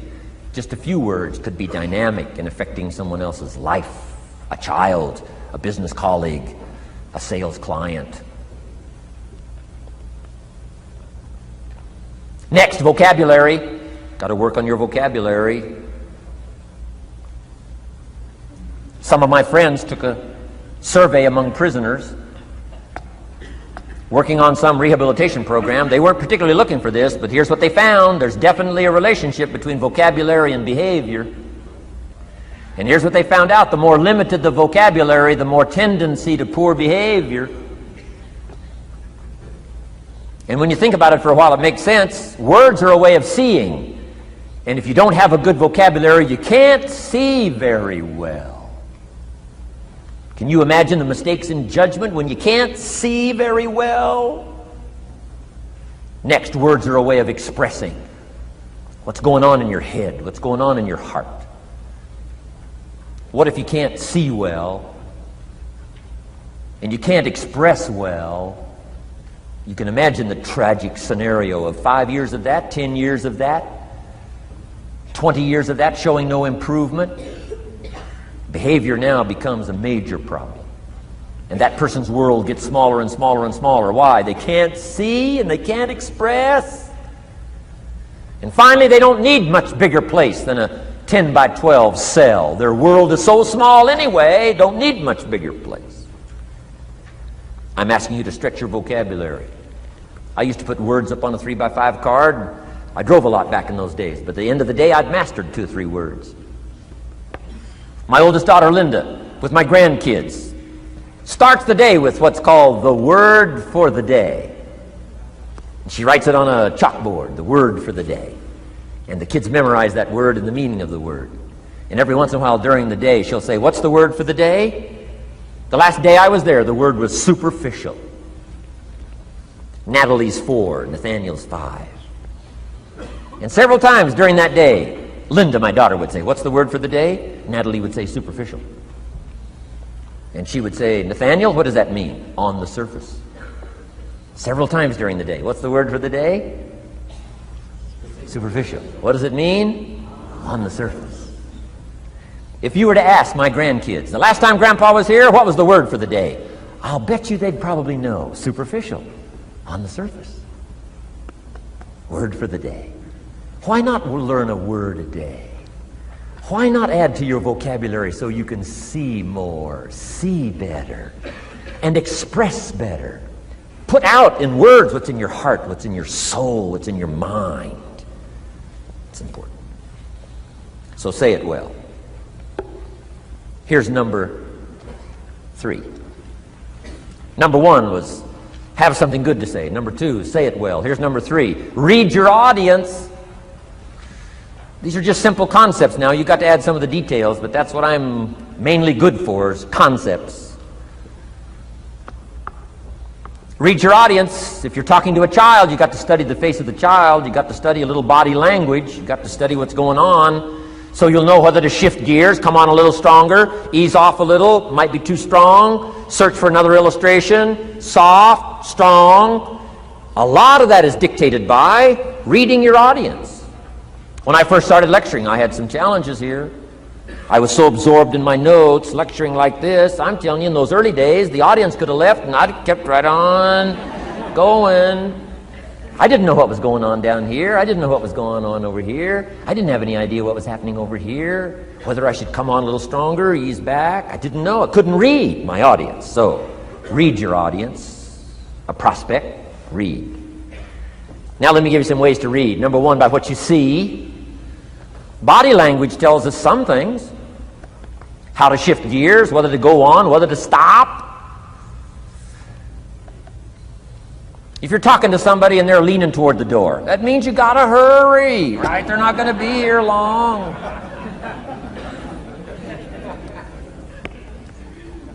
Body language. Guy's got his arms folded, chin tucked down. You got your work cut out for you. You're gonna have to reach deep in your bag. Find some extraordinary stories. This one's not gonna be easy. What tells you that? Reading what you see. Here's the next one. Read what you hear. You've got to read a child's impatience. Kids don't mind telling you whether they're bored or impatient. Kids' attention span is short.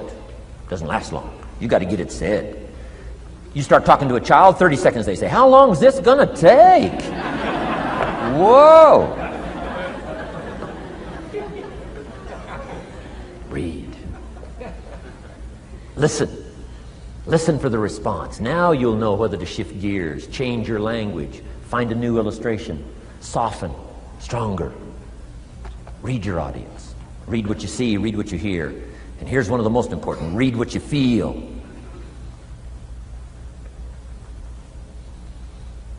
Now, women are probably better at this than men when it comes to picking up emotional signals. Men, they can see, and men, they can hear, but it takes a little training for a man to pick up those emotional signals that are so important so you don't say the wrong stuff. Because it's so easy to make a mistake in language. What if you meant to say to someone you care about? What if you meant to say, "What's troubling you?" And instead you said, "What's wrong with you?"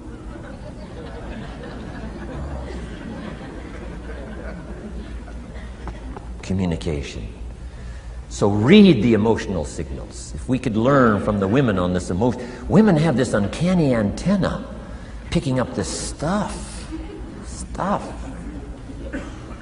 Woman says, doesn't feel right. I mean, what does that mean? It doesn't feel right. It doesn't feel right. Whoa. Women have got it though. Seems to be built in. Especially danger. Women pick it up quicker than men. It's built in, I think. Way back, right? Man was the provider, mama was the protector at home. So she picked up this scenario of danger, I think, these signals. But they are good. In the middle of the night, mama wakes up. The baby cries, mama wakes up. Papa sleeps. The faintest cry, mama's awake. Or she nudges her husband and says, go look, something isn't right. He says, what do you mean it isn't right? She says, no, go look. He said, hey, everything's okay. She says, go look. He says, okay. And he gets out of bed, goes downstairs. The front door is open. How did she know that? We don't know. I mean, she just knows. She just knows. But I'm telling you, it's so valuable in communication to be able to pick up the emotional signals as well as what you see and as well as what you hear. It's so important. But women are good. Ancient scenario says this: there are shepherds and there are sheep and there are wolves. What a good life scenario. But it doesn't stop there. This ancient scenario says also, some wolves are so clever, they've learned to dress up like sheep. Now you got to have a woman. Got to have a woman. Man says, looks like a sheep, talks like a sheep. Woman says, ain't no sheep. Take my word for it. They know.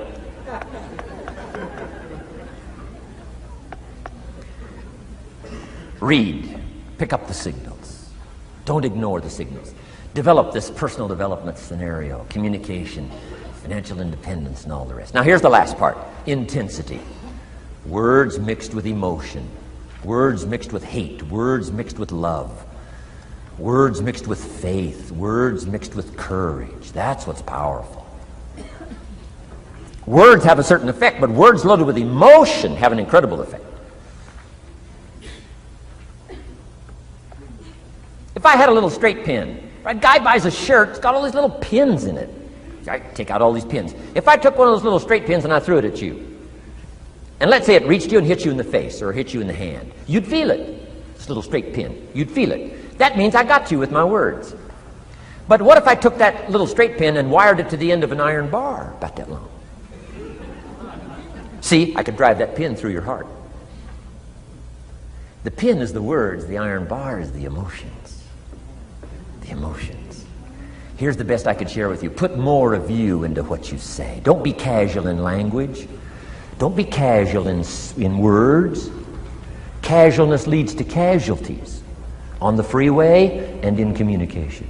Don't be lazy in learning good communication. And put more of you. Now here's the last thought. The emotions must be measured. It can't be too much for the occasion if it's not called for. In leadership we teach, don't shoot a cannon at a rabbit. It's effective, but you've got no more rabbit.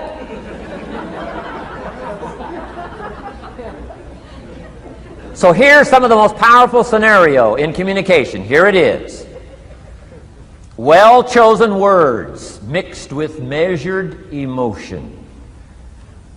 The basis of affecting people with good communication. Well-chosen words mixed with measured emotion. And one last point on communication. The more you care, the stronger you can be. The more you care as a mother, the stronger you can be with your children. The more you care as a father, the stronger you can be. The more you care as a leader, the stronger you can be. In helping to solve problems, getting on somebody's case, the more you care. But you got to care. I don't mind a minister consigning my soul to hellfire for my sinful ways, I don't mind that. If he believes it, I don't mind him consigning my soul to hellfire for my sinful ways, as long as he does it with tears and not with joy. If you're going to preach a message on hellfire and consign people to hell's fire, you got to cry and sob your way through a sermon on hellfire. We would all dismiss as a performance a dry-eyed sermon on hellfire. You can't legitimately preach hellfire unless your heart breaks. Otherwise, it's a performance. Otherwise, we could all dismiss it. Why? The heart's not there. There are some conversations that don't make sense unless they're accompanied by tears. It doesn't mean anything unless it's accompanied by a broken heart. Learn measured emotions. Remember, draw from well-chosen words, expanded vocabulary. Be interested and fascinated. Pull all this together. I'm telling you, your ability to touch other people will grow day by day, week by week, month by month, year by year. Here's my last subject. It comes in two parts. First is the negative part. And I got just a couple of tips for you on negative. There wouldn't be positive without negative. It's part of the life scenario. Ancient script says it best. There's a time to laugh. And once you've learned to laugh, just keep on laughing. No. Just get another positive book. No. There's a time to laugh, what? And a time to cry. And you've got to become so sophisticated and so well educated that you don't laugh when it's time to cry. And you've also got to learn to cry well. How are you going to identify with some people if you don't cry with them? It's very important. The negative side is very important. Negative thinking.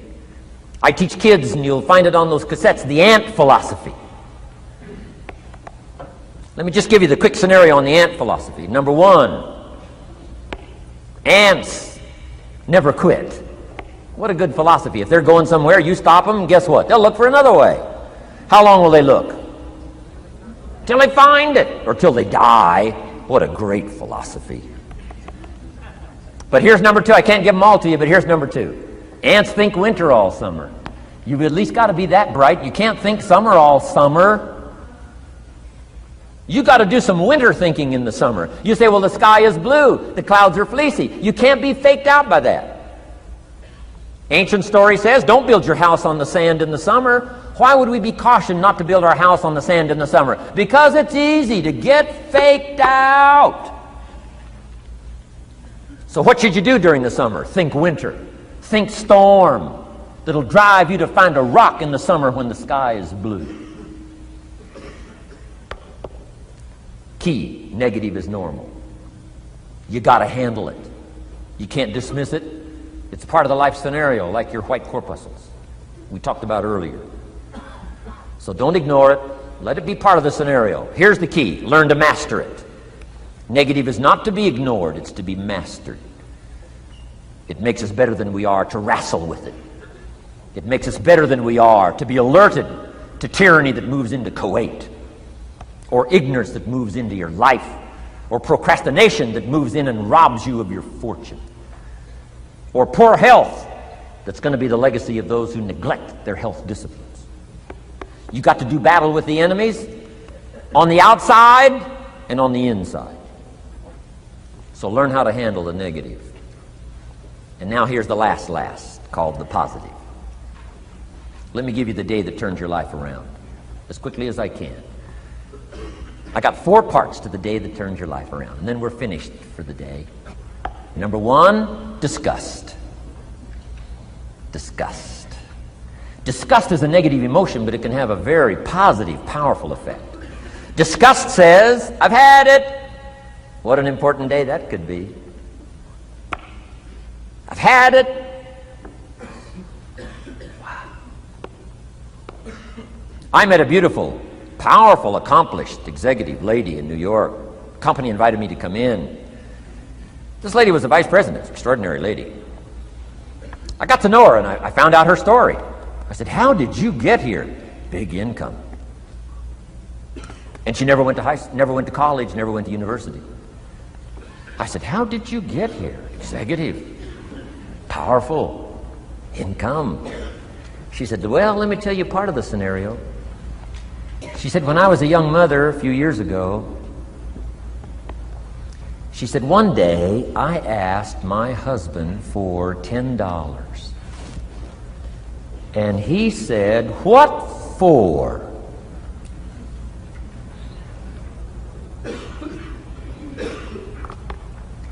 She said, before that day was over, I decided I would never, ever ask again.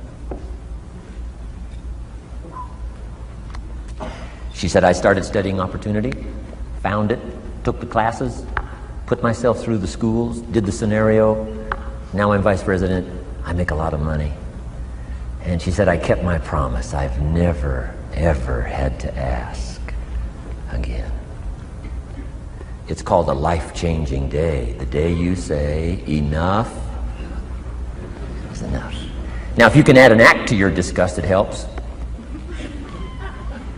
The man takes a shotgun to his car, blows out every window, destroys every tire, puts 100 rounds in it, and says, I've driven this embarrassing thing for the last time. And then he saves it. He saves it. And later when somebody says, how did you become rich and powerful? He says, let me show you this car. One day I'd had it up to here, I blew it to smithereens. Enough is enough. Powerful. Here's the last three. Next is decision. Decision making is a life-changing day. If you went home today and in the next few days cleaned up a list of decisions, it could furnish enough inspiration for the next 5 years, 10 years. What an inspiring day, the day you can bring yourself to decide. And here's the third one, desire, wanting too bad enough. Who knows the mystery of that? We don't know. But here's something I do know. Sometimes desire waits for a trigger, waits for something to happen. Who knows what the happening may be? A song, the lyrics, a movie, the dialogue, a seminar, a sermon, a book, an experience, confrontation with an enemy, a conversation with a friend who finally levels with you. Whatever the experience it is, it's so valuable. And here's my best advice. Welcome all experiences. You never know which one is going to turn everything on. Don't put up the walls. The same wall that keeps out disappointment keeps out happiness. Take down the walls. Go for the experience. Let it teach you. And here's the last one. Resolve. Resolve says I will. Two of the most powerful words in the language. Benjamin Disraeli said, nothing can resist a human will that will stake its existence on its purpose. Shortly put, I'll do it or die. Best definition of resolve I got from a little junior high girl, Foster City, California. I'm going through some words one day. I got to this one and I asked the kids, who can tell me what resolve means? Some didn't know, some tried. Interesting. The last one was the best. Little girl about 3 rows back, she said, I think I know, Mr. Rhon. I said, what? She said, I think resolve means promising yourself you will never give up. I said, that's the best I've ever heard. She's probably giving seminars somewhere today, right? I mean, that's the best I've heard. I asked the kids, how long should a baby try to learn how to walk? How long would you give your average baby? Before you say, hey, enough's enough. No. Any mother in the world would say, you're crazy. My baby is going to keep trying what? Until. What a magic word. I want you to write it down. Until. Promise yourself you'll read the books until your skills change. You'll go to seminars until you get a handle on it. You'll listen to it until it makes sense. You'll go for it until you understand it. You'll practice it until you develop the skill. Never give up until. However long that is, step by step, piece by piece, book by book, word by word, apple by apple, walk around the block, go for it. Don't miss the chance to grow. and resolve that you'll pay the price until you learn, change, grow, become. Then you'll discover some of life's best treasures when you pay that price. Now here's my last word to you. As leaders in the community, I'm sure you are. Parents, the greatest challenge of leadership is parenting. Whether you're in sales or management, wherever I found you today, I want to give you, from my heart to you, what I wished you would do from this seminar today. And if I've inspired you to do this part here, among all the other things I've talked about, I would have considered it worthwhile to leave my family, fly away from my home, drop down into Fort Worth, Dallas, and spend one of my very precious days with you. If I can accomplish this, it'll all be worthwhile. It comes in two parts, and here it is. One, learn to help people with their lives, not just their jobs. Learn to help people with their lives, not just their skills on the job. Touch people with a book, touch people with a poem, touch people with some words. Don't fail to say something that could be meaningful. Help people with their lives, help them set their goals. Help them with their dreams, help them with the future, help them with errors, help them with mistakes. Help people. Help your kids not just get along, not just hang in there, not just try to hold the family together. Try to build lives with communication, build lives with setting goals. Help your kids with their lives, not just their homework, their lives. And here's my last one for you personally, because I'm probably one of the best examples of this standing before you in this auditorium today. Here it is. Ancient script says, if you work on your gifts, they will make room for you. If you work on your gifts, they will make room for you.